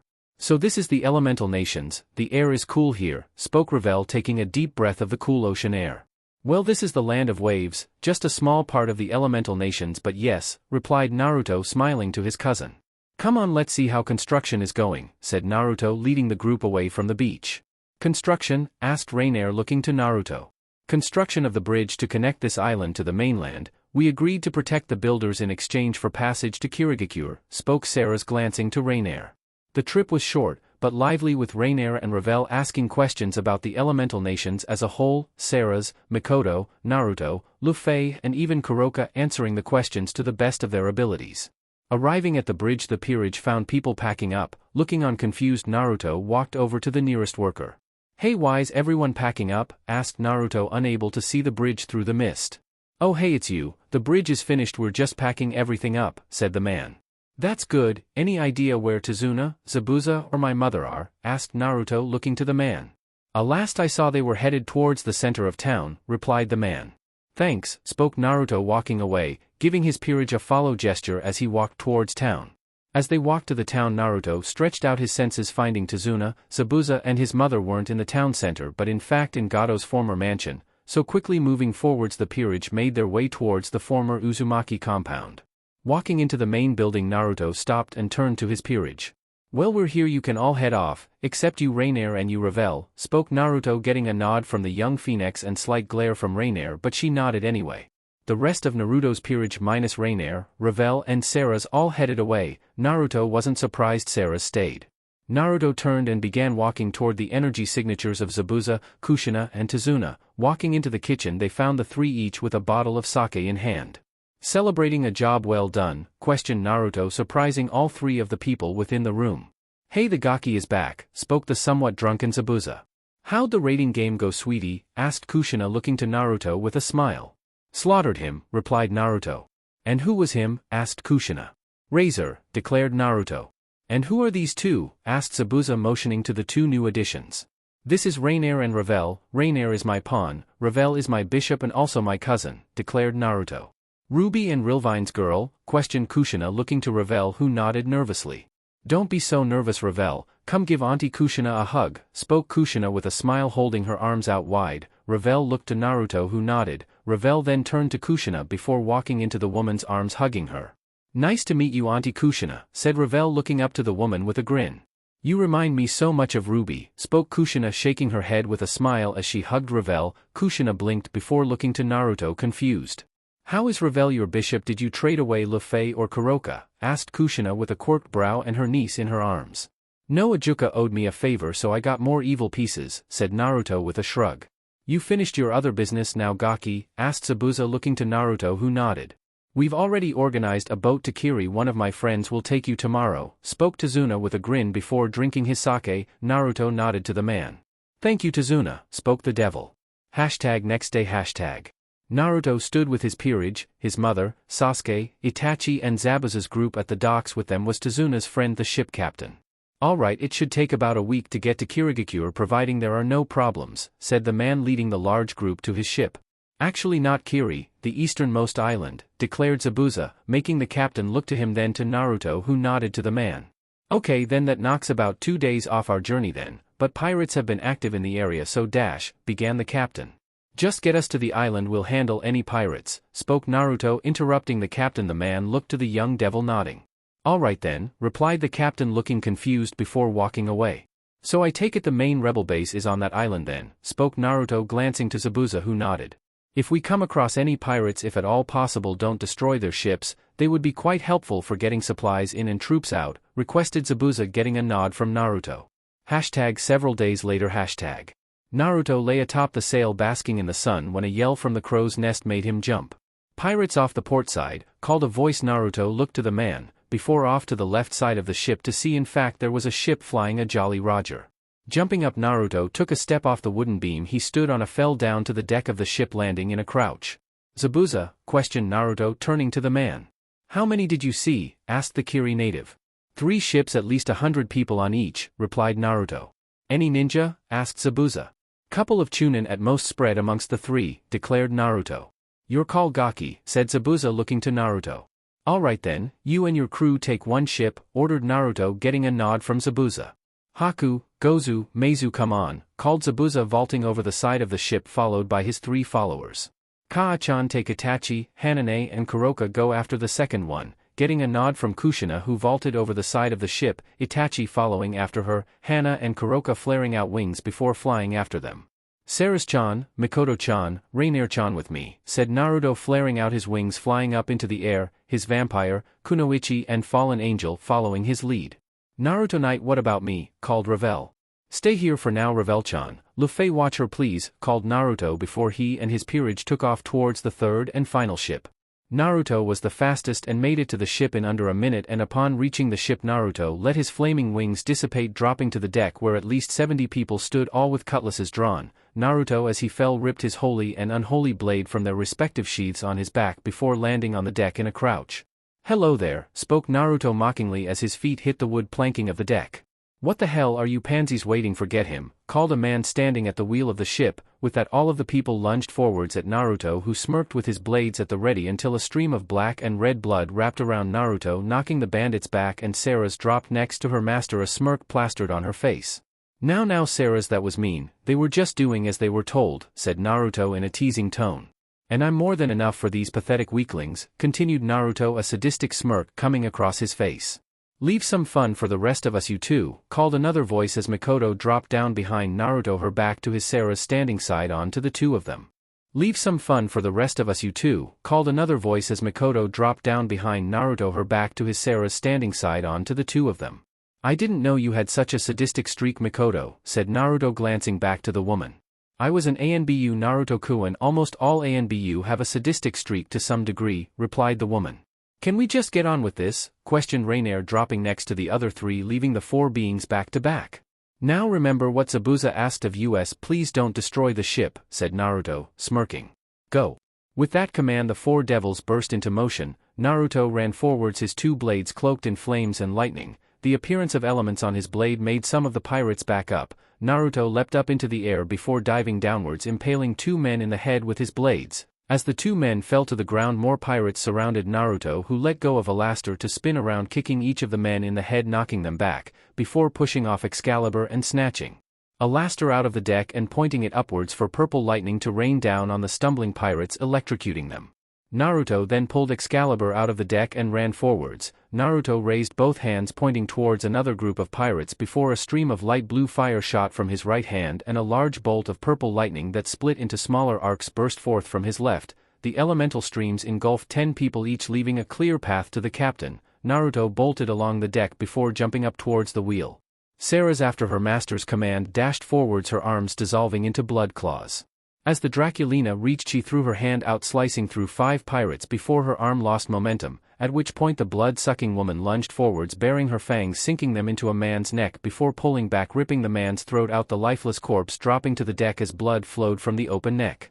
A rather gutsy pirate ran up behind Ceres in a sloppy overhead strike on the woman, only for a gloved hand to reach out and grasp the man's wrist. Ceres spun around, slicing the man's head off before returning to the matter at hand and throwing her hand forwards, her bloody claw shooting outwards and piercing a man's chest, his heart being ripped out by Ceres. Mikoto gripped her wakizashi in a backhand grip. She smirked, her blood-red eyes locking on a man in the crowd as pirates as they charged at her. He was the biggest of the group, and as the front-runners swung their weapons at her, the Uchiha matriarch was engulfed in smoke and replaced with the pirate who blinked before 7 different blades sliced into him, and the 7 pirates who held said weapons looked on in horror as the man dropped to the deck bleeding out. However, before they could even come to terms with what they had done, a scream was heard as Mikoto slit another pirate's throat, and as several of the other pirates went to attack her, she was once again engulfed in smoke, and yet another pirate appeared in her place before being slashed multiple times. Mikoto smirked as she once again hid in the crowd before pulling out 2 kunai. Jumping up and out of the crowd, Mikoto threw the kunai at 2 pirates before diving into the crowd, slicing into yet another pirate's midsection before once again being engulfed in smoke and replaced with yet another pirate. Rainier formed a light spear and charged forwards, towards the pirates that were ogling her. True, it was her own fault for dressing as she did, but that didn't give the bandits the right to ogle her. Rainier swung her weapon up from down low, impaling the first of the pirates on the spear of light. Using her momentum, Rainier kicked off the deck and flipped over the first of the dead pirates, and while in the air she formed a spear on the bottom of her foot that she slammed into yet another pirate. Spinning around, Rainier stabbed yet another pirate with a light spear. Rainier leapt up into the air, her wings flaring out as someone tried to slash her with a pair of swords hanging in the air. Rainier formed a pure white fireball which she quickly threw at the remaining pirates, the ball exploding and engulfing the remaining pirates. Naruto jumped up to the upper deck behind the apparent captain of the ship. "Who the hell are you?" snarled the man. He had green hair and dark blue eyes. "Your demise," replied Naruto, holding up his 2 blades. The green-haired man smirked and reached behind his back before pulling out a Vajra-type object. Naruto's eyes widened upon seeing the object. "Aoi Rokusho, former Chunin of Konoha, marked missing nin after you stole the Raijin no Ken," spoke Naruto, a quirked brow. "So you know of me, and the weapon by which you will die," said the man with a smirk. Naruto just rolled his eyes. "You don't hold a candle to the power I wield," replied Naruto, his wings flaring out behind him. Throwing his arms forwards, bolts of purple lightning and a ball of blue fire shot forwards, the lightning wrapping around the ball of fire as it flew. "How you think some pathetic elemental attack can stop me?" questioned Aoi as a blade of pure lightning flared forth from the Vajra in his hand, which he used to slice through Naruto's attack. Naruto quirked his brow upon seeing his attack sliced through. Sheathing his blades, Naruto drew his hands together before forming yet another fireball, throwing it at Aoi, who simply sliced through the attack again. However, this time following quickly after the fireball was Naruto, who slammed his fist into Aoi's face, throwing the man back about 10 meters into a hand railing. "Damn you, you bastard! I am Aoi Rokusho, the wielder of the Raijin no Ken," snarled the man arrogantly.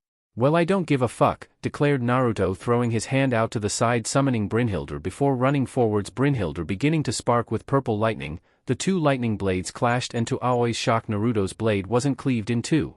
"Banishing shift," called Naruto as his blade glowing green before a slice opened up in the air and Aoi's blade was absorbed into the green slice, shocking the man. "What the hell did you do?" asked Aoi, glaring at the young blonde red-haired devil. Naruto slammed his fist into Aoi's jaw, throwing him up into the air before Naruto then wrapped his hand around Aoi's neck. "You made your last mistake," declared Naruto, dismissing Brynhildr. "How the hell is a child, this strong?" questioned Aoi. Naruto tossed Aoi up into the air before wrapping his arm around the man's neck before twisting his arm, violently snapping the man's neck. Naruto then threw the lifeless body over the arm rails into the water before looking down onto the deck to see only 3 other people alive. "Good job, you 3, declared Naruto, smiling to Mikoto, Ceres and Rainier, the 3 nodding back to him. "Alright, clear the decks," ordered Naruto, getting a nod from the 3 women, before he joined them on the decks, moving the dead bodies from the deck. After a few short moments of moving bodies, the four devils met in the middle of the deck. Now back to the other ship, ordered Naruto, getting a nod from the three women, who quickly flared out their wings and flew back towards the other ship. Naruto NII, called Ravel as Naruto dropped to the deck. Get your stuff you two, spoke Naruto, looking to Ravel and Luffy, drawing confused looks from the two of them. Why? Asked Ravel.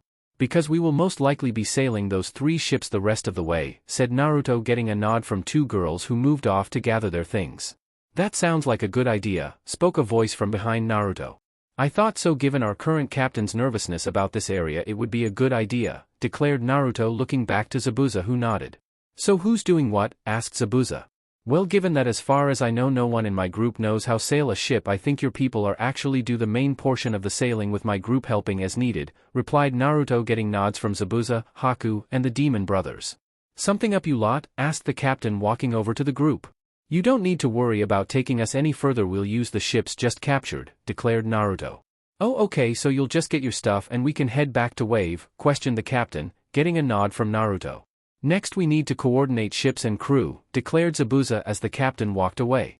Myself, Sarah's, Rainier and Ravel will travel with you as we still have some things to coordinate, Kaa-chan, Kuroka and Luffy with Haku, Hanane, Itachi, Sasuke and Mikoto with the demon brothers, declared Naruto, getting a nod from everyone present before they all split up and headed to gather their things, Naruto leaving a clone to instruct the final team of the situation. Several days later. The three former pirate ships pulled into a misty port on the easternmost island of the Land of Water, with the four Kiri natives instructing the devils on what to do with the ships. Come on kid, we'll leave the rest of them to organize the ships, the leader of the rebellion is probably anxious to meet you, declared Zabuza. Be that as it may, Kaa-chan and Sarah's will be accompanying us, said Naruto, glancing back to his vampiric queen and his Yukai mother, who were already following. I understand the blonde, but your mother? Questioned Zabuza, looking at Naruto with a quirked brow. Well, while the three groups all follow me, one of them answers to her over me, so she needs to be in the loop too, spoke Naruto, getting a shrug from Zabuza, who began walking away as Sarah's and Kushina joined Naruto on the docks. Haku, once you lot get these ships sorted, lead the Kind's group to headquarters, ordered Zabuza. Yes Zabuza-sama, replied Haku. Naruto, Kushina, Sarah's and Zabuza walked along the docks and out into a forest. So how close are we to your headquarters, Zabuza? Asked Naruto, looking to the massive sword wielder. We're about 3 clicks out, spoke Zabuza, leading the group into a forest. The group wandered in silence for a while, no one wanting to start a conversation. It took all of 10 minutes for the quartet to walk through the forest and eventually emerge in a large clearing. Well, here we are, declared Zabuza, turning, expecting to find the three looking at him with strange looks. However, the three devils looked surprised. Nice place, said Sarah's. Her comment drew a confused look from Zabuza. She can see thought any illusion, I can sense any illusion, and Kaa-chan can do both, said Naruto, looking to Zabuza. Good to know, come on, spoke Zabuza, walking further into what appeared to be an empty clearing. However, after crossing a certain point, a large walled-off area appeared before them. The wall was made from sharpened tree trunks from the looks of it, and within was a small town of tents. Zabuza walked up to the gate where 2 men stood guarding the open section of fence. They jumped upon seeing Zabuza. Zabuza-sama, you have returned, spoke one of the men. I have. Where's Mei? Asked the sword wielder. She is planning with the rest of the generals, spoke the second guard. Excellent, these 3 are with me. Haku, Gozu and Meizu will be along shortly with a bunch more people. Send them Mei's way when they get here, ordered Zabuza, getting a nod from the guards. Zabuza walked through the gates, Naruto, Sarah's and Kushina following closely behind.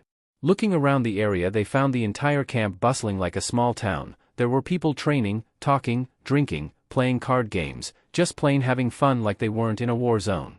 Zabuza led the trio of devils to a large leather tent at the center of the camp before walking straight in, the trio of devils following behind him. Mei-sama, I have returned, said Zabuza as he walked in, drawing the attention of the 7 people already in the tent to him. And? Questioned a man, looking to Zabuza. The man was on the older side, he had blue hair sticking straight upwards, and a patch over one eye. He looked at Zabuza with mild scrutiny. Mission accomplished, Gato has been eliminated and everything from within his vault stored for future use, declared Zabuza. Good, good, now is this the kid you told me about in that letter? Asked an emerald-eyed brownie red-haired woman, glancing to Zabuza. Yes Mei-sama, this is him, Naruto Azure Phoenix, spoke Zabuza, motioning to Naruto, who stepped forwards. It's a pleasure, spoke Naruto with a slight bow. He doesn't look like much, snidely spoke a man from his position at the end of the table the 7 individuals stood at. The man had short spiky black hair, and blood-red eyes. All that could be seen of the man was his blood-red kirigakure headband around his forehead and the cloak he covered himself with. Looks can be deceiving, Vigari, you should know that better than most, spoke another woman with a smirk. The woman was the most unusual of all 7 of the figures. She had bright red hair and emerald green eyes, but unlike the rest of the assembled people she wore armor. The armor appeared to be made of bronze and covered her torso, arms, and quite possibly legs, but was hard to tell as she stood close to the table. Shut it, Pira, snarled Vigari, glaring at the red-haired woman. Enough, called May, making both Vigari and Pira stop and look to their leader. You said in the letter you sent ahead that he was the one in charge of the group you're bringing along, questioned May. Yes, as unbelievable as that may be, no offense, kid, spoke Zabuza, looking to Naruto. None taken, replied Naruto quickly. Speaking of the group, where's the rest of them? You said there was 8 of them, questioned May. We captured 3 pirate ships on the way here. The rest of the group is helping Haku and the brothers get them tied up in port, declared Zabuza, getting a nod from May. Who are you? I feel like I should recognize you, questioned May, looking to Kushina. My name is Kushina Gremory, more commonly known as Kushina Uzumaki, said Kushina, making most of the people at the table look at her in shock. They said you were dead, spoke the last woman of the 7 individuals. She had medium-length white hair tied up into a bun at the back of her head with 2 sanban holding the bun in place and 2 bangs framing her face, a pair of teal eyes and a pair of red dots on her forehead. No, Kagaya-san, I have just been away for some time, replied Kushina, dancing around the question. Zabuza said, not only would you provide manpower but also funds for the rebellion, questioned May, glancing back to Naruto, not entirely over Kushina's appearance. Yes, this is not a bribe, nor do I hope to put myself above suspicion by providing this. I just wish to prove to you how much I wish to support your cause, said Naruto, pulling a scroll out of his pocket before tossing it to May. The auburn-haired woman caught the scroll before unfurling it on the table. We don't need your charity, Konoha scum, snarled Vigari, glaring at Naruto, who rolled his eyes. May pushed a little chakra into the seal held within the paper and a hug cloud of smoke erupted from the paper, and May's jaw hit the floor along with the jaws of everyone already affiliated with the Kiri rebellion. There's got to be over 1 trillion Ryo here, spoke a young-looking man. He had short blue hair, black eyes, sharp teeth, goggles on his face and 2 hilts attached to one bandaged object on his back. And that's not even all of the funds currently en route, declared Naruto. Say what? Questioned May, looking to Naruto, shocked. This is just the carrier of 2 S-rank ninja. There are 5 entire clan treasuries on their way as well, said Naruto with a smirk, shocking the 7 ninja. How the hell did you accomplish that? Questioned Kagaya-san. The head families of the Nara, Akimichi, Yamanaka, Inuzuka and Uchiha clans are all with me, said Naruto with a smirk. The Nara, Akimichi, Yamanaka, Inuzuka and Uchiha, you say? Questioned May, getting a nod from Naruto. You left Konoha about a week and a half ago then, asked May. How did you know? Asked Naruto, looking to May, confused. Those clans were attacked, leaving several dead from each clan except the Uchiha, who are all dead, about 10 days ago, said May. Naruto shrugged. Zabuza mentioned you said you had others making their way here. Who? Inquired May. Well, as stated, the head families of the Nara, Akimichi, Yamanaka, Inuzuka and Uchiha clans. Then there's Kakashi Hatake, Might Guy, Shursui Uchiha, Heiei Gecko, Yugao Yuzuki, Kurinai Yuhi, Enko Midarashi, and Jiraiya, spoke Naruto, making all of the people within the tent look at him shocked. How did you get so many of Konoha's best to defect? Questioned May. I have my ways, said Naruto with a grin. You wouldn't use that against us, would you? Asked May. Naruto shook his head. No, was Naruto's simple reply. Well, that all but settles it. You and your numbers can join our ranks, spoke May. I thank you, May-sama, you shan't be disappointed, declared Naruto. I hope not, Gremory, said May with a joking smile. Now all that remains is to see this power you wield for ourselves, spoke May, looking to Naruto. Sure, in a spar I take it, suggested Naruto, getting a nod from May. Who will be my opponent? Asked Naruto, looking to the emerald-eyed beauty. Pira, do you think you can handle it? Asked May, looking to her fellow redhead. Yes, May-sama, replied Pira, looking to Naruto with a grin. Naruto smirked back to the woman. It would be best not to be around this base for this. Things will likely get messy, spoke Naruto, getting a nod from May. Follow me, declared the rebellion leader. Hashtag 10 minutes later, clearing hashtag. Naruto stood opposite Pira in another clearing, close enough to the base to not attract unwanted attention but far enough to not cause damage. In the trees at the edge of the clearing stood May, Zabuza, Vigari, the Kagaya, the other swordsman, the man with the patch, the last of Mei's generals, who appeared to be yet another swordsman, a white-haired black-eyed man with a pair of barbed swords at his sides. With them stood Kushina and Sarah's. "So rules of engagement?" questioned Naruto, looking to Pira. "Come at me best you can, no kill shots, anything else goes," spoke the woman. Naruto nodded before drawing both swords from his back. "Calamity control," called Naruto, throwing his arms out to the side. A black and silver amour formed around his chest, drawing a confused look from Pira. "Shall we begin?" asked Naruto. The red-haired woman nodded, pulling a spear-like weapon and a shield from her back before assuming a stance ready to fight. Naruto lazily let his swords hang by his sides. All was quiet within the clearing, not even the rustle of leaves in the air. Suddenly a cherry-pink petal floated down towards the ground at the center of the clearing, and as it touched the ground, Naruto and Pira clashed blades above the sakura petal, the two having vanished from their previous points. Naruto blocked Pira's strike from her weapon with Excalibur while trying to deliver his own strike with Alastor, only for it to be blocked by Pira's shield. "You're quick," complimented Naruto. "Same to you," replied Pira before pushing back from their lock. Before the woman jumped even further back, spinning her spear in hand so that the point was towards her. However, as she did this, the weapon changed so the point was no longer there and instead a brace remained. Naruto quirked a brow as Pira held the weapon like a rifle. However, that wasn't possible. No one in the elemental nations had access to something like that. Bang! A loud sound echoed through the clearing as Pira fired a round out of the bottom of the spear. The bullet hit Naruto's chest and went straight through him. However, unlike what everyone feared they would see, fire remained in the bullet's wake as opposed to blood. Naruto smirked before raising his hand holding Excalibur. "Blizzard," called Naruto as a white storm ripped through the clearing, sending tearing winds, ice, and snow towards Pira, who held up her shield, ducking behind it to hopefully minimize the damage from the calamity. The red-haired woman charged forwards, hiding behind her shield. Naruto smirked and let his wings flare out behind him before shooting off into the air, still pointing his hand at Pira, who stopped as she felt the storm shifting before looking up at Naruto, who stopped his blizzard. Naruto then pointed the Alastor-wielding hand at Pira and a bolt of purple lightning shot down from the sky, only to hit and shatter a log. Naruto closed his eyes, reaching out to find Pira before, after about half a minute, his Excalibur-wielding hand shot up as the blonde spun around and a fireball launched towards where Pira stood in a tree. Chapter 22, Misty Horizons 2. Pira quickly vanished from her position in the tree when the fireball flew at her, hitting the tree and exploding. As the red-haired woman landed on the ground, she threw her shield towards Naruto, who simply dropped down to avoid the metal disc. However, what he was not expecting was for Pira to raise her hand towards her still flying shield, and it came flying back towards her, hitting him in the back, throwing the blonde red-haired devil to the ground. As Naruto pushed himself up, he looked up to see a spear pointed at his face and a smirking Pira holding the weapon. Naruto let a smirk appear on his face as he pushed more magic towards his wings, making the flames explode outwards. Pira recoiled at the heat and light, giving Naruto enough time to jump up and throw himself backwards before Pira recovered and attempted to stab Naruto where she had last seen him. "You missed, Red," said Naruto with a grin towards the woman. "You're a slippery little bugger," spoke Pira, smirking as she looked to Naruto. "Tornado," called Naruto, pointing his hand towards Pira. 100-foot-tall tube of spiraling wind rushing from Naruto towards Pira, who was quickly replaced with a log. Naruto threw Excalibur up into the air before summoning Brynhildr in his now free hand before spinning around and slicing into the air. "Vanishing Shift," called Naruto, leaving a green slice in the air that sucked in the dozen kunai and shuriken Pira had thrown at him, making the metal objects vanish. Naruto dismissed his hero blade before reaching behind him. Not even looking, the devil caught the falling holy blade in his hand. "A most interesting skill set you have there, Gremory-san," complimented Pira, a gleeful grin plastered on her face.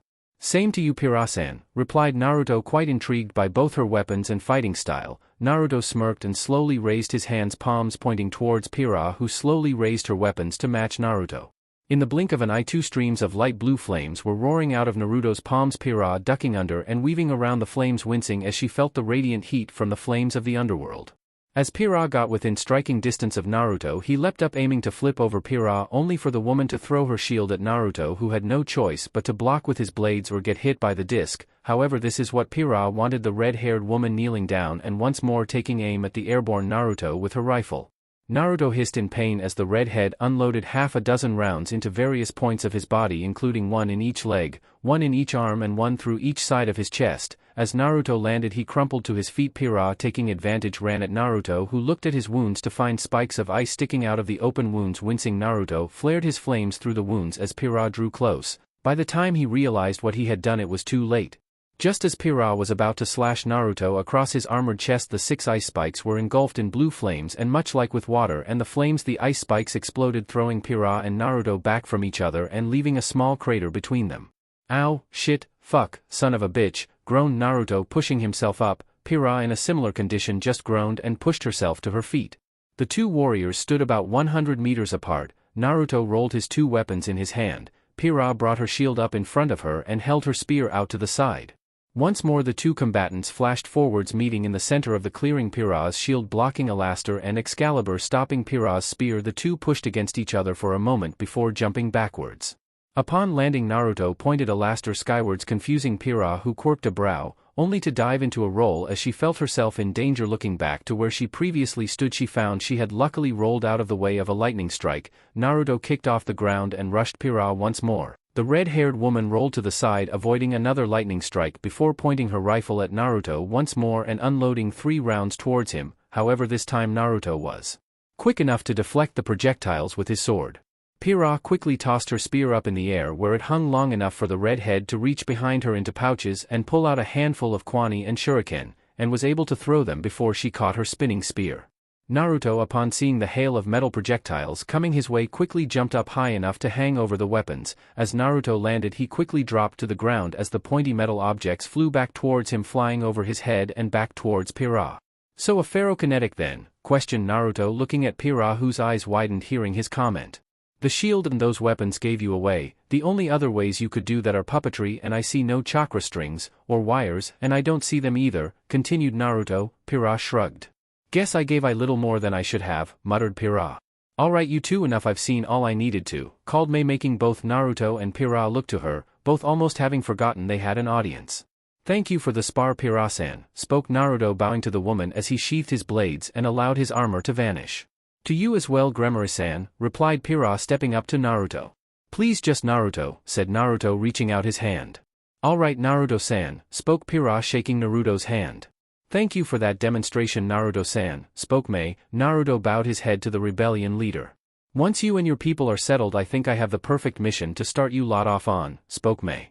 "I will let you know when we are ready. However, if I could, I would like to make one small request," spoke Naruto, drawing an interested look from Mei. "There has been a number of additions to my group since Sabuza sent the letter, and there are 2 people within my group I don't feel comfortable leading into a battle zone. Both have been trained to some degree, but neither are quite ready. I would ask that they be looked after and trained until such a stage I am comfortable with them entering a battleground," spoke Naruto respectfully. "I don't see why not. I can have someone train the 2 of them while you are gone," spoke Mei. Naruto nodded his thanks. "Alright, let's head back, everyone," ordered Mei. The entire group walked away from the clearing and headed back towards the base camp. Several hours later. Naruto sat in the tent that Mei had been kind enough to supply him. Sarah's, Mikoto and Kuroka. The 3 women declared that they would stay with Naruto rather than take up more space. Naruto sat on the bed. "Naruto-sama, it's time," spoke Sarah, stepping into the tent. Naruto nodded, standing up before he walked out of the tent, Sarah's following behind him. The pair quickly made their way to the main tent of the camp, inside of which they found Mikoto, Kuroka, Hana, Luffy, Itachi, Rainier, Kushina, Pira, Zabuza, Haku the Kagaya, the white-haired swordsman, and Mei. "Alright, you lot, you will be infiltrating and capturing one of Yagura's bases," declared Mei, getting a nod from the assembled people. "As this group is mostly comprised of the group under Naruto's command, he shall be the commander for this mission, with Mangetsu to take command should Naruto be unfit to command," spoke Mei. "Understood, Mei-sama," declared Naruto with a nod to his commander. "From our intelligence in the area, there are roughly 50 ninja within the base, up to 10 patrolling at all times, several sensor nin somewhere within the base, and one of the 7 swordsmen in command of the base," declared Mei. "If I might ask, Mei-sama, which swordsman?" inquired Mangetsu. "It's Kushimaru," declared Mei, making Mangetsu narrow his eyes slightly. "Grudge to settle?" questioned Naruto, looking to the white-haired man, who nodded to his temporary commander. "He's yours then," spoke Naruto, surprising the man somewhat. As if sensing the confusion, Naruto spoke again. "You've got a grudge to settle. I won't take that from you for my own glory," declared the blonde. "Thank you, Naruto-san," spoke Mangetsu with a nod. "Now there are no perfect means of entrance. The base is situated in a clearing, far from the water's edge, little to no mist around it. There is a cliff out of sensor range that should give you a good vantage point for which to plan your attack here," declared Mei, pointing a hill out on a map nearby the base. "What about the sky?" asked Naruto. Mei quirked a brow. "The sky?" asked Mei. Is there mist above the base? Asked Naruto. Mei looked at him strangely before she blinked and realized what he meant. More than around the base, but probably not as much as you'd like, declared Mei. Naruto nodded. Alright, I guess we'll head out now and deal with what we get, spoke Naruto, getting a nod from the group that would be under his command before they all left the tent. The group walked down the road to the exit of the camp. As they stepped outside of the gate, Sarah stepped onto Naruto's shadow before sinking into it. Several hours later. Naruto with his group stood atop the hill overlooking the base they had been sent to capture. The blonde red-haired devil knelt near the edge of the hill looking down at the base, stretching out his senses. In an effort to determine the best approach, he could see the patrolling guards, the 5 different sensors within the complex, and the leader of the base Mangetsu was going to deal with. Did Mei's intelligence say anything about prisoners? Asked Naruto, looking back to Mangetsu, who quirked a brow at the question. Not that I am aware. Why? Asked Mangetsu. I'm fairly sure there are at least several people down there with Kekkai Genkai, muttered Naruto, glancing back to the structure. So what's the plan, Gaki? Asked Zabuza, looking to Naruto. Itachi, Pira, Mangetsu, Zabuza, Haku, Rikari, how good are you with long falls? Questioned Naruto, glancing over his shoulder at the 5 non-devil members of the team. How high we talking? Asked Rikari, the Kagaya. About this high into the base, spoke Naruto. You intend to fly over and all of us drop in? Questioned Itachi, looking to Naruto, who nodded. That's about what, 2,500 feet, spoke Zabuza, estimating the height of the drop. Yeah, looks about that much, said Naruto. That should be fine, said Mangetsu. Alright, get ready, we need to go shortly, spoke Naruto, getting a confused look from the group. Why not wait until night? Questioned Pira, looking at Naruto, confused. We will be flying in. There is only one person here whose wings are not half bright blue, at least now they will blend into the sky. The mist should hopefully cover our entrance, spoke Naruto, getting an understanding nod from the others. Once inside we'll split up. Mangetsu, you wanted to settle your score. You take Kushimaru, Hanane, Kaa-chan, you two are in charge of making sure no alarms are triggered. Haku, Rikari, Pira, Luffy, secure the entrances and exits. Kuroka, I'd like you to deal with the sensors, who I'm sure you'll be able to find. Mikoto, Zabuza, Itachi, Rainier, you 4 are on clearing duty. Everyone in the base, spoke Naruto. What about you and Sarah-san? Asked Mangetsu. Like I said, I can feel people with Kekkai Genkai down there. Sarah's and I are going to investigate, spoke Naruto, getting a nod from Mangetsu.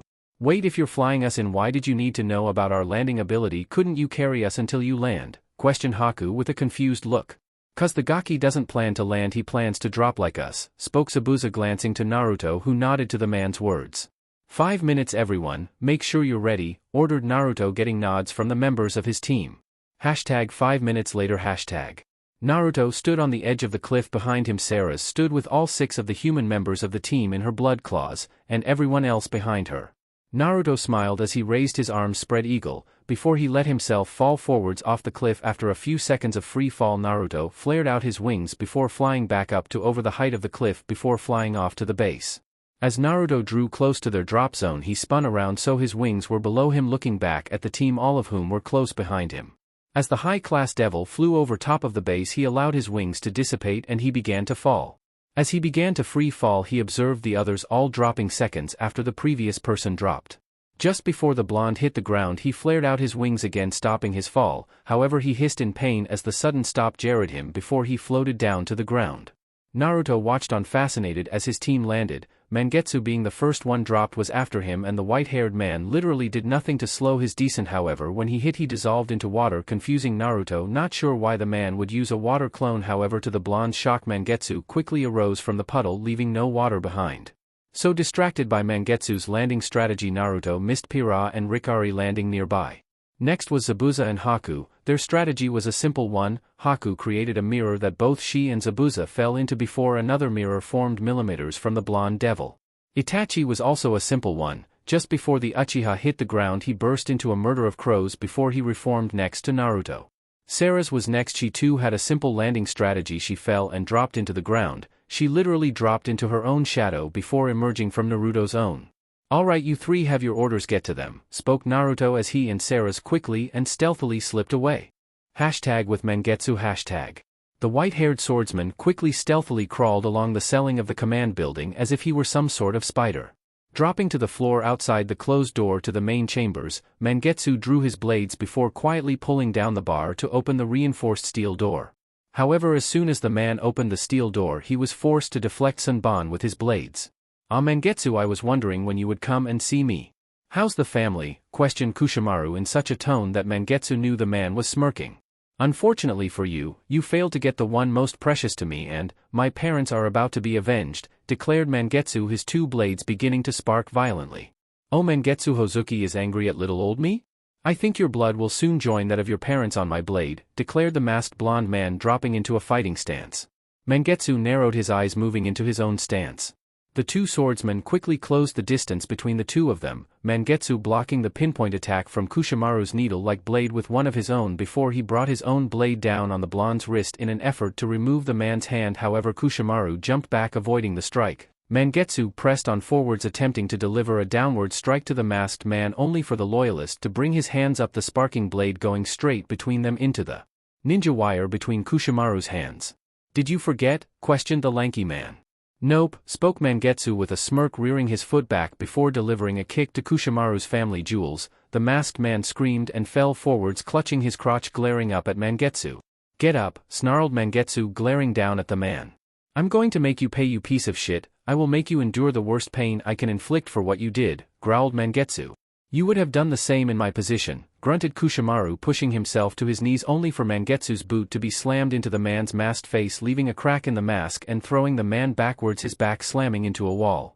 "I would have never strung them up and left them hanging from their own roof for the whole world to see. Your quarrel was with me, not them," growled Mangetsu, stalking forwards. "However, I may make an acceptation for you," snarled the white-haired man, throwing a kunai at Kushimaru's hand as the man tried to reach for his sword, pinning his hand to the floor, causing the man to grunt in pain. Mangetsu stalked forwards and pushed Kushimaru back with his foot, ripping the man's hand in half in the process. The white-haired rebellion general quickly stabbed Kushimaru through both of his hands with the pair of swords in his possession before raising the limbs up and pinning them to the wall behind him. "Let's see how well you put up with this, Kushimaru," spat Mangetsu, walking over to the previously discarded needle-like blade before walking back over to Kushimaru menacingly. Hashtag with Itachi and Mikoto. Hashtag. The two Uchiha had split from Rainier and Zabuza and were both quickly making their way through the base looking for anyone. Itachi held a ninjato in his hand while Mikoto held her wakizashi. So far they had already dispatched 5 of the many people within the base. "You're falling in love with Naruto, aren't you, Kaa-san?" questioned Itachi, quietly looking to his mother, who blushed and looked away. "Maybe I am, maybe I'm not," spoke Mikoto before glancing back to Itachi. "What if I am?" questioned Mikoto, not sure why Itachi was asking. "That is the question, isn't it?" replied Itachi as the two of them stopped at the corner of a building. Before Itachi continued, he stood up quickly before turning around the corner and wrapped his hand around a guard's mouth before slitting the man's throat with little effort. "It just seems, I don't know, a little odd," spoke Itachi before both ninja jumped to the roof of the building. "If you're talking age, then you're forgetting Naruto is a pure-blooded devil, and as he is fond of saying in matters like this, his moral compass is a roulette wheel," quoted Mikoto. "Well, not exactly, that is part of it, but he's the son of 2 of your best friends," said Itachi as the pair jumped to another roof. "I never told you, spoke Mikoto, stopping upon seeing another person below them, quickly dropping from the roof and driving her blade into the man's neck before Itachi dropped to the ground next to her. "I never told you about me and Kushina," spoke the elder of the two Uchiha, drawing a confused look from Itachi as the two took off again. "She was more than just a friend, Kushina and I were lovers at one point," spoke Mikoto, drawing a shocked look from Itachi. "Lovers?" questioned Itachi. "Yes, lovers. When your father got a little extreme and I would leave, Kushina would be there to make me feel so loved. To be perfectly honest, that's one of the reasons I am still alive today," spoke Mikoto sadly, her mind flickering back to those dark days. "She would make me feel like I was the most important person in her life, something Naruto-kun does as well," spoke Mikoto, drawing a look from Itachi. Mikoto saw his look and continued, "I may have also been quite attracted to Minato when we were younger as well, and it's obvious to anyone with half a brain that Minato and Naruto share many similarities looks-wise," stated Mikoto. "So you are essentially falling for both of your best friends at the same time in Naruto?" questioned Itachi, not thinking his mother was quite that naive.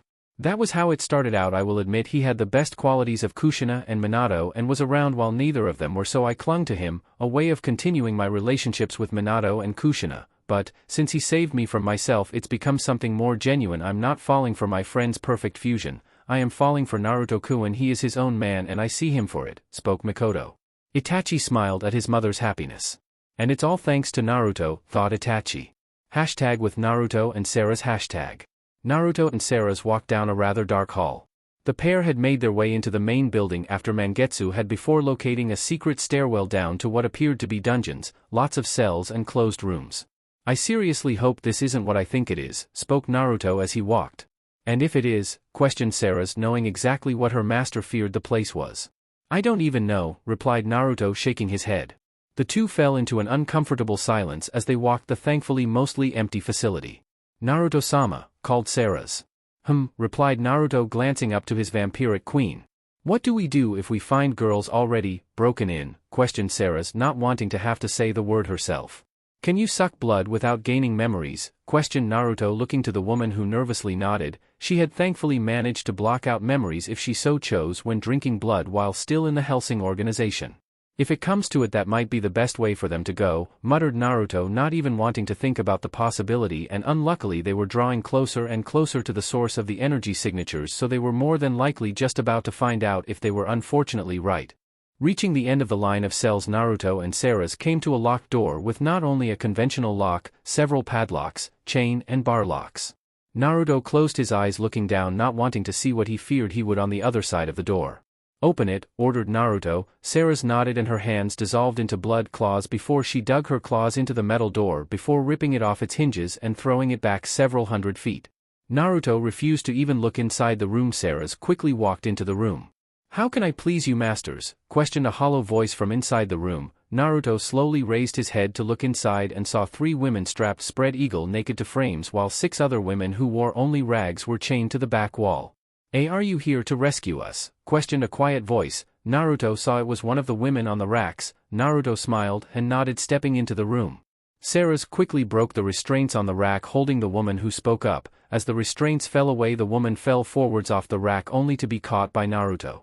Sorry, they've kept us like that for weeks, it's hard to stand, spoke the woman, blushing as she looked at Naruto. She had white hair, purple blood-stained eyes and 2 red dots on her forehead. Naruto quickly stripped off his jacket before draping it around the apparent Kagaya. Thank you, muttered the woman. Naruto smiled gently to her as she sat on the ground. By this time Sarah's had broken the restraints on the second frame, letting another woman fall from her frame, once again caught by Naruto. The second woman had ice blue eyes, long black hair and pale skin, and she refused to meet Naruto's eyes. The blonde simply smiled sadly at her before taking off his sleeveless shirt and handing it to the woman, who smiled weakly, glancing up at Naruto. Sarah's at this point had broken the restraints on the third and final frame. This time when the girl fell on Naruto, she ran her tongue along his neck very sensually, while reaching to his pants. How do you wish me to please you, master? Asked the woman in a blank tone. Naruto pushed her back to an arm's length, but she struggled against his push, trying to get close to him. I'm sorry, muttered Naruto, pulling the woman into a tender hug, lowering his gaze as he did while she tried to reach into his pants. The woman had long auburn hair and dull silver eyes. Sarah's, muttered Naruto, glancing up to the blonde woman, who nodded and pushed the woman's head to the side, exposing her neck before she sunk her fangs into the woman's neck. #5 minutes later. Naruto and Sarah stealthily stalked back to the surface, having freed the rest of the women before telling them to stay there until they came back for them, before quickly heading back to the surface to make sure the other people within the base had been taken care of. Sarah's, go follow up on Mangetsu, ordered Naruto as the pair reached the surface, getting a nod from his vampire queen, who vanished into the shadows. Naruto simply walked to the entrance, having complete faith in his team. Stepping outside, Naruto was temporarily blinded by sunlight as his Bison returned to him. Naruto's eyes widened. Rainier-chan, look out, called Naruto, but it was too late. A man wearing a mist headband wrapped an arm around Rainier's neck, holding a kunai to it. Make a move, Blondie, and she dies, said the man. Hey buddy, let's just calm down here, spoke Naruto, trying to defuse the situation. Oh, I'm perfectly calm. Now you're not going to move while I leave here, and if you so much as flinch, this pretty little thing loses her head, declared the man, licking Rainier's neck as he said pretty.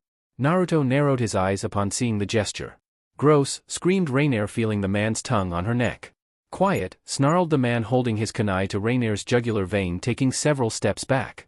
However, the man saw a circle on Naruto's chest pulsing a silver glow, but he ignored it, thinking it was a trick of his mind. That was his mistake. Get your filthy hands off Rainier-chan, snarled Naruto. Chaos Dragon Balance Breaker, called another voice seemingly from Naruto, as black armor with silver gems formed all over Naruto, the armor sporting a several-foot-long tail of black plates tipped with a 3-pointed silver blade. Also coming out of the armor was a pair of appendages that seemed to serve little purpose, that is, until silver energy burst forth, making the appendages seem like wings. Solar flare, yelled Naruto. An explosion of plasma flew out from him. The part of the plasma explosion that would have hit Rainier snapped out and around, incinerating the man holding her hostage, leaving the woman herself unharmed. And Naruto? Questioned Rainier, looking cautiously over to her armor-clad master, who suddenly fell forwards, his armor vanishing as he fell. #unknown amount of time later. So all of the targets within the base were eliminated, and you found and freed hostages to boot, spoke a voice Naruto recognized as Mei. Yes, Mei-sama, but it appears Naruto-san may have overtaxed himself, spoke another voice Naruto recognized as Mangetsu. But he's going to be okay, right? Questioned a concerned voice Naruto recognized as Luffy. As far as we can tell, there's nothing wrong with him even now, spoke Mei. That's true, spoke Naruto with a groan, wincing as he sat up. Looking around, the blonde found himself in an unfamiliar space. Where are we? Questioned Naruto. The medical bay of the base we just captured, spoke Mangetsu, looking down to the blonde. Idiot, snapped a voice before a fist impacted Naruto's chest, stopping him from asking his next question. Naruto saw that the offending fist belonged to Rainier, who reeled back another punch, as did the rest of the group of people, the base capture team plus Mei, who moved to stop the woman, only for Sarah's of all people to hold her arm up, stopping people. You absolute idiot, spoke Rainier, punching Naruto in the chest. Why the hell did you do something so stupid? You could and should have attacked that guy straight through me, snarled Rainier. Naruto shook his head and pulled Rainier into him, hugging her against his chest. You still don't get it, Rainier. I would never hurt you. You are part of my peerage, my family. Even if you hate me, I will never hurt you, whispered Naruto with a smile before kissing the girl's forehead. Rainier pulled herself closer to Naruto, refusing to pull back and possibly let him see her blushing face. Naruto just smiled, shaking his head. We succeeded, I take it? Questioned Naruto, getting a nod from Mei. The base is ours and those hostages are safe thanks to you, said Mei. I'm just sorry we couldn't save two of them, muttered Naruto, looking down, ashamed of himself. You did save them, even if it's not the way you wanted to save them, spoke Mei sadly. Chapter 23, Misty Horizons 3. Naruto peeled his cards up, looking at the two cards in front of him on the table.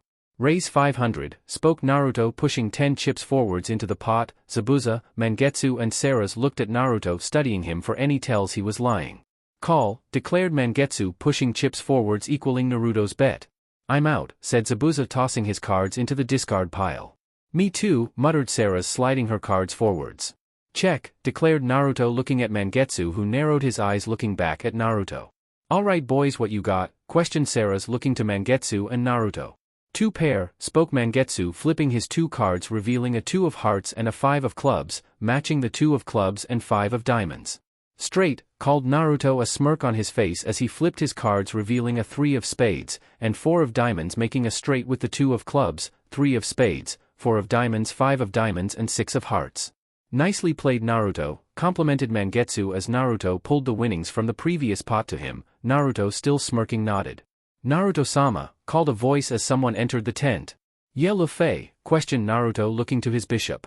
Can I talk to you outside? Nervously asked Luffy, drawing a confused nod from Naruto before he got up and walked out of the tent behind Luffy. Once the two blondes were outside, Luffy turned to Naruto. So, on my last mission I heard some rumors, spoke Luffy. Go, I'll talk with Mei, declared Naruto, knowing full well what she was asking him. Thank you, Naruto, said Luffy, jumping on Naruto, hugging him. Naruto rolled his eyes with a smile, gently hugging his bishop. After a moment, Luffy pulled back, smiling to Naruto before turning around and running off. Naruto just smirked, shaking his head before turning to go back into the tent, only for a voice to stop him. Naruto-san, called the voice. Naruto turned to see Pira walking towards him. Hey Pira, what's up? Asked Naruto, looking to the woman. Mei-sama needs to see you, and Sarah's, have you seen her? Asked Pira, looking around for Naruto's blonde vampire. She's in there, I'll get her, then we'll go see Mei, replied Naruto, getting a nod from Pira. Sarah's, Mei needs to see us, spoke Naruto as he stepped back into the tent. The vampire nodded to him, standing up. Well, Mangetsu, Zabuza, I guess you'll have to wait for me to bankrupt you, declared Naruto with a smirk, looking to the two men one last time before stepping out of the tent, Sarah's following after him. The two blondes quickly walked through the streets towards Mei's tent. Upon arriving, they quickly walked through the flaps on the tent to find 9 individuals within. It's nice to see you lot up and around, said Naruto with a genuine smile upon seeing the 7 prisoners he had freed from the captured base. It's good to see you again, Naruto-sama, declared the Kagaya of the group.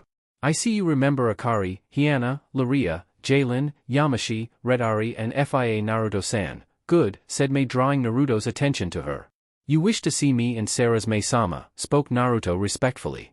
Yes, you Sarah's, Pira and these 7 are going to steal some supplies headed for a loyalist base, declared Mei. I thought you told us Naruto-sama provided a large amount of funds. Why do we need to steal loyalist supplies? Questioned the blue-eyed black-haired woman freed from the base liberated by Naruto and his peerage. Because began Mei only to be interrupted.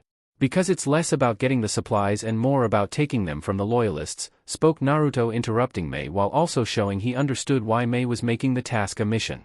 Oh, that makes sense. Sorry for doubting you, Mei-sama, said Fia looking down.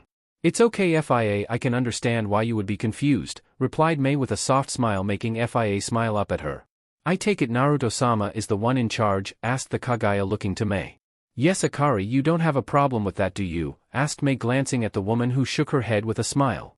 Alright, so the intel we have says 4 squads of Chunin will be escorting the supply caravans through the mountains here, began Mei pointing to a mountainous area on the map in front of her, before heading into Kiri in 2 days. That mountain range is the best opportunity to strike, spoke Mei. Naruto narrowed his eyes looking down at the map. Something wrong Naruto-sama? Questioned an auburn-haired, silver-eyed woman looking to Naruto. I don't know, something doesn't seem right. I mean the loyalists would know that going through mountains like that would be suicide, stated Naruto scratching his chin looking at the map. It could be a bluff meant to make us think that they wouldn't do something like that without some form of plan so we don't attack the caravans, suggested a woman with long silver hair and sharp black eyes woman. I don't know, muttered Naruto looking down.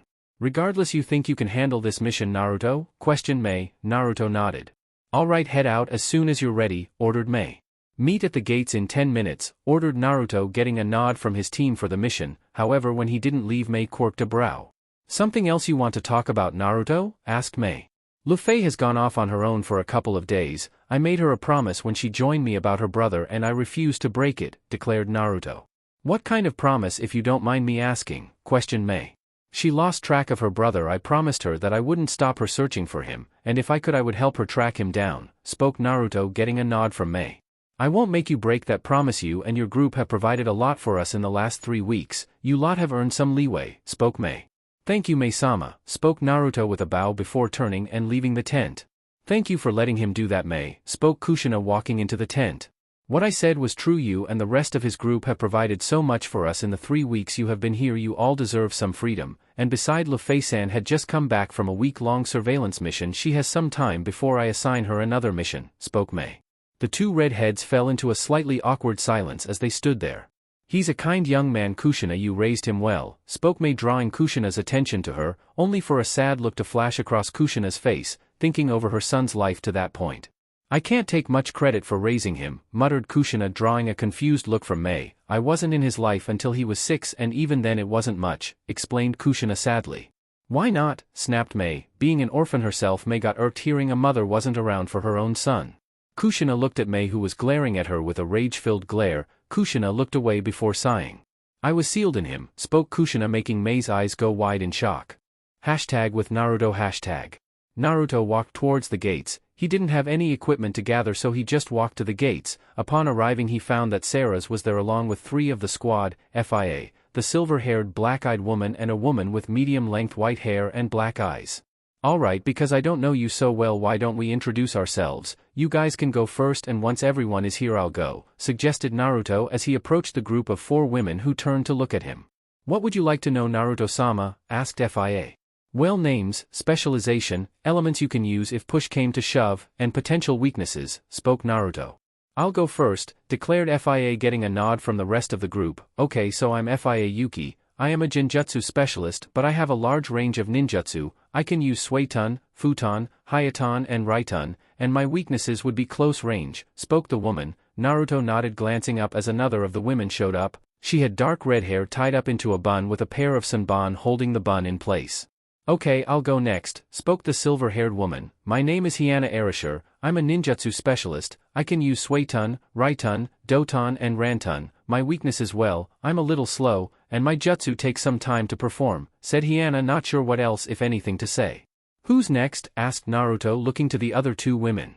I'll go I guess, declared the redhead with a shrug getting a nod from Naruto. Alright, well my name is Yamashi Ketsueki. my specialty is Kenjutsu. I think would be the best thing to class it as, only know a few jutsu but they're Suiton, Kiten and Futon, and my weaknesses are I have no long-range jutsu, muttered Yamashi nervously. Naruto nodded at the introduction, smiling to Yamashi to relax her, before everyone turned as Akari yelled out to them as she walked up with the last members of the group, Pira, the auburn-haired silver-eyed woman and a woman with long brown hair tied into a ponytail and purple eyes. "Hey everyone," called Akari with a grin as she walked up to the group. "Hey there you guys, right now we're just introducing ourselves mostly for my benefit, but hey, nothing wrong with getting to know each other," spoke Naruto with a grin. "I'll go now, Naruto-sama," spoke a timid voice from behind him. Naruto nodded, turning to the white-haired girl with a soft smile.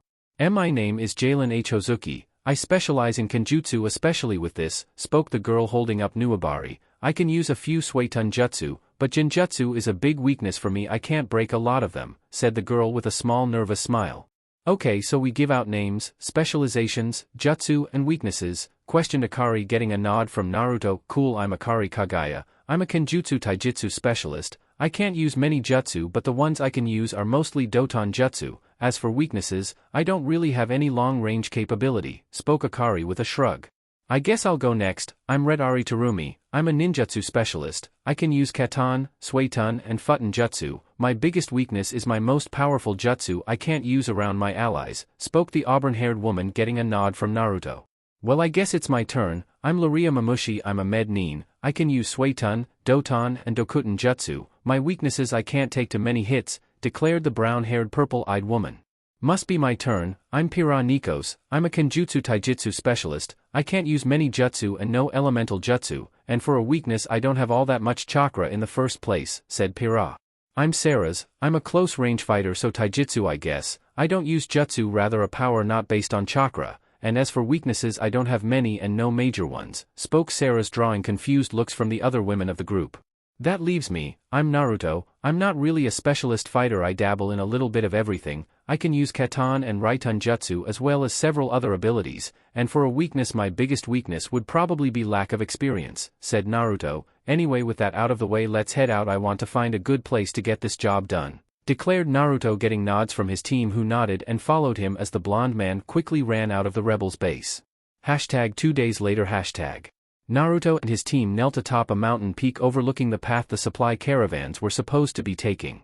The squad of 10 had arrived the day before and had spent the day looking for the ideal location for the ambush they were planning. FIA had been the one to find the spot where the entire group now resided. It had the best view of the path beneath them and would provide several different routes of attack and only one route of escape for the loyalists, and that was victory over the rebel group. "Naruto-sama, they've reached the beginning of the path maybe 10 minutes before they're under us," spoke Saras as she watched the traveling party of 4 squads of Chunin guarding 3 different caravans. "Something still doesn't feel right," muttered Naruto, looking out in the direction the convoy would be traveling from, before stretching out his senses in an effort to see if it was a trap. Naruto's eyes went wide upon his senses reaching the convoy. "The Chunin at the front," began Naruto, drawing the attention of Saras. "What of him?" asked Saras. "Keep him alive," spoke Naruto, confusing Saras, but she nodded nonetheless. Naruto then promptly turned on his feet and walked towards the rest of the group. "All right, you lot, the caravans are almost here, get ready," ordered Naruto, looking to his team, the 8 women nodding, standing up. "Red Ari, Akari, Pira, you 3 are with me, and Saras, Laria, Yamashi, Hyana, FIA, Jalen, you 5 are in charge of stopping the convoy from leaving. The rest of us will stop them," declared Naruto, getting nods from the group before he turned and moved back over towards Saras. #7 minutes later. Naruto with his 4 companions watched as the supply convoy came up the road below them. Naruto nodded to the other group about 100 meters further up the mountain before he jumped out and fell down to the road, Saras and Pira jumping out after him, landing either side of him, while the last 2 members of Naruto's 5-person squad slid down the mountain. "Leave now, official Kirigakure business," spoke the leading Chunin, narrowing his eyes. "Not a hope in hell," replied Naruto, throwing his hand out to the side, summoning Brynhildr while drawing Alastor with his other hand as the other group of rebels slid down behind the convoy. "This is as far as you go," declared Naruto with a smirk. "Is that so?" questioned the Chunin with a smirk of his own, raising his left hand palm towards Naruto. "Vacuo zone," yelled the man, a glove appearing on his hand. As he yelled, the sides of the caravans opened and out of each caravan came 5 people. All 15 of the newly emerging people had on Jonin vests and Kirigakure headbands. "A trap," spoke Naruto in a cold fury. Yes, a trap, you rebel scum, said the Chunin with a cocky smirk on his face. Surrender now or die, declared the Chunin. Naruto closed his eyes, gritting his teeth. Alaster, snarled Naruto, flicking the blade up into the air. The blade glowed golden before the glow formed an orb, and the orb morphed into the shape of a horned and winged demon. Sarah's release control art restriction level 2, growled Naruto as he kicked off the ground and charged at the loyalists. Releasing control art restriction systems 3, 2, 1. Approval of situation A recognized, commencing the Cromwell invocation. Ability restrictions lifted for limited use until the enemy has been rendered silent, declared Sarah's, a glare of cold fury coming across her face. Calamity control, roared Naruto, ripping Excalibur out of the sheath on his back, and in one fluid movement Naruto swung at the leading Chunin. However, the holy blade was blocked by a kunai. What are you waiting for? Get them, called the Chunin, looking back at the rest of the loyalist Chunin and Jonin who sprang into action.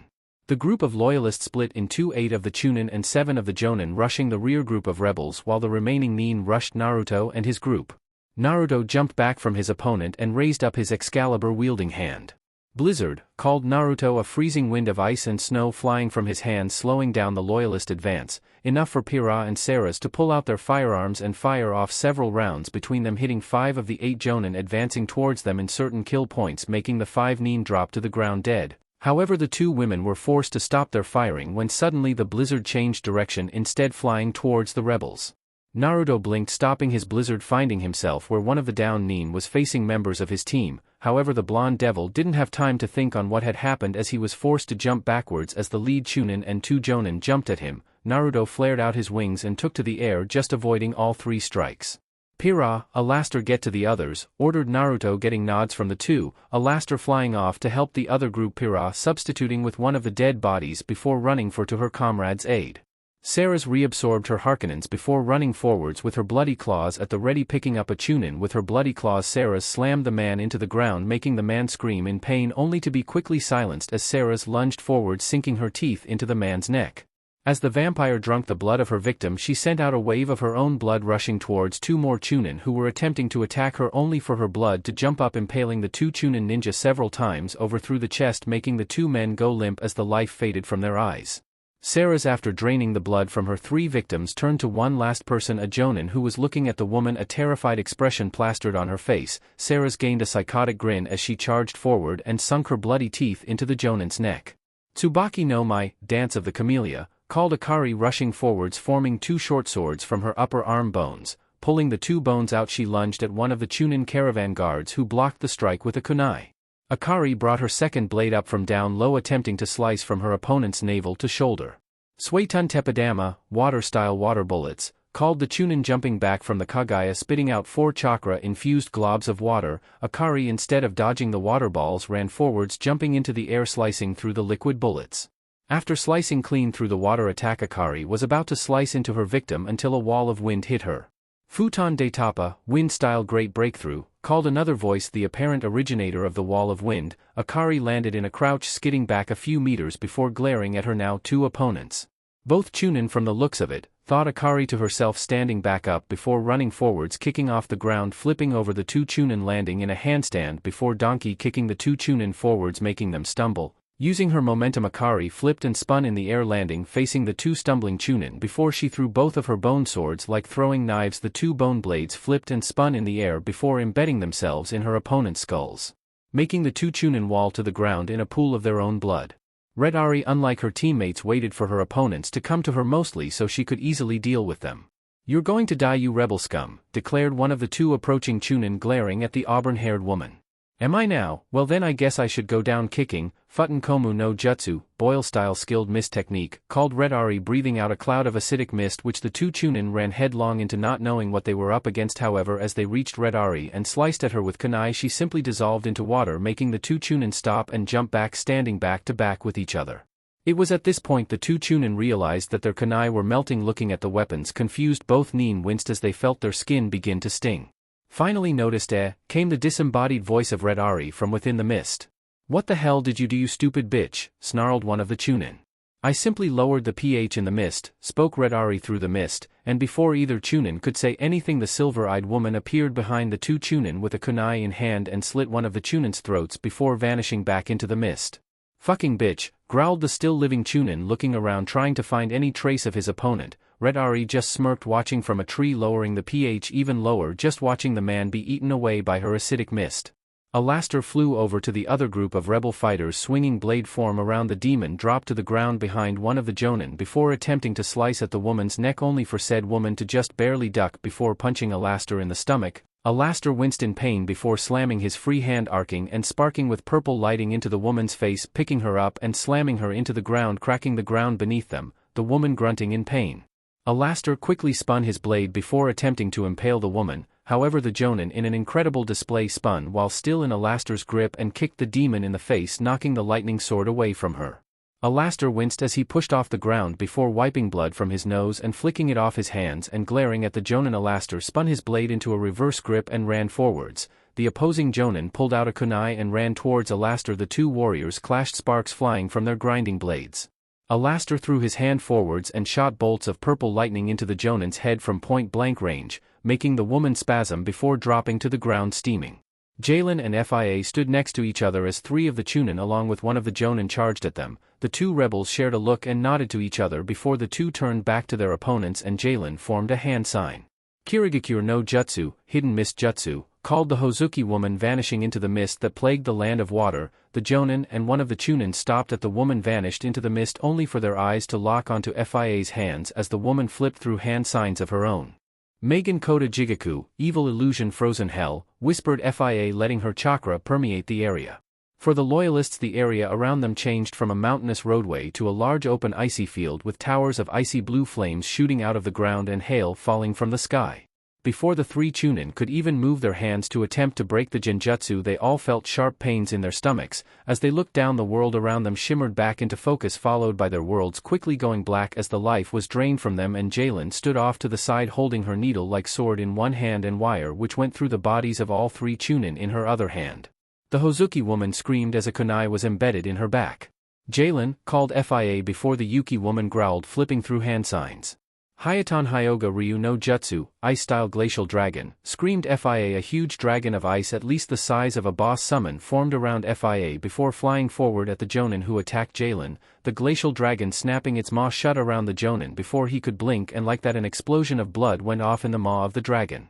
Laria quickly dodged to the left as two Nin, one Jonin and one Chunin took swipes at her with their kunai. The rebel woman was dodging every swipe with ease but was finding no room to counter-attack with her chakra scalpels.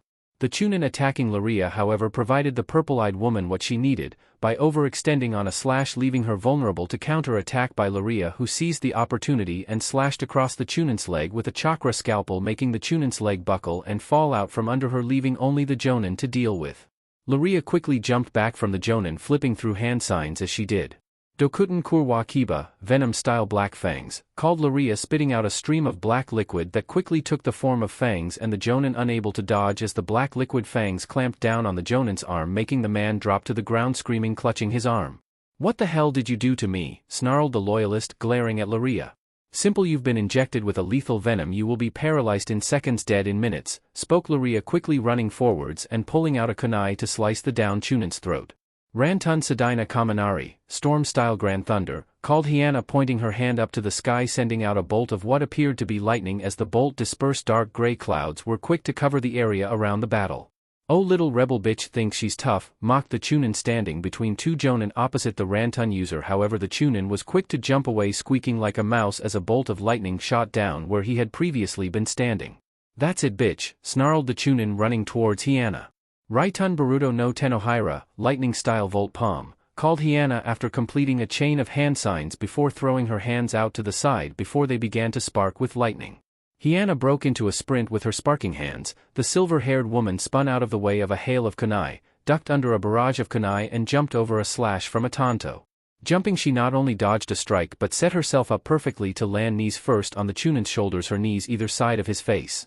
"Die, you piece of shit," snarled the woman, violently twisting her hips to the side as a resounding snap sound was heard and the Chunin dropped to the ground, Hyanna landing her feet either side of the dead body beneath her. The two Jonin slashed at Hyanna with their kunai. However, the silver-haired woman swept one of the Jonin of his feet before slamming her electricity-coated hand into the man's head before forcing her chakra lightning into his head, frying the man's brain. The final Jonin charged at Hyanna, intent on slicing her back, only for the woman herself to roll forwards before jumping to her feet, spinning as she stood, coming face to face with the last of her opponents. Raitun John, lightning-style false darkness, called Hyana, spitting out a spear of lightning too fast for the Jonin to dodge the bolt passing through the man's head. The Jonin fell backwards, bleeding from his head. Kaiten Chi Agama no Jutsu, blood-style blood scythe jutsu, called Yamashi, running two saw blade-like rings along her arms, creating large scars down her arms, allowing blood to flow from the wounds and form scythe blades, making the eyes of her three opponents, two Chunin and one Jonin, go wide. Yamashi smirked as she ran forwards, breaking into a sprint and snapping her opponents out of their shock. The Jonin jumped out of the way, the two Chunin backpedaling, only for Yamashi to start violently.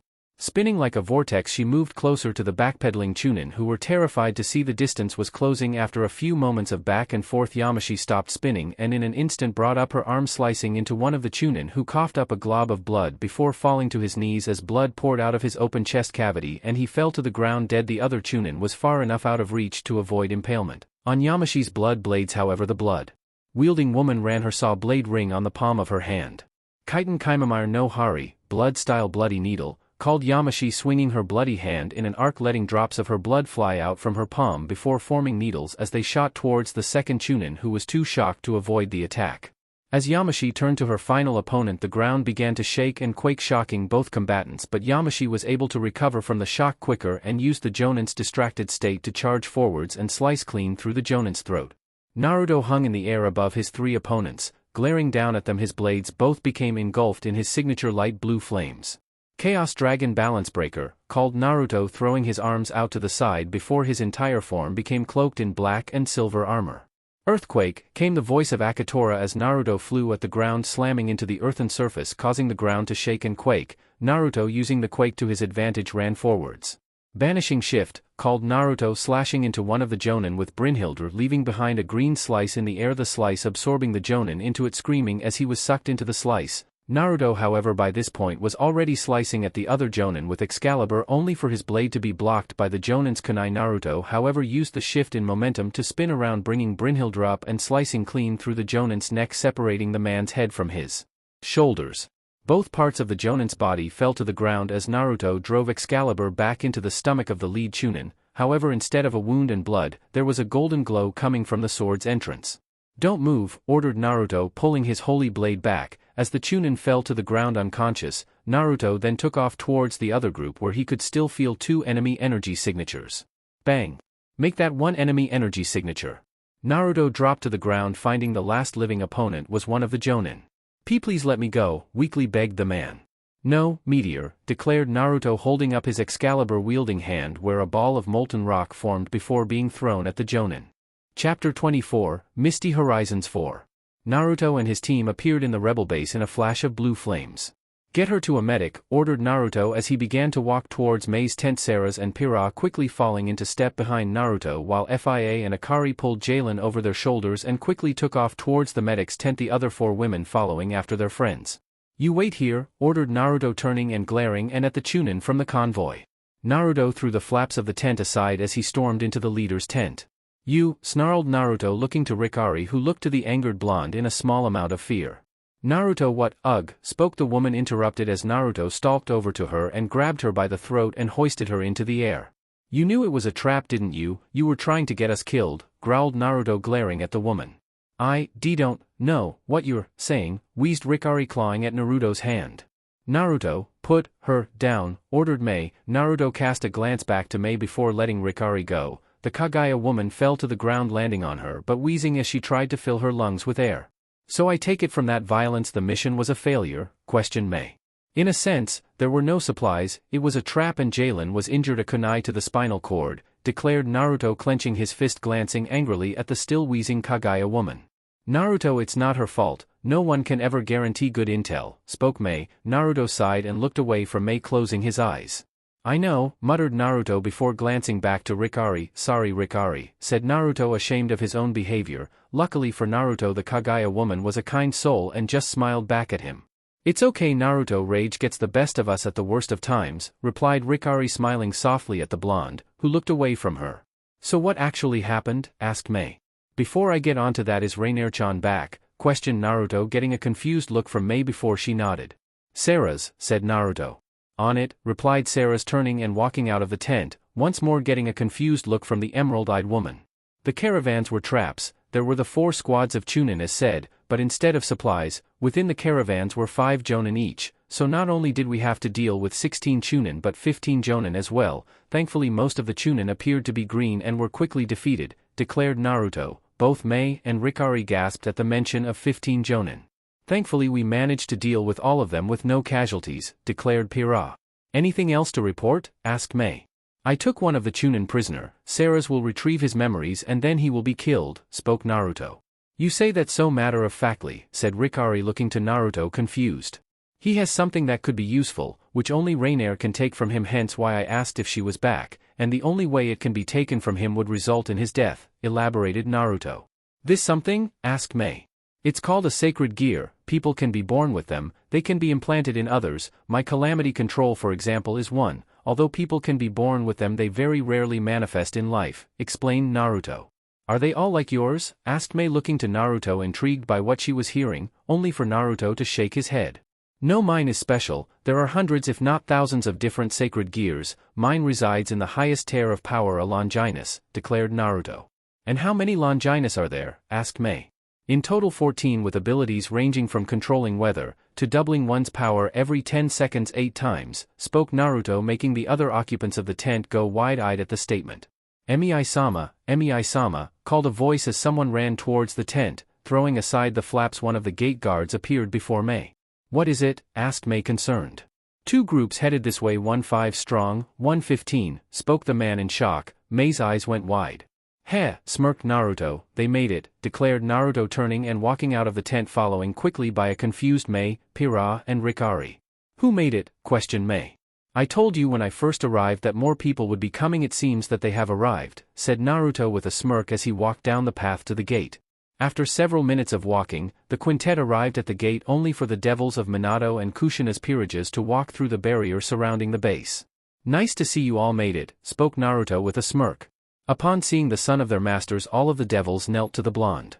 We feared you may not have made it out of Fire Country, Naruto-sama, spoke Inoichi, looking up to Naruto.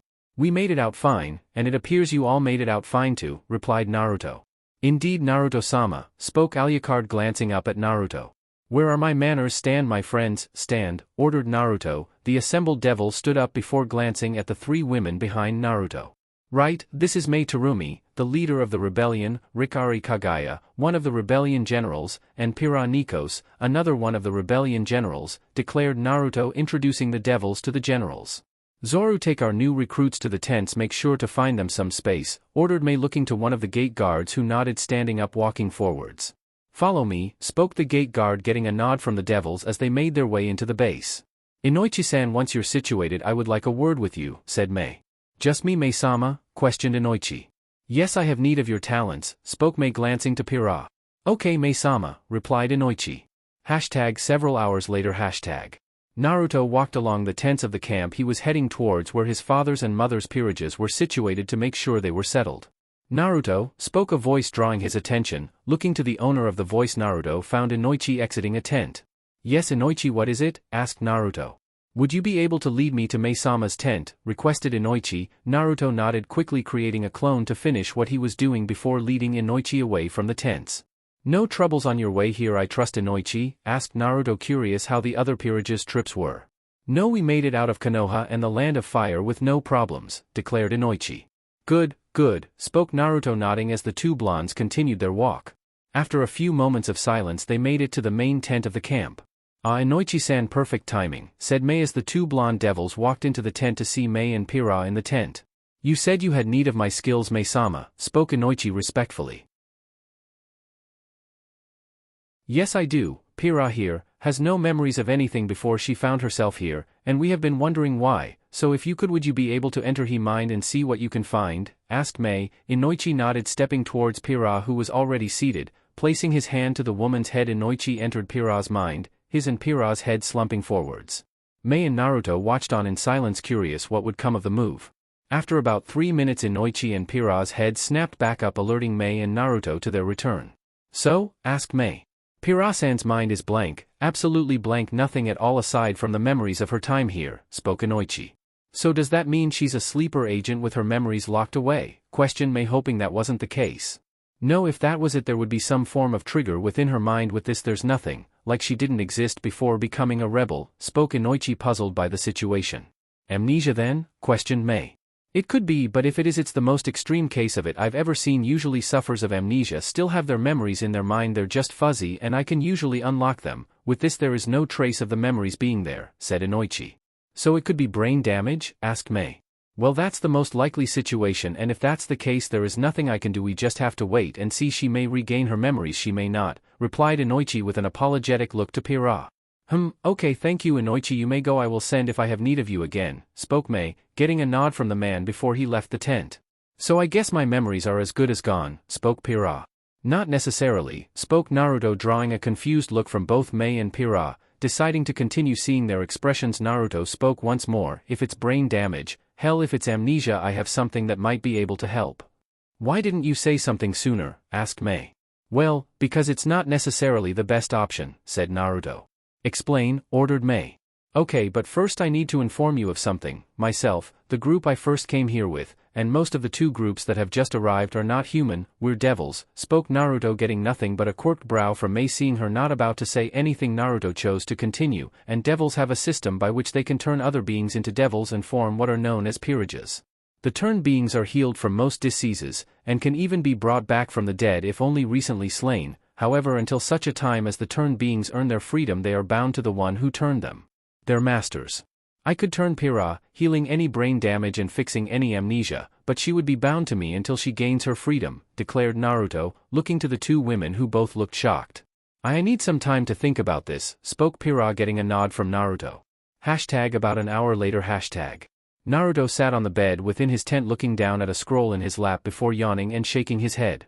The blonde devil quickly rolled up the scroll and put it back in the box next to him. The high-class king flopped back on the bed and was about to close his eyes when he heard the flaps of the tent open. Glancing up, he saw both Sarah's and Rainier standing in the doorway. I take it the extraction is done? Questioned Naruto, getting a nod from Sarah's. Here, one extracted sacred gear, spoke Rainier, handing Naruto an orb of light blue energy within which was a single glove. Excellent work, you two, you can go, spoke Naruto, quickly pulling out a scroll to seal the glove in as Sarah's turned and left the tent. Rainier, however, lingered. Naruto blinked, looking to the woman. Something else on your mind, Rainier-chan? Asked Naruto. I was just wondering what you were planning on doing now, asked Rainier, nervously rubbing her upper arm. Naruto quirked a brow at the action. I was planning on having a rest. Why, did you need something? Questioned Naruto. Rainier shook her head. Then why dash? I was wondering if it would be okay for me to sleep with you, Naruto-sama. The extraction process takes a lot out of me when I'm the only one working on it, blurted out Rainier, blushing madly, as she interrupted Naruto. Naruto blinked a couple of times before he smiled and patted the space next to him with a smile. Rainier took that as he and quietly lay down beside her master with her back to him. Naruto shook his head at the woman's actions before gently pulling her into his chest, making her blush. Thank you, Naruto-sama, whispered Rainier, closing her eyes. You're welcome, replied Naruto as the two drifted off to sleep. A few days later. May stood with Sabuza, Mangetsu, Aoi, Chojiro, Rikari, Vigari, Pira, Naruto and Kushina within her main tent. On the table in front of the group was the map of yet another of the bases held by the Loyalists of the Mist. The base has around 100 soldiers, 20 on patrol at almost all times, 10 sensors, 5 active at all times, and a handful of bloodline wielders, spoke May, confusing Naruto. Bloodline wielders? Why would they support the Loyalists? Questioned Naruto. Some are crazy, some have been brainwashed, spoke Mangetsu, looking to Naruto, who shrugged. May-sama, about the bloodline wielders, spoke Rikari nervously. Yes, Rikari, he has been confirmed to be at the base, said May. I want to volunteer for the mission, borderline demanded Rikari. Rikari, began May. And oh, if anyone is to face him it should be me, declared Rikari, narrowing her eyes at May. Alright, you can be a part of the mission, spoke May. Who else, May-sama? Asked Naruto. You, your peerage, Itachi, Pira, your mother's peerage, and the girls you saved, Naruto, spoke May. Really? May send the Konoha dogs to capture the base? Questioned Vigari, only for a flaming hand to appear in his face the next second. Choose your next words very carefully, else I end your capacity to formulate them, snarled Naruto, glaring at Vigari. Naruto, called May, making Naruto back down. 18 people, May-sama. I know Naruto-san's track record is spotless at this point, but I think that might be pushing it, spoke Pira, looking to May. I'll join the mission, my brother too, declared Mangetsu. Myself and my team too if you'll allow it, Mei-sama, spoke Zabuza. It's up to Naruto, he's in command of this mission, said Mei, nodding to Naruto, Zabuza and Mangetsu, turning to the blonde. Naruto gave a small nod to the two men who nodded in return. All right, that's settled, leave as soon as you are able, ordered Mei, getting a nod from Naruto, Kushina, Pira, Zabuza, Mangetsu and Rikari before the 6 individuals quickly left the tent. Mangetsu, get your brother, Zabuza your team, and all of you get whatever you need. Meet at the gates when you're ready, spoke Naruto, getting nods from the 5 individuals, before all 6 split up and went their separate ways, Naruto quickly creating clones to inform the rest of the group. Naruto walked towards the tents to pack his own things. As he walked, he felt the memories of his clones appear in his mind as he found the various members of the requested strike force. The blonde King Devil made it to his tent and quickly walked into the leather construct. After stepping inside, the blonde quickly walked to where Excalibur and Alastor rested within their sheaths. Picking them up, Naruto slung the weapons over his shoulders, before grabbing a bag he kept packed ready for missions and slinging that over his shoulders as well. Quickly glancing around to make sure he hadn't forgotten anything, Naruto nodded to himself, stepping out of the tent. As he stepped out, his eyes caught a mop of blonde hair. Luffy, you're back, spoke Naruto, drawing his bishop's attention to him. Luffy shook her head before looking to her master. Yes, Naruto-sama, I got back about 10 minutes ago, replied the blonde woman. And? How went your search? Asked Naruto, making Luffy look down disappointed. Oh, not well then, questioned Naruto, getting a nod from Luffy. It was another dead end, sighed Luffy sadly. The woman stiffened as she felt herself be pulled into a comforting embrace. Don't worry, Luffy, we will find your brother, I promise you, declared Naruto with a smile. Thank you, Naruto-sama, replied Luffy, allowing a smile to grace her features, before she noticed Naruto's bag. Another mission? Questioned Luffy, getting a nod from Naruto. We're taking another base. Made it assign you to the strike force, but if you'd prefer I will, spoke Naruto. No, something to take my mind away from the search for my brother sounds good. Now where do I meet you? Asked Luffy, interrupting her king. Gates as soon as you can, declared Naruto, getting a nod from the magician before the two of them parted ways. Several days later. The 24-strong strike force all stood/sat within the tree canopy near the base they were ordered to capture. Naruto and Rikari knelt looking out at the base. Naruto hummed as he stretched out his senses, trying to map out the base and basic positioning of the enemy numbers. Just where are you? Came the hushed tone of Rikari from beside Naruto. The blonde devil glanced to Rikari. I'm sorry, Rikari, spoke Naruto, making the Kaguya woman look to him confused. What for? Asked Rikari, confused. What brought you on this mission? I will leave him to you, he's in the southwest corner building, declared Naruto. Rikari looked to Naruto before looking down sadly. Thank you, spoke the woman. It's fine, replied Naruto before he began thinking over strategies to get into the base. We could fly in again, but I don't want to get predictable in the event someone gets away. We can't sneak in, the sensors kill that idea. What the? Thought Naruto, glancing to the forests on the other side of the base. Sarah's, called Naruto mentally. Yes, Naruto-sama, replied Sarah's in Naruto's mind. Forest other side of the base, check it out for me, ordered Naruto. Sarah's mentally nodded to her master before melding into the nearest shadows. So how are we doing this, Naruto-sama? Asked a voice from next to Naruto. Alucard? When did you get there? Questioned Naruto, blinking as he looked to Alucard. I am everywhere and nowhere, Naruto-sama, spoke Alucard once more, making Naruto blink, before he realized what Alucard was saying. Upon realizing what he meant, Naruto quirked a brow. Yes, that could work, thought Naruto to himself. Alright, I have a plan, declared Naruto loud enough to draw everyone's attention to him. Alucard, you are to head in first and kick up a fuss, allowing the rest of us to sneak in and join you, and we take the base, said Naruto. Any specific engagements this time? Asked Kuroka, looking to her master. Naruto-sama, we have a problem, declared Sarah's in her master's mind. 1 second, Kuroka, requested Naruto, turning away from the group, closing his eyes. What is it, Sarah's? Questioned Naruto. A solid 150 ninja here, declared Sarah's, making Naruto's eyes open wide in shock.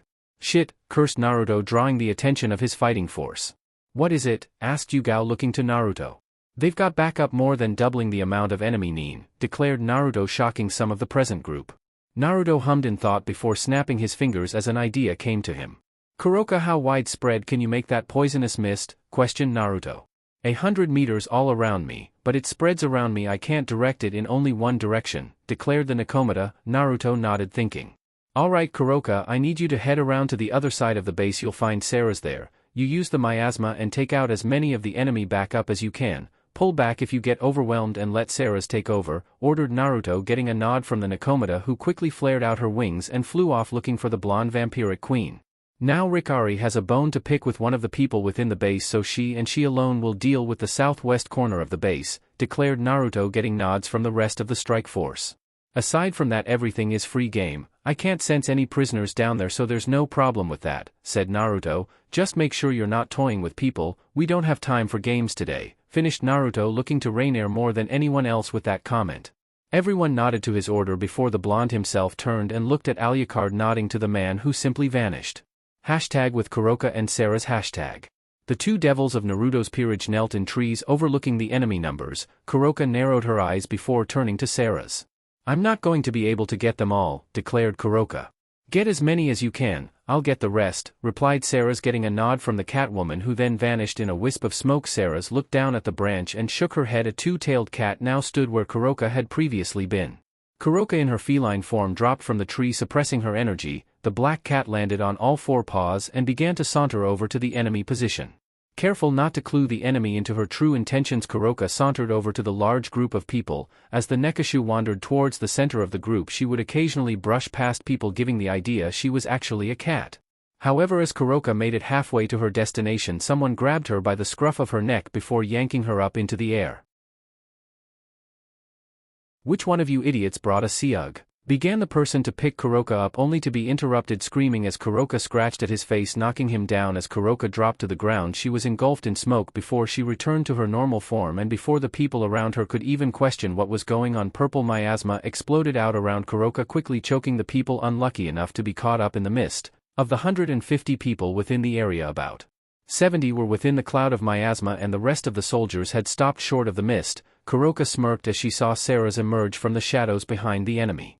Ceres had dropped into the shadows shortly after Kuroka had begun her sneaking, and after the mist was out, Ceres quickly emerged from the shadows behind the loyalists, so she and Kuroka were on opposite sides of the conflict so they could stop any escaping soldiers. Ceres allowed her arms to dissolve into claws. Normally she would have used her Harkonnens, but their mission was a stealth mission at this point, so she would settle for her claws. Crouching down, Ceres allowed her bloody appendages snake out from her body and reach the rear lines of the loyalist force. As Kuroka drew her mist back to her, Ceres shot her bloody claws up, impaling 10 of the soldiers, making them scream out in pain, alerting the rest of the enemy Nin, and distracting them long enough for Kuroka to form a purple hexagon, and an orb of blue energy appeared on each corner of the shape. Kuroka threw her hand forwards and the 6 orbs launched forwards, spinning around, forming a ring that hit one of the Nin and exploded, engulfing 4 others in flames as they screamed in fiery agony. Suitun Suryuden no Jutsu, water-style water dragon jutsu, called a random voice as a dragon of water formed from the water within the mist and flew towards Kuroka, who flared out her wings and shot backwards into the sky as she made hand motions, and glyphs formed in front of her hands. Stopping on the 7th glyph, Kuroka held her hand up palm flat, pointing towards the person who launched a water dragon at her before a glowing chain shot out of her hand, flying at the loyalist ninja and piercing his chest before he could do anything to dodge. Ceres let the bodies drop to the ground in a pool of blood before she ran forwards, leaping into the air, coming down fangs first on a woman in the middle of the loyalists. Her fangs pierced the woman's neck, Ceres quickly draining the woman of her blood before she could fight back. 2 sword-wielding ninja ran towards Ceres' unprotected back before the blonde vampire flared out her wings and pyrokinetically shot flames from her wings back towards them. One of the men was fast enough to spin to the side, avoiding the flames, however the second was hit by the flames and quickly engulfed. Ceres spun around, her blood hardening into a blade that sliced clean through the other sword-wielder's sword, followed by Ceres' blood blade slicing clean through the man's neck, decapitating him. Blood spurted from the man's neck as his lifeless body dropped to the ground. Kuroka still flying through her hands out to the side, green orbs forming in her hands, making the loyalist ninjas trying to attack her step back, only for Kuroka to throw the balls at the ground beneath her, unoccupied by any of the forces. Kuroka smirked when she saw the ninja look confused before the ground exploded. 3 bright green vines as thick as tree trunks burst forth from the ground in a wave before quickly whipping around and snatching several loyalists by the legs, hoisting them up into the air by the ankles before branches snapped out from the vines and shot through their hearts, killing them. By this point the remaining ninja realized while they severely outnumbered their opponents, they were outclassed entirely by the 2 women tearing through the ranks and began to try and run. however both Kuroka and Sarah's were not having that, and with their combined pyrokinesis a 30-foot-tall ring of fire shot up around the remaining loyalists as Kuroka let her wings dissipate and she dropped into the ring. Suetun Swishoha, water-style water colliding wave, called one of the shinobi, launching a wave of water at Sarah's, who simply smirked and pulled flames from her wings and launched them at the water, and before the water could even get halfway to her the flames hit the water, and like always when the blue flames hit water the water exploded outwards, engulfing a dozen ninja in the flames. Sarah's charged forwards as the screams of agony grew horrendous, her blood claws forming large sides as the vampire started to spin around, creating a violent red tornado of blood and death. Futon Taifwika, wind-style passing typhoon, called a voice, launching a wall of wind towards Kuroka, who simply stayed where she was and let the wind hit her. The Nakomata grunted as the wind hit her. "You call that a typhoon?" "No, children, this is a typhoon," spoke Kuroka, forming glyphs in front of her hands and a decagon behind her. Upon each point a small wind kicked up, forming a small ball of wind, and as Kuroka stopped on the 20th glyph the 10 balls of wind flew forwards, merging together forming one huge raging tube of wind that flew forwards. Many of the remaining ninja tried to get out of the way, however the huge cyclone sucked them into it, throwing all 43 nin up into the typhoon. "Sarah's, would you care to do the honors?" questioned Kuroka, looking to the blonde vampire. "With pleasure," replied the vampiric queen, two orbs of blue fire forming above her bloody claws. Sarah's threw her hands forwards, pointing at the bottom of the tube of wind. Her flames hit the wind and were sucked into the typhoon. The flames of the underworld quickly engulfed the typhoon and by extension the remaining airborne nin. #with Alucard. The omnipresent vampiric bishop appeared in the center of the base they were sent to capture, startling the ninja around him. With a sadistic smirk, Alucard drew his beloved twin pistols and fired off 3 rounds from each of them, hitting 6 of the ninja dead between the eyes, before a kunai was thrown from behind him, hitting him in the head, making the vampire fall to the ground. As the bloody mess that was Alucard hit the ground, the ninja looked around for any other enemy, when out of the shadows of one of the nearby buildings another 4 shots rang out, hitting another 4 ninja between the eyes, killing them. Suetun Dai Bakusui Shoha, water-style great exploding water colliding wave, called a kunoichi before she spewed a huge wave of water towards the shadows. The water slammed into the wall. The kunoichi ran forwards, a kunai in hand, only to find the body of Alucard face down in the mud. Looking back to the previously killed Alucard, she saw the body was gone before looking back only to find that his body was once again gone. "Boom!" muttered a voice from behind the kunoichi as yet another loud bang ripped through the base as the kunoichi's brains were blown out before once again Alucard was hit in the back of the head with a kunai before falling to the ground dead. As Alucard's body for a 3rd time hit the ground, a shinobi dropped to the ground next to him, watching his body to make sure it didn't vanish. "Mind your surroundings," came a smug voice from behind the shinobi as a sword pierced his midsection. As the man fell down he caught a glimpse of his attacker, not Alucard but a blonde wielding a pair of swords. Naruto stepped over the dead body, only now drawing the attention of the ninja within the base, all previously occupied by Alucard. Suetun Suryuden no Jutsu, called a kunoichi, sending a water dragon formed from the water in the mist towards Naruto, who stood there with a half smirk on his face. Just as the water dragon was about to hit him, a blur dropped from the sky, a barrier of a light blue rune appearing between the water dragon and the now 2 devils. "Thank you, Luffy-chan," spoke Naruto, his half smirk not leaving his face. "No problem, Naruto-sama," replied Luffy, half glancing back at Naruto. The kunoichi who launched the dragon at Naruto snarled before flipping through hand signs again, only to suddenly feel a sharp pain in her chest. Looking down she found a bright red spear piercing her chest. "How rude, attacking people while they're having a conversation," spoke Rainier with a smirk as she pushed the woman off her light spear. The lifeless carcass dropped from where it had previously resided 10 feet to the earthen ground. #with Mikoto, Kushina, Enko and Kurenai. "It's been a while since we've been on a mission together. Hey girls," spoke Kushina looking back to her peerage members and best friend. "My last ANBU mission before retiring if I recall correctly," spoke Mikoto with a smirk as she drew her wakizashi. "Let's see if we're as in sync as we were back then," suggested Enko as she vaulted over the wall, Mikoto and Kushina following her lead, while Kurenai jumped atop the wall bringing her hands together in a hand sign. "Megan Kurapoi Shinran Kasoku, Evil Illusion Dark Forest Binding," spoke Kurenai, casting her wide-range genjutsu on the 10 people around her and her friends. Enko pulled out a kunai and rushed one of the paralyzed ninja while pointing her hand at another. "Sunny Eye Jashu, Striking Shadow Snakes," called Enko, half a dozen snakes launching from her sleeve and latching onto the neck of the shinobi her hand was pointed towards. After she was sure the lethal poison was injected she retracted her snakes and leapt into the air, falling onto her other target, driving the kunai into the unlucky kunoichi's skull, killing her. Kushina landed on the other side of the wall, quickly launching out a chakra chain from both her hands, the two chains shooting forwards and wrapping around two shinobi's necks before Kushina violently pulled her hands back using the chains to snap the two shinobi's necks. Kushina then drew a katana from a sheath on her back. Running forwards, Kushina quickly sliced clean through the necks of two more enemy kunoichi. Blood spurted from the slash wounds as the two bodies fell to the ground, all life drained from their forms.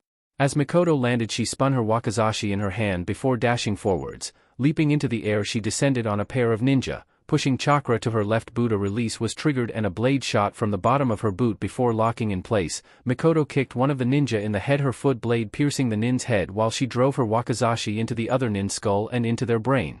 Both nin hit the ground as Mikoto landed and quickly retracted her foot blade before her Sharingan eyes spun, morphing into a biohazard symbol.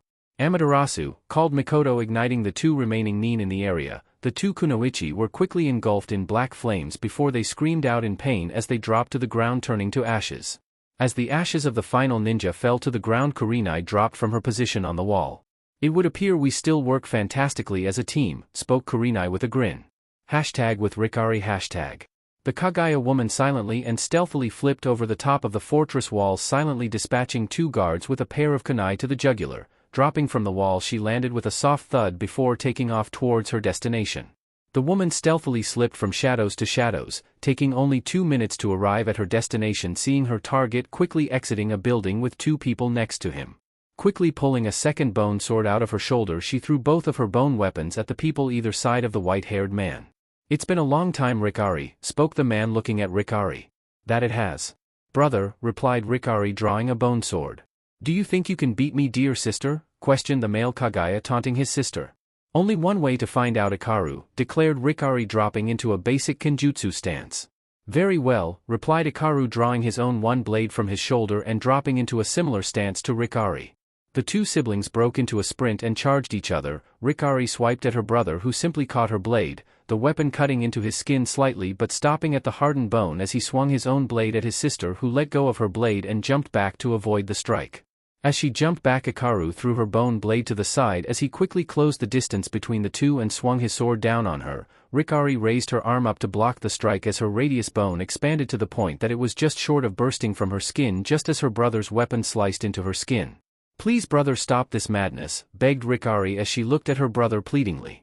"What madness? Our Kage gave an order which I intend to follow," spoke Ikaru, grinning like a maniac. "So when this war is over you'll just accept your death?" questioned Rikari unbelievingly. "If that is what my Kage desires of me," replied the man, jumping back from his sister, pulling out a second bone sword. Rikari used the opportunity to draw another sword of her own. "Why do you not use your best technique, sister? Do you underestimate me?" questioned Ikaru, glaring at Rikari.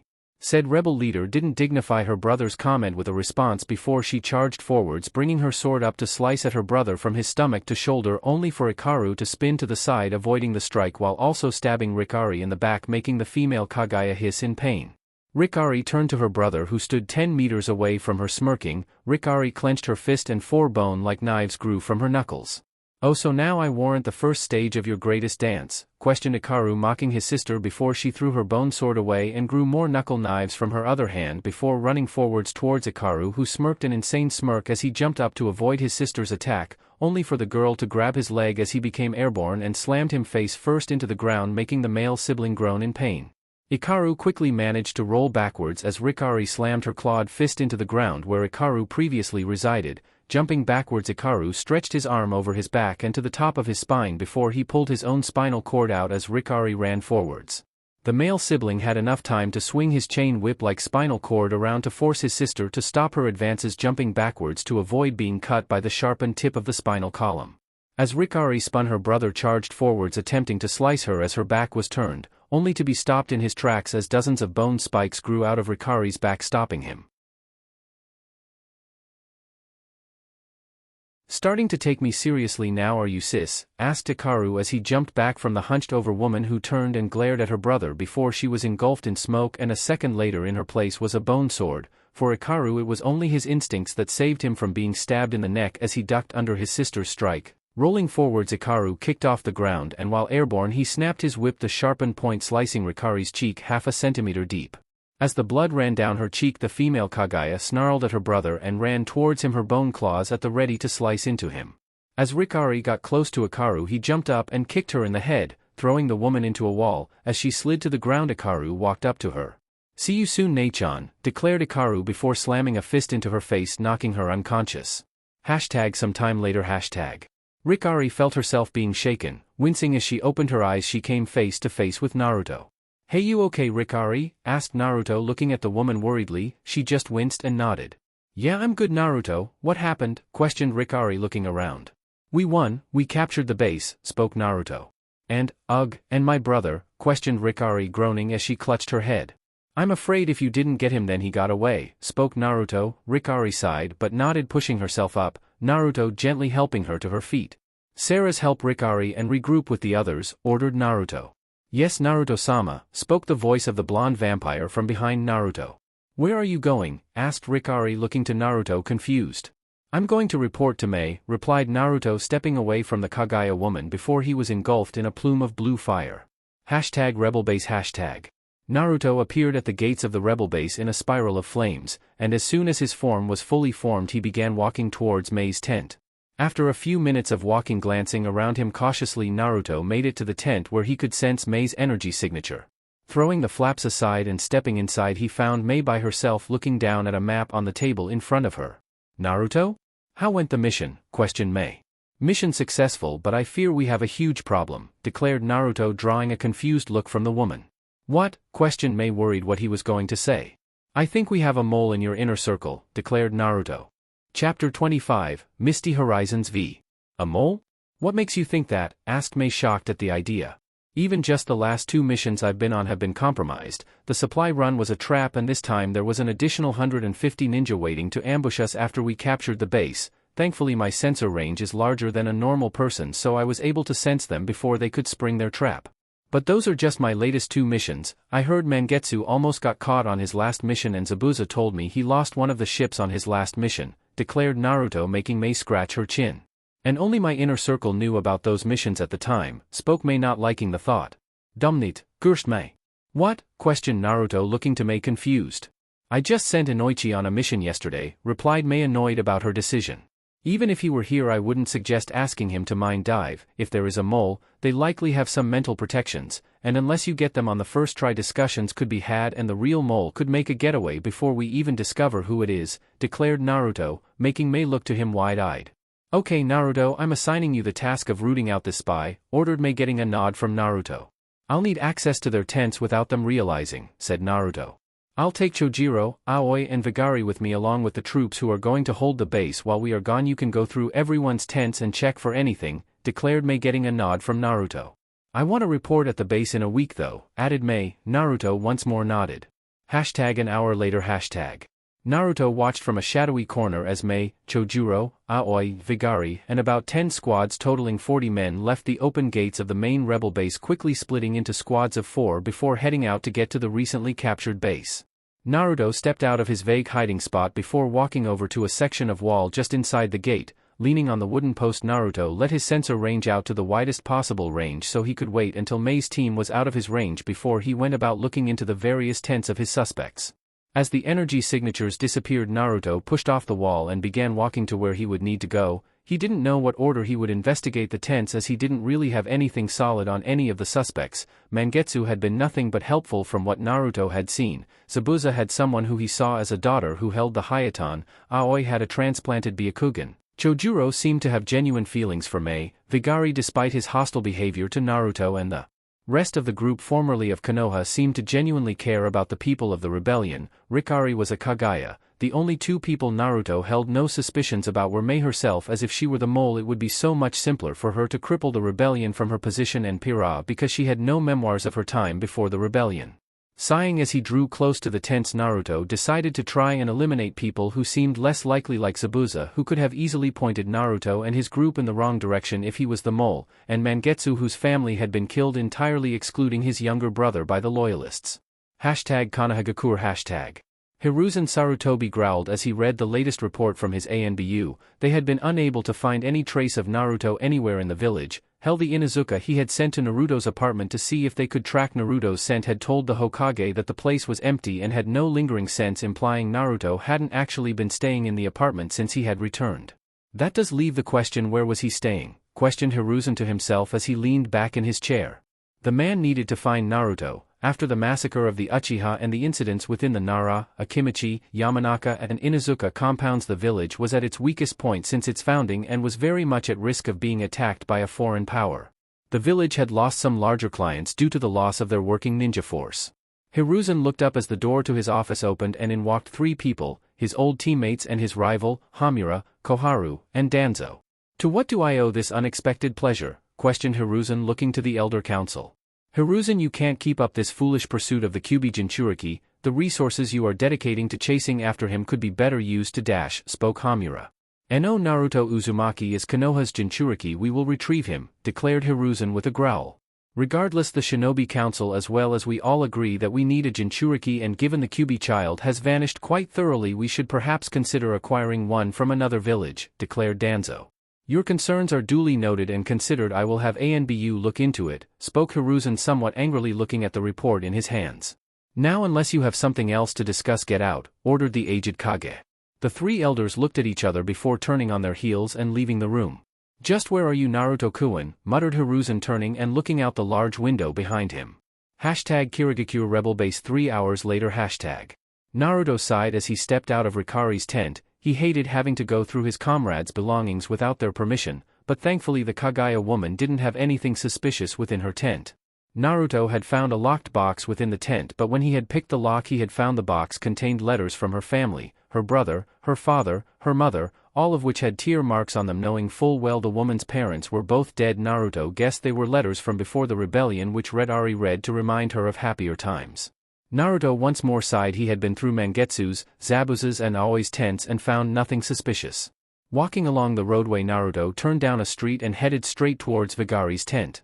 Stepping into the tent, Naruto found it to be neatly organized, a single cot with two apparently extra pairs of sandals at the foot of the bed in front of a medium-sized box, several bags apparently full under the cot, a wooden box as a makeshift bedside table with a lamp on it and a book next to the lamp. Also within the tent was a wooden desk which appeared to have a small book collection on it and various writing implements, pens, pencils and the like. Also on the table was a small collection of scrolls. Naruto stepped full on into the tent and closer to the cot when something under the makeshift bed caught his eye. Quickly moving over to the bed, Naruto bent down and examined the object. A chest? Questioned Naruto, looking at the basic-looking box. It was locked, which instantly made Naruto suspicious. It wasn't large by any stretch of the imagination, maybe big enough to hold a small scroll. Naruto held a finger up just above his head before a small fireball exploded to life atop the digit shining light on the lock of the box. Holding the flame in place with his pyrokinesis, Naruto placed his hand on the lock before pulsing his magical power into the lock, giving him all he needed to know to pick the lock, the pin lengths, and the shear line. Pulling out a lock pick and a tension wrench, Naruto quickly went about picking the lock. After a moment, Naruto heard a click signaling he had successfully picked the lock. Carefully opening the chest, Naruto found a scroll within the box. Curious, Naruto pulled the scroll out. However, before he could do anything with the scroll, Naruto felt the barrier around the hidden rebel base vanish. Eyes widening, Naruto jumped to his feet, letting the box crash to the ground. Pocketing the scroll, Naruto bolted out of the tent and flared out his wings and took off towards the western side of the base where he knew the barrier seals and barrier team were stationed. Landing outside the building, Naruto rushed inside to find 10 people rushing around in a terrified manner. What the hell happened? Questioned Naruto, drawing everyone's attention to him. Naruto-sama, we have no idea, the barrier just, the seals, we have no idea, spoke the panicked leader of the barrier team. Show me the seal now, ordered Naruto, getting a nod from the team before they quickly showed Naruto to the area where she seal was. Quickly glancing it over, Naruto was very thankful that all Fuinjutsu was just a bastardized version of devil runes, so he could quite easily decipher the seals. However, looking closely at the seals, Naruto found that while quite well maintained, they were overly complicated and many parts were not needed. There, spoke Naruto, pointing to a section of the seal which appeared to be glowing slightly. The 10-man barrier squad looked at the Fuinjutsu confused. What about it, Naruto-sama? Questioned the leader of the team. That is a trigger designed to sabotage the entire seal when certain conditions are met, declared Naruto. Only adding more fuel to the fire of the idea of a mole, added Naruto mentally. The team quickly moved to get rid of the section of seal. Don't, called Naruto. But you just said that it's sabotaging the seal, spoke one of the team members. Yes, but if you try to get rid of the seal now it will destroy the seal entirely and most likely kill you in the process, declared Naruto, making all of the present people gulp. Then how began one of the barrier technicians. We disable the whole seal, declared Naruto, throwing his hand out to the side, summoning Brynhildr. Stand back, suggested Naruto, making all of the people take several steps back. Banishing shift, called Naruto, swinging his sword down on the seal, slicing into the seal, leaving a green scar behind it, sucking in the whole seal, destroying everything about the barrier seal. What did you do that for? Now we have no barrier, screamed the leader of the team, only for Naruto to glare at the man. I'm working on it, spoke Naruto, biting his thumb, quickly drawing a new rune in place of the old seal. The rune would do everything the old seal did, only in a better way. Once Naruto finished his rune, he slammed his hand onto it, forcing his magic through it, creating not only a barrier but a better barrier. They're better than before, muttered Naruto, letting himself let out his held breath. Better? Questioned the barrier technician leader. Stronger, and larger range, declared Naruto, shocking the people before the blonde left them to their job. Upon leaving the building, Naruto sighed before pulling out the scroll he had taken from Vigari's tent. Looking it over, he found it to be an official Kirigakure missive. Carefully opening the scroll, Naruto's eyes went wide. Closing the scroll, Naruto bolted for where he could feel Shisui, Kakashi, and Guy.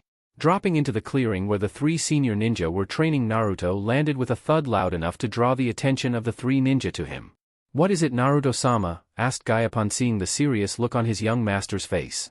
There's a mole in Mei's inner circle and I've found a mission scroll ordering him to sabotage the various naval vessels. I need some help to make sure these orders haven't been carried out yet before report this to Mei, spoke Naruto, getting serious nods from the three members of his father's peerage.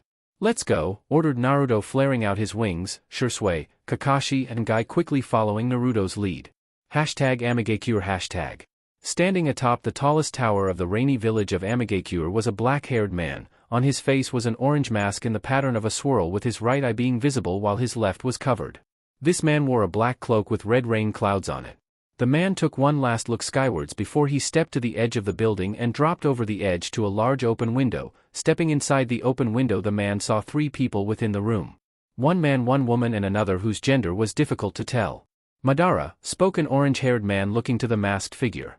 The orange-haired man had purple eyes with black ripple-like patterns centering on the pupils and many piercings on his face, but he also wore the same black cloak as Madara. Pain, Konan, Zetsu has located the six tails. You two are to retrieve it so we can seal it, spoke Madara. But Madara-sama, you said that we didn't need to worry about the 3 tails or the 6 tails for several years, spoke the blue-haired woman. She had orange eyes, a blue origami flower in her hair and a lip piercing, and she too shared the cloak of the others. That was before the Kirigakure rebellion gained traction, declared Madara. Do you want us to quell the rebellion? Questioned Pain, looking to Madara. No, the point of subjecting Kirigakure to the civil war was to weaken it, not to take over. Let them settle their squabble, but we need to scoop up the 2 Jinchuriki in the process, declared Madara, getting a nod from the 3 individuals. Zetsu, tell them where to find the Jinchuriki. I have somewhere else to be, ordered Madara before he stepped up to the open window, and he quickly vanished into a swirl that formed from in front of his eye. Pain and Konan turned to the third person within the room, who pulled out a file from its cloak. #Kirigakure captured base 2 days later. Naruto sat lazily in a tree just outside the base, having teleported there earlier that day. Naruto, Kakashi, Guy, and Shisui had made sure that the rebel navy remained completely intact and undamaged, prompting Shisui to suggest that the spy had either not seen the orders or simply not had a chance to carry them out. Naruto was hesitant to call Vigari the mole, as despite the fact that the orders had been found in his tent, there was no evidence of his loyalties lying elsewhere. That and the fact that the orders had been in the tent was enough to cast suspicion elsewhere, being that no self-respecting mole would be so obvious with their secret orders. Naruto, who had his energy signature suppressed, looked below him as Mei and her squad passed under him. Silently, Naruto stood and flared his wings out and flew into the base to meet Mei. 5 minutes after Naruto had seen them walk under his tree, Mei and her squad walked into the base. Upon stepping inside, Mei dismissed her 3 generals and the 4 people went their separate ways.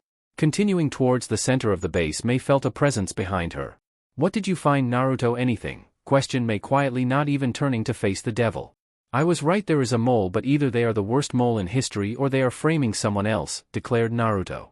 How so? Questioned Mei, looking over her shoulder slightly.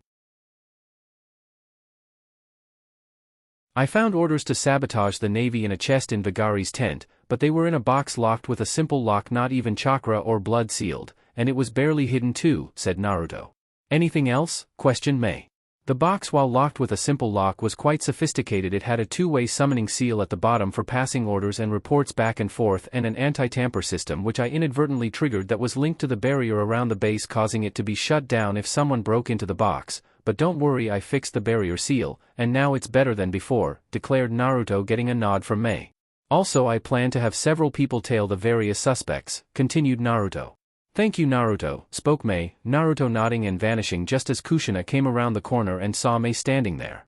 Mei-chan, spoke the devil woman excitedly, running up to Mei, who smiled at the redhead who had quite quickly become a close friend. The next day. Sarah suppressed the urge to sigh. She had been asked by Naruto to follow Vigari, which she had done vigilantly, but she was so bored. Vigari had been doing nothing since arriving at the captured base. He had explored the base to make sure the place wasn't damaged. He had been to the prisons to make sure they were still usable, the infirmary to make sure everything there was in order as well, and the red-eyed man had trained. He had done nothing out of the ordinary. Sarah's perked up as Vigari stopped practicing his taijutsu as a ferret appeared in front of him in a plume of smoke with a letter in its mouth. Vigari took the letter from the ferret and quickly opened it, nodding to the ferret, who vanished in a plume of smoke. Vigari then took a moment to look around himself as if looking for someone. After apparently finding no one, Vigari calmly walked away from the training ground. Sarah's curiously followed him from the shadows. Vigari carefully walked through the streets, avoiding any of the other ninja within the base as he maneuvered himself to a solid wall far enough from every gate that no one watching the gates would see him as he walked up the wall. Sarah's waited a moment before she arose from the shadow she was in and quickly walked through the wall, following after her target, who had begun tree-hopping away from the base. Sarah's followed the man as he ran from the base, making his way through the forest like he was looking something or someone. Sarah's followed Vigari closely for half an hour, ending up a ways away from the base, but even after traveling for 5 kilometers Vigari kept going. Eventually Sarah's noticed someone off in the distance as Vigari glanced around himself once more before heading towards the person. Not knowing who the person was or what abilities they might possess, Sarah's had to hang back in case they were a censor, so unfortunately she couldn't hear what was being said. Naruto-sama, called Sarah's, reaching out to her master through their mental link. It may have been a stretch, she was at least 10 kilometers away from the base. Sarah's? Where are you? Asked Naruto through their mental link. About 10 clicks out. Vigari is meeting someone here by himself and he was very cautious when he left the base, spoke Sarah's. Can you hear what's being said? Questioned Naruto. Unfortunately no, I don't know who Vigari is meeting. He's not in the bingo book, so I don't know if he's a censor or not, replied Sarah's, disappointed in her inability to gather information. It's okay, Sarah's, replied Naruto. Pull back far enough to be completely out of their sight, ordered Naruto. Okay, master, said Sarah's as she quickly moved back from her position. A short while later. Naruto and Sarah's appeared in a flash of fire. Naruto, after his body fully formed from the flames, quickly moved away from Sarah's, headed toward where he could feel Mei's energy. Walking into training grounds, Naruto found Mei in a spar against Kushina. Mei-sama, called Naruto, drawing both women's attention to the blonde.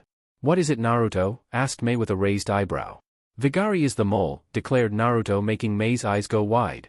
How can you be sure? Asked Mei. Sarah saw him meeting with an unidentified persons. I teleported to them and followed the unidentified party and discovered them to be a member of the loyalists, declared Naruto. Did you deal with the traitor? Questioned Mei. Unfortunately no, by the time I had identified the other party Vigari had managed to get away from Sarah's, spoke Naruto, causing Sarah's to look down in shame. How? Questioned Mei. He used the Kirigakure no Jutsu, hidden mist jutsu, spoke Sarah's, annoyed that she had been unable to track the man once he pulled the mist around himself. Mei glanced to Naruto as the blonde stiffened and narrowed his eyes. What is it? Asked Mei, looking to Naruto. Vigari is at the south entrance, declared Naruto. Mei's eyes went wide. Alright, you three with me, ordered Mei, getting a nod from the three devils as she began walking towards the south entrance. After a few minutes of walking, the commander and three devils stood before the mole in the middle of the street. Mei-sama, spoke Vigari respectfully. Vigari Cortana, you are a traitor to the rebels, and as such I sentence you to death, declared Mei, making the man look up with wide eyes. It's these Konoha dogs, isn't it? They've convicted you. I'm a traitor, spoke the man, glaring at the three devils. Vigari, stand down now, ordered Mei, seeing the man getting agitated. I'm no traitor, declared Vigari. Cut the crap, I saw you meeting with a loyalist ninja, replied Naruto. He was my informant, yelled Vigari. Kushina pointed her hand at Vigari and a chain shot out of her hand towards the man, who quickly pulled a kunai to deflect the construct.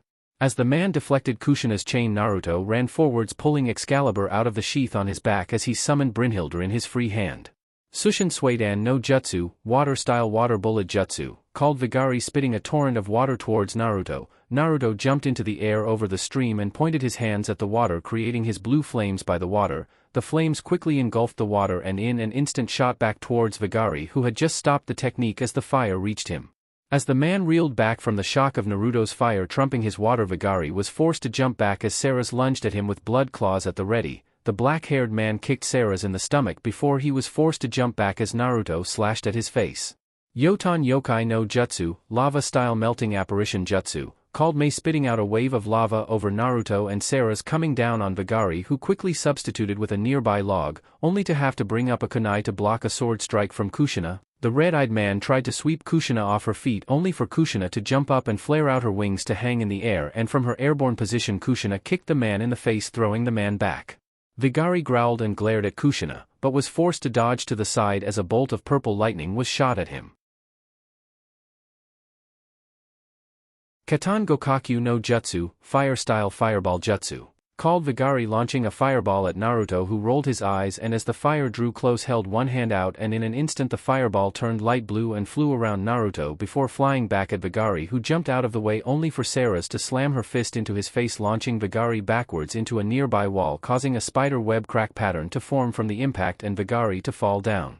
Vigari landed on his stomach. Naruto quickly stepped over to the man and stabbed Excalibur through the man's heart. Vigari gasped and his eyes went wide before the body of the rebel traitor dissolved into water. Mizu Bunshin, water clone, shit, cursed Naruto, looking around for the real Vigari. Not seeing the man, Naruto stretched out his senses. He's gone, spoke Naruto with a growl. Damn it, snarled Mei, glaring at the puddle that was formerly Vigari. You three gather the strike force, I have a new mission for you lot, ordered Mei, getting a nod from the three devils before they all vanished, leaving Mei in the street to walk to the center of the base. Hashtag main rebel base medical tent. Hashtag Shirsue-sensei told you not to do that, Sasuke, scolded Revel with a grin, looking to Sasuke, who lay on a cot with his arms and legs bandaged. Yeah, thanks Revel, replied the young Uchiha, sarcastically glaring at the blonde girl. I would heal you, but Shirsue-sensei told me you needed to learn to listen to him, and this would make you, spoke Revel with a grin, getting a growl from Sasuke. By Sasuke, spoke Revel with a grin as she began walking away from the bandaged Uchiha. Revel Phoenix, right? Questioned a voice approaching Revel. The pure Phoenix turned around and saw a purple-haired, black-eyed woman walking towards her. Why yeah, spoke Revel cautiously. I have a friend, he was seriously injured. People say you're the best healer around, can you help me? Asked the woman. Sure, where's your friend? Questioned Revel. That's the thing, he's not actually here in the base, he's in such bad shape he couldn't be moved from the next town over, spoke the woman regrettably. Okay, well just let me tell my sensei and then we can go, okay, said Revel with a smile on her face, only for the pleasant smile that the woman had worn the entire time to drop. Actually no, that wouldn't be okay, declared the woman, drawing a confused look from Revel. What do you, ugh, spoke Revel, grunting as the woman chopped the young Phoenix's neck, making her fall unconscious.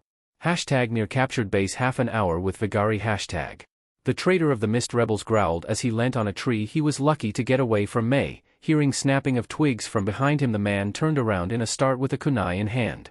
Who's there? Snarled Vigari. Sorry Vigari, nothing personal, but you have to die, traitor, spoke the voice of a smirking Rikari steeping out of the forest. Vigari glared at the woman and got ready to fight. Oh, where's the popcorn? Questioned the voice of Naruto, drawing the attention of both possible combatants towards him.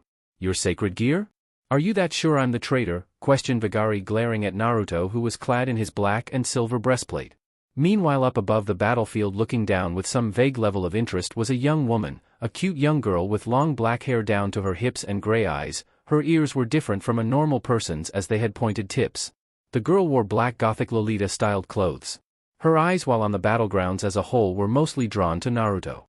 So that's the boy who holds Akatora, muttered the woman, glancing at Naruto. It's good to finally see him held by someone competent, spoke the girl to herself, before she turned around and flew away, a pair of scaly wings flying her away. Naruto glanced up, swearing he could feel a pair of eyes on him from above him, but seeing nothing he turned back to the two people in front of him. Hashtag elsewhere in a village. Hashtag the small mountain village was abuzz with activity. The day had finally dawned for the latest group of children to be given their coming-of-age test, and even some of the village's highest authorities, never normally seen, were present. Azazel glanced down at the groups of children fighting against each other, all vying for his approval. The only reason he had even come to the village was this village in particular housed a girl he had a mission for. After sitting through about an hour of children sparing, there was finally a break and Azazel could approach the girl. He had told the elders of the village his purpose within the village, but the elders had rearranged everything they could to make him stay, and the fallen angel knew it, so he quickly approached the young girl so he could talk with her. Yuki, called the black and golden-haired fallen angel, drawing the attention of the blue-haired girl. Azazel-sama, spoke the girl as she quickly moved over to the man, bowing to him as she stepped in front of him. I have a mission for you, declared the fallen angel, making the blue-haired girl's eyes go wide. It was rare for a hero village to get a mission from one of the Grigori, let alone one young girl get one from the leader of the Grigori himself. Anything, Azazel-sama, declared Yuki. Chapter 6, Misty Horizon 6. With that comment, Vigari, yes, I know you are the traitor, you did a good job framing yourself, you almost had me fooled, but I only told Mei and Rikari about sacred gears, spoke Naruto with a smirk before his face morphed into a glare as he drew Excalibur and Alastor and slowly begun to walk forwards. So you caught me, Gremory, fine, declared Vigari, drawing his kunai. The two men glared at each other across the clearing, Vigari's eyes flicking from Naruto to Rikari and back again. After a few silent moments, Naruto burst into motion, running forwards, bringing his blades up ready to strike Vigari down, only for the man to quickly avoid the strike, driving his kunai into Naruto's side. Naruto kicked off the ground, allowing the kunai blade to fly harmlessly past him. Vigari quickly pulled out a second kunai to block a strike from Rikari's bone claws as the woman dove at him. Thunderstorm, called Naruto, pointing his hand into the air, forcing magical power through his sacred gear, causing the skies above him to darken as the clouds thickened. Naruto used the momentary distraction his spell caused and pointed Alastor at Vigari before a bolt of purple lightning formed and arced from Naruto's sword to Vigari's body, throwing the man back into a tree. Fucking bastard, snarled Vigari, pushing himself up quickly, dodging out of the way of Rikari's bone claws once more. Rikari quickly spun around, attempting to stab Vigari with her other set of claws, only for Vigari to jump out of the way. I'm glad you caught me, Gremory, now I don't need to spend my days surrounded by you filthy bloodline wielders, declared Vigari with a smirk on his face, only for a bolt of lightning to rain down from the clouds, slamming into the ground just as Vigari quickly jumped out of the way. Naruto smirked as rain began to fall over the area, before pointing his hand at Vigari, who looked confused for a moment only to realize what Naruto was doing as blue flames formed in front of him, exploding with the rain once more, launching the traitor back. I was holding back at the base, Vigari, I wasn't certain then you were the traitor, but now I don't have to anymore, declared Naruto as he ran forwards before jumping and bringing his blades down on the man, who was quickly engulfed in smoke and replaced with a log. Naruto stopped and stretched out his senses. Kirigakure no Jutsu, hidden mist jutsu, called the voice of Vigari as the clearing was filled with mist. Be that as it may, I still have the advantage here, kid, called the disembodied voice of Vigari, echoing throughout the clearing. Cyclone, called Naruto, pointing his hand towards the center of the clearing, a giant tube of wind sweeping through the clearing, sucking away the mist as it went. Revealing Vigari standing on the edge of the clearing, Rikari charged forwards towards the man, jumping up and diving on him, driving her claws forwards into his body, only for said body to dissolve into water as pierced, causing the Kaguya woman to growl as she looked around the clearing for the traitor. Naruto, who stood in the middle of the clearing, glanced from left to right before he spun around and directed a lightning strike at Vigari, who managed to jump out of the way, but only just. Vigari quickly pulled out a handful of kunai before throwing them at Naruto, who dodged out of the way of the projectiles before pointing Alastor at the man, and an arc of purple lightning shot forwards and was narrowly dodged by Vigari. Suetun Suedan no Jutsu, water-style water bullet jutsu, called Vigari, spitting a torrent of water towards Naruto. The blonde devil quickly spun out of the way as the water passed harmlessly by him. Vigari prepared to launch off another jutsu, only for Rikari to slice at the man's face. Vigari, not expecting the attack, couldn't get fully clear of the attack, and thus a small slice opened up from just above his left eye to just below it, not damaging his eye itself, merely slicing the skin of the man's eyelid. You fucking bitch, snarled Vigari, turning around and grabbing Rikari by the neck, choking her. As Rikari clawed at the man's hands, Naruto charged forwards, jumping into the air, bringing his holy blade down on the man's arm. Vigari managed to move out of the way of the strike, however in his haste to get out of Naruto's striking range his grip on Rikari's throat wavered and the woman brought her legs up and pushed against him, flipping out of his grip. Landing on her feet before stumbling and falling to the ground, Rikari gulped down breaths of air, filling her previously oxygen-deprived lungs. Vigari growled and quickly drew and threw a handful of kunai at Rikari. The white-haired woman screamed in pain as 4 kunai embedded themselves in her body, one in her shoulder, another in her leg, and the last 2 in her chest, with another pair leaving a slice down her arm. Rikari, called Naruto, rushing over to the downed woman. Don't worry, Rikari, little Revelchan will be able to heal that right up. Oh wait, spoke Vigari in an all-too-happy tone. Don't you fucking dare Vigari, snarled Naruto, distracting him from healing Rikari. Oh, but I already have and it's too late now, spoke Vigari with a proud smirk. Only for Naruto to jump to his feet. Don't take a step closer, one flare of chakra and she dies, spoke Vigari with a smirk. Naruto growled and glared at the man who smirked and turned around. I'll be seeing you around Gremory, said Vigari dismissively, turning around and walking away from Naruto. After about 5 minutes after Naruto had healed all of Rikari's wounds, and Vigari had just left his sensor range, many presences burst into the clearing. Naruto, Rikari, what's going on? Questioned Mei confusedly as she looked around the clearing. We found Vigari and the two of us fought him, spoke Rikari. But, prompted Mei, looking to Rikari. The Kagaya woman sighed and looked to Naruto, who was clenching his fist, glaring at the ground. Revel, snarled Naruto through gritted teeth. What? Questioned Mei. Vigari said he'd kidnapped Revel-chan and would have her killed, spoke Rikari. How? She's a phoenix, spoke Kushina.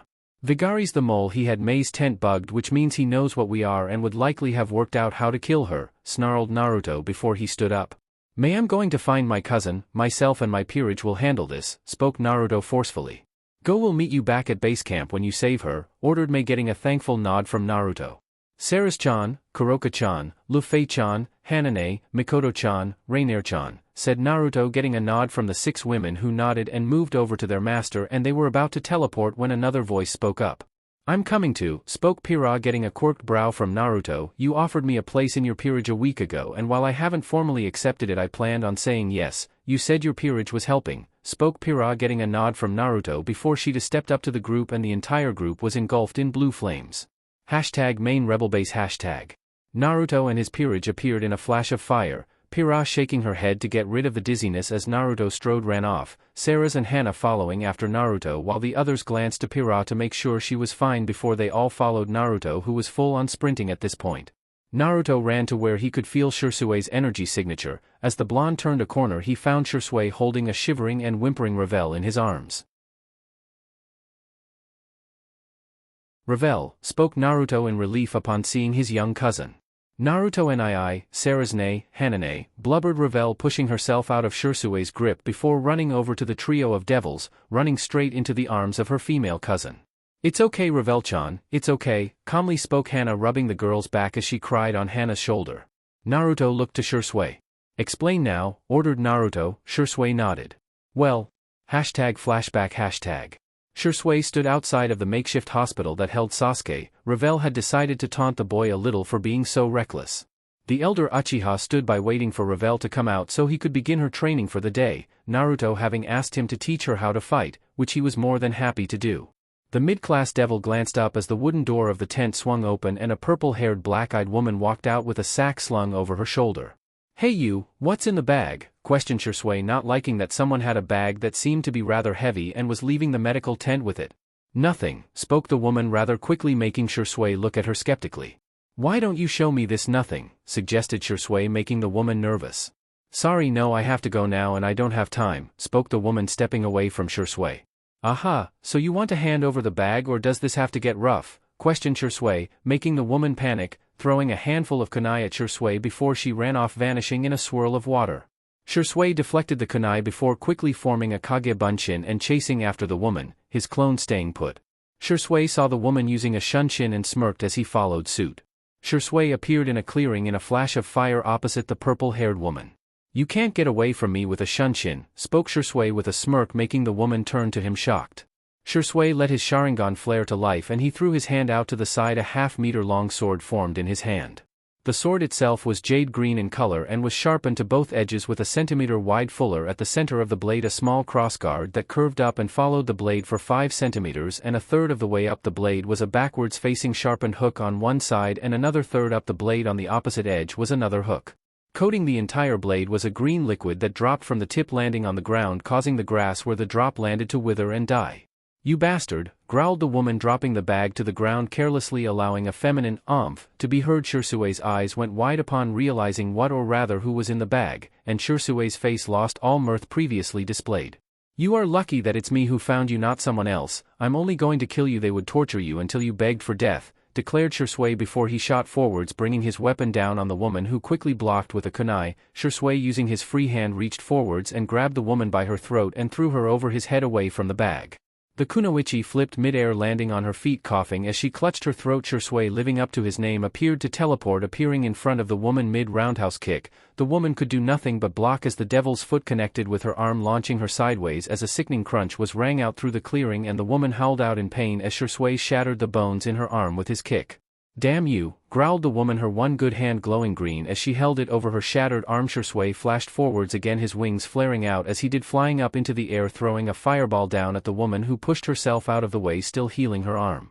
Shursui quickly shunshined down to the ground next to where the woman landed and tried to slice at her, only for the woman to quickly drop to the ground and rolled away from the strike before her arm was healed enough to use it, despite the immense pain in doing so. "Kirigakure no jutsu," called the woman, pulling the mist in around her. Quickly vanishing into the mist, the woman attempted to get back to the bag, only for Shursui to shunshin to it before she could reach it. "Get out of my way, you bastard," growled the woman, taking a swipe at Shursui with a kunai, only for him to block with his blade. Shursui then lunged forward, slamming his hand into the woman's face, breaking her nose, causing the woman to stumble back. Shursui took advantage of the stumbling woman and dove forwards with his blade out. The black-eyed woman managed to almost deflect the blade with her kunai, but Shursui's weapon left a barely visible slice in her skin, and that was all Shursui needed. The Uchiha jumped back from the woman with a smirk on his face. The purple-haired woman growled, seeing a smirk on the Uchiha's face, and quickly flipped through hand signs. "Suetun Suryuden no Jutsu, water-style water dragon jutsu," called the woman, a dragon forming from the heavy mist in the area. "Katan Karyuden no Jutsu, fire-style fire dragon jutsu," called Shursui, breathing out a dragon made of flames matching the water dragon in size. The two dragons flew from the respective masters, clashing in the center of the clearing, exploding into even more steam. Shursui smirked as he forced more chakra to his eyes, and his Sharingan eyes morphed into the Mangekyo form. The woman, after launching her jutsu, faded back into the mist. However, as she did, she suddenly went stiff and fell forwards.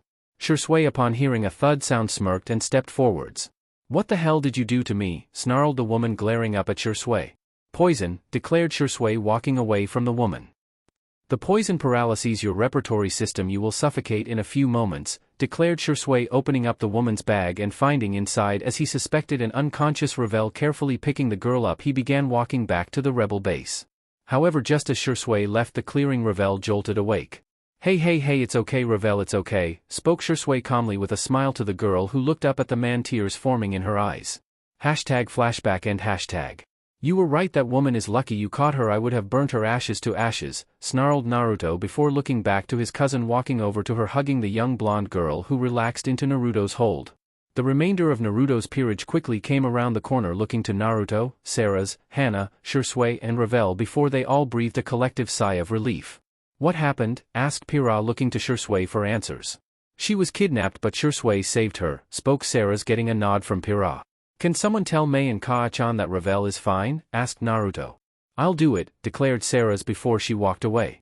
#later that day. Naruto sat in his tent, rubbing Ravel's head as she lay asleep on his bed. Naruto clenched his other fist as he glanced at his cousin. Naruto looked up, letting his fist unclench as Pira entered his tent. "Naruto, I know you're still angry about Ravel - began Pira. "I know you are anxious to get this over with, Pira, but I would prefer Inoichi and Mei being present when I convert you, so Mei knows, and Inoichi so he can run another scan of your mind," spoke Naruto, getting a nod from Pira. Naruto stiffened. "Let's go see Mei and get this underway. Inoichi has just returned," spoke Naruto, creating a clone to leave with Ravel before the blonde picked up a night piece from a nearby chessboard as he left the tent, Pira following her soon-to-be master. The duo walked towards Mei's tent, meeting Inoichi as they walked. As Inoichi, Naruto, and Pira walked into Mei's tent, the woman herself looked up from a map. "Inoichi, Naruto, Pira?" questioned Mei, looking at the three. "Reporting back from my mission, Mei-sama," declared Inoichi, getting a nod from Mei, who then glanced to Pira and Naruto. "I'm going to turn Pira, but I figured it would be best that the two of you are present for it, so if Pira regains her memories, anything important can be explained to you, Mei, and if not, Inoichi can run another scan and see if we find out why," spoke Naruto, getting a nod from Mei and Inoichi. "Inoichi, your report can wait while Naruto does this," spoke Mei, getting a nod from Inoichi before turning to Naruto expectantly. "Pira, I need you to lay down," said Naruto. Pira nodded to the devil before lying down on the floor. Naruto gently placed the night piece he had grabbed on Pira's chest just above her cleavage. "I commandeth thee as Naruto Phoenix Gremory. Mine command, Pira Nikos, is to serve me loyally as my knight to the best of your abilities. I seal this contract." Be reborn, commanded Naruto as the blood-red chess piece flashed a bright glow before sinking into Pira's chest, the brief flash drawing a confused look from Naruto, only for the look of confusion to turn to shock as Pira jumped up and grabbed Naruto by the throat, holding her blade at his throat, glaring at him. Where the hell is Cinder? Why did you attack Beacon? Snarled Pira, glaring at Naruto. Shintenshin no Jutsu, mind transfer jutsu, called Inoichi, throwing his mind forwards into Pira's body, before getting off Naruto and diving into her memories. What the hell was that about? Questioned Mei, looking to Naruto expectantly. The devil coughed a bit before he looked to Mei. I have no idea, spoke Naruto, wincing as he spoke before taking a calming breath. Just then Inoichi's body took a sharp breath.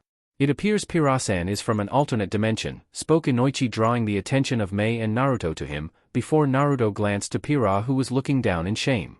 And it appears in this alternate dimension there is another version of you, Naruto-sama, continued Inoichi. And this alternate version of myself did something to you, Pira? Questioned Naruto, looking to his new knight, who bit her lip and nodded. Tell me, said Naruto, kindly looking to the woman who looked up at him.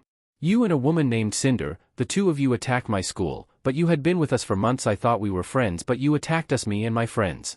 The alternate you are the reason I am here. At the height of the battle at our school you hit me with something and I was teleported here, declared Pira. Naruto stepped up to the woman, placing a hand on her shoulder, making her wince before looking up at her master's sympathetic face.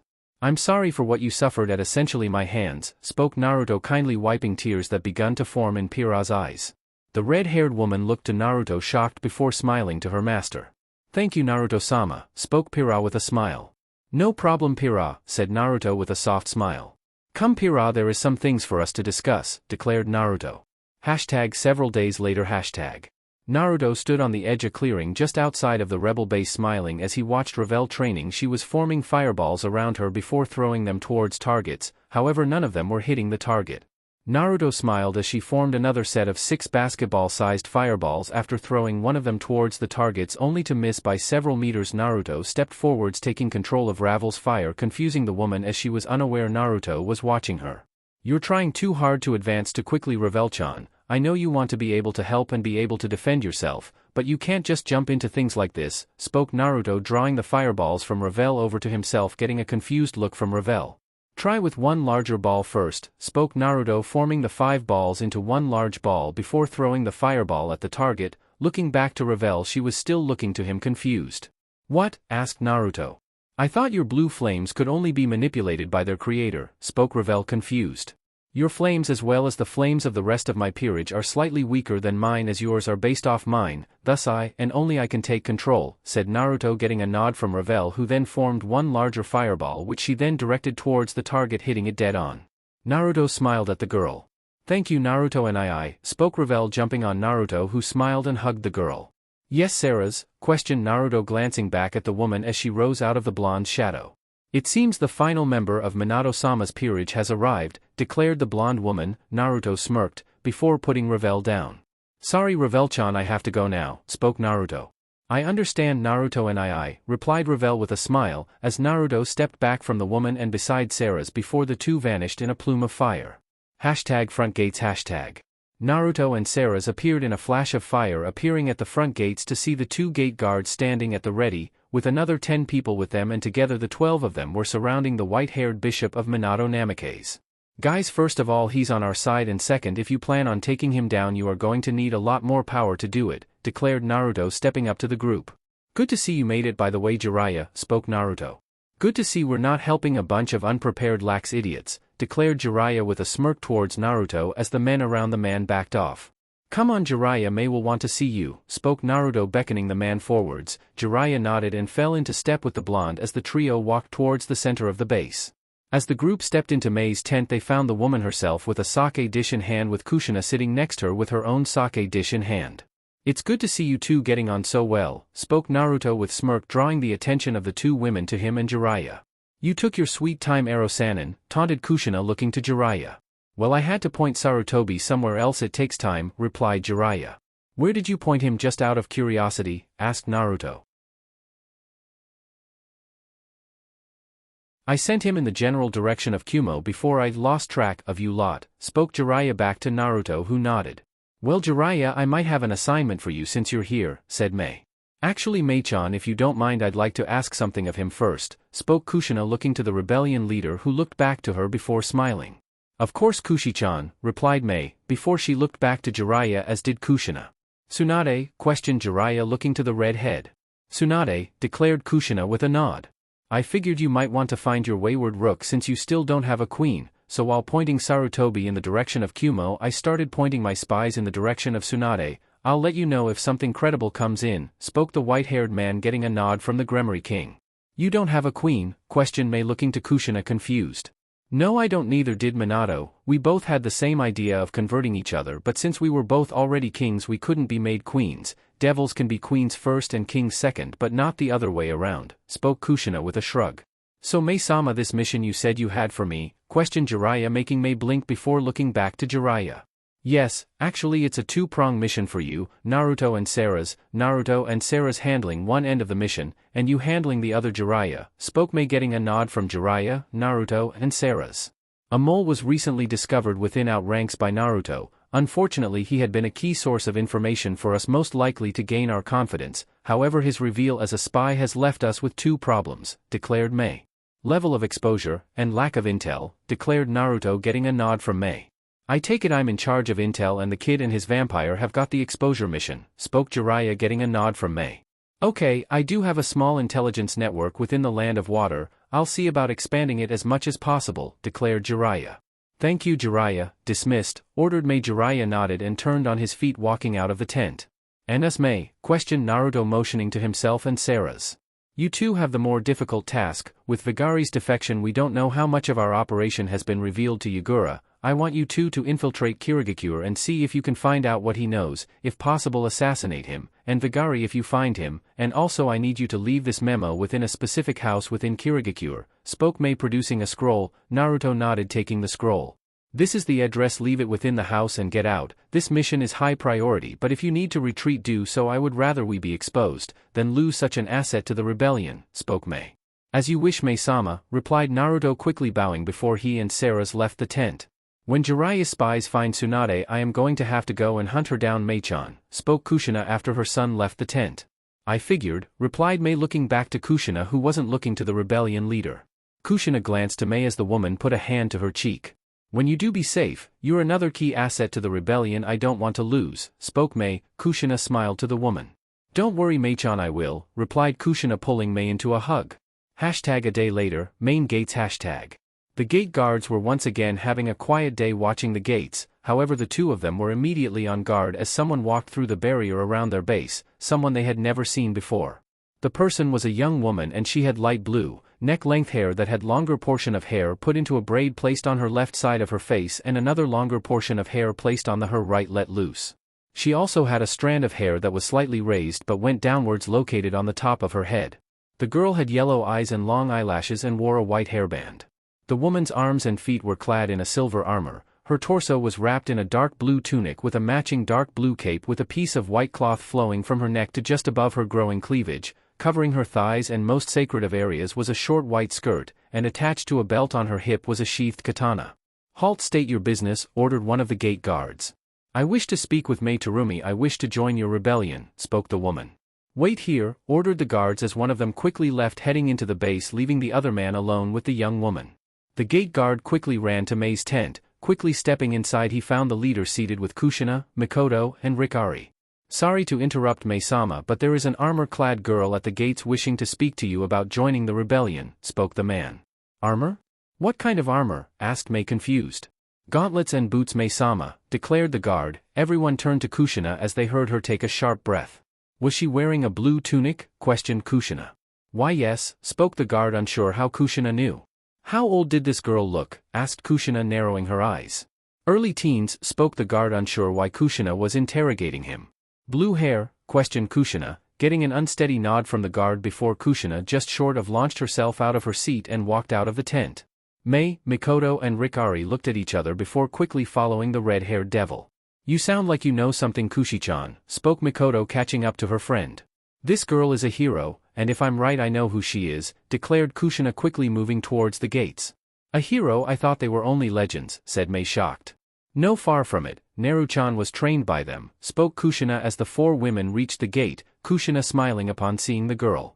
Yuki, muttered Kushina with a smile looking at the girl.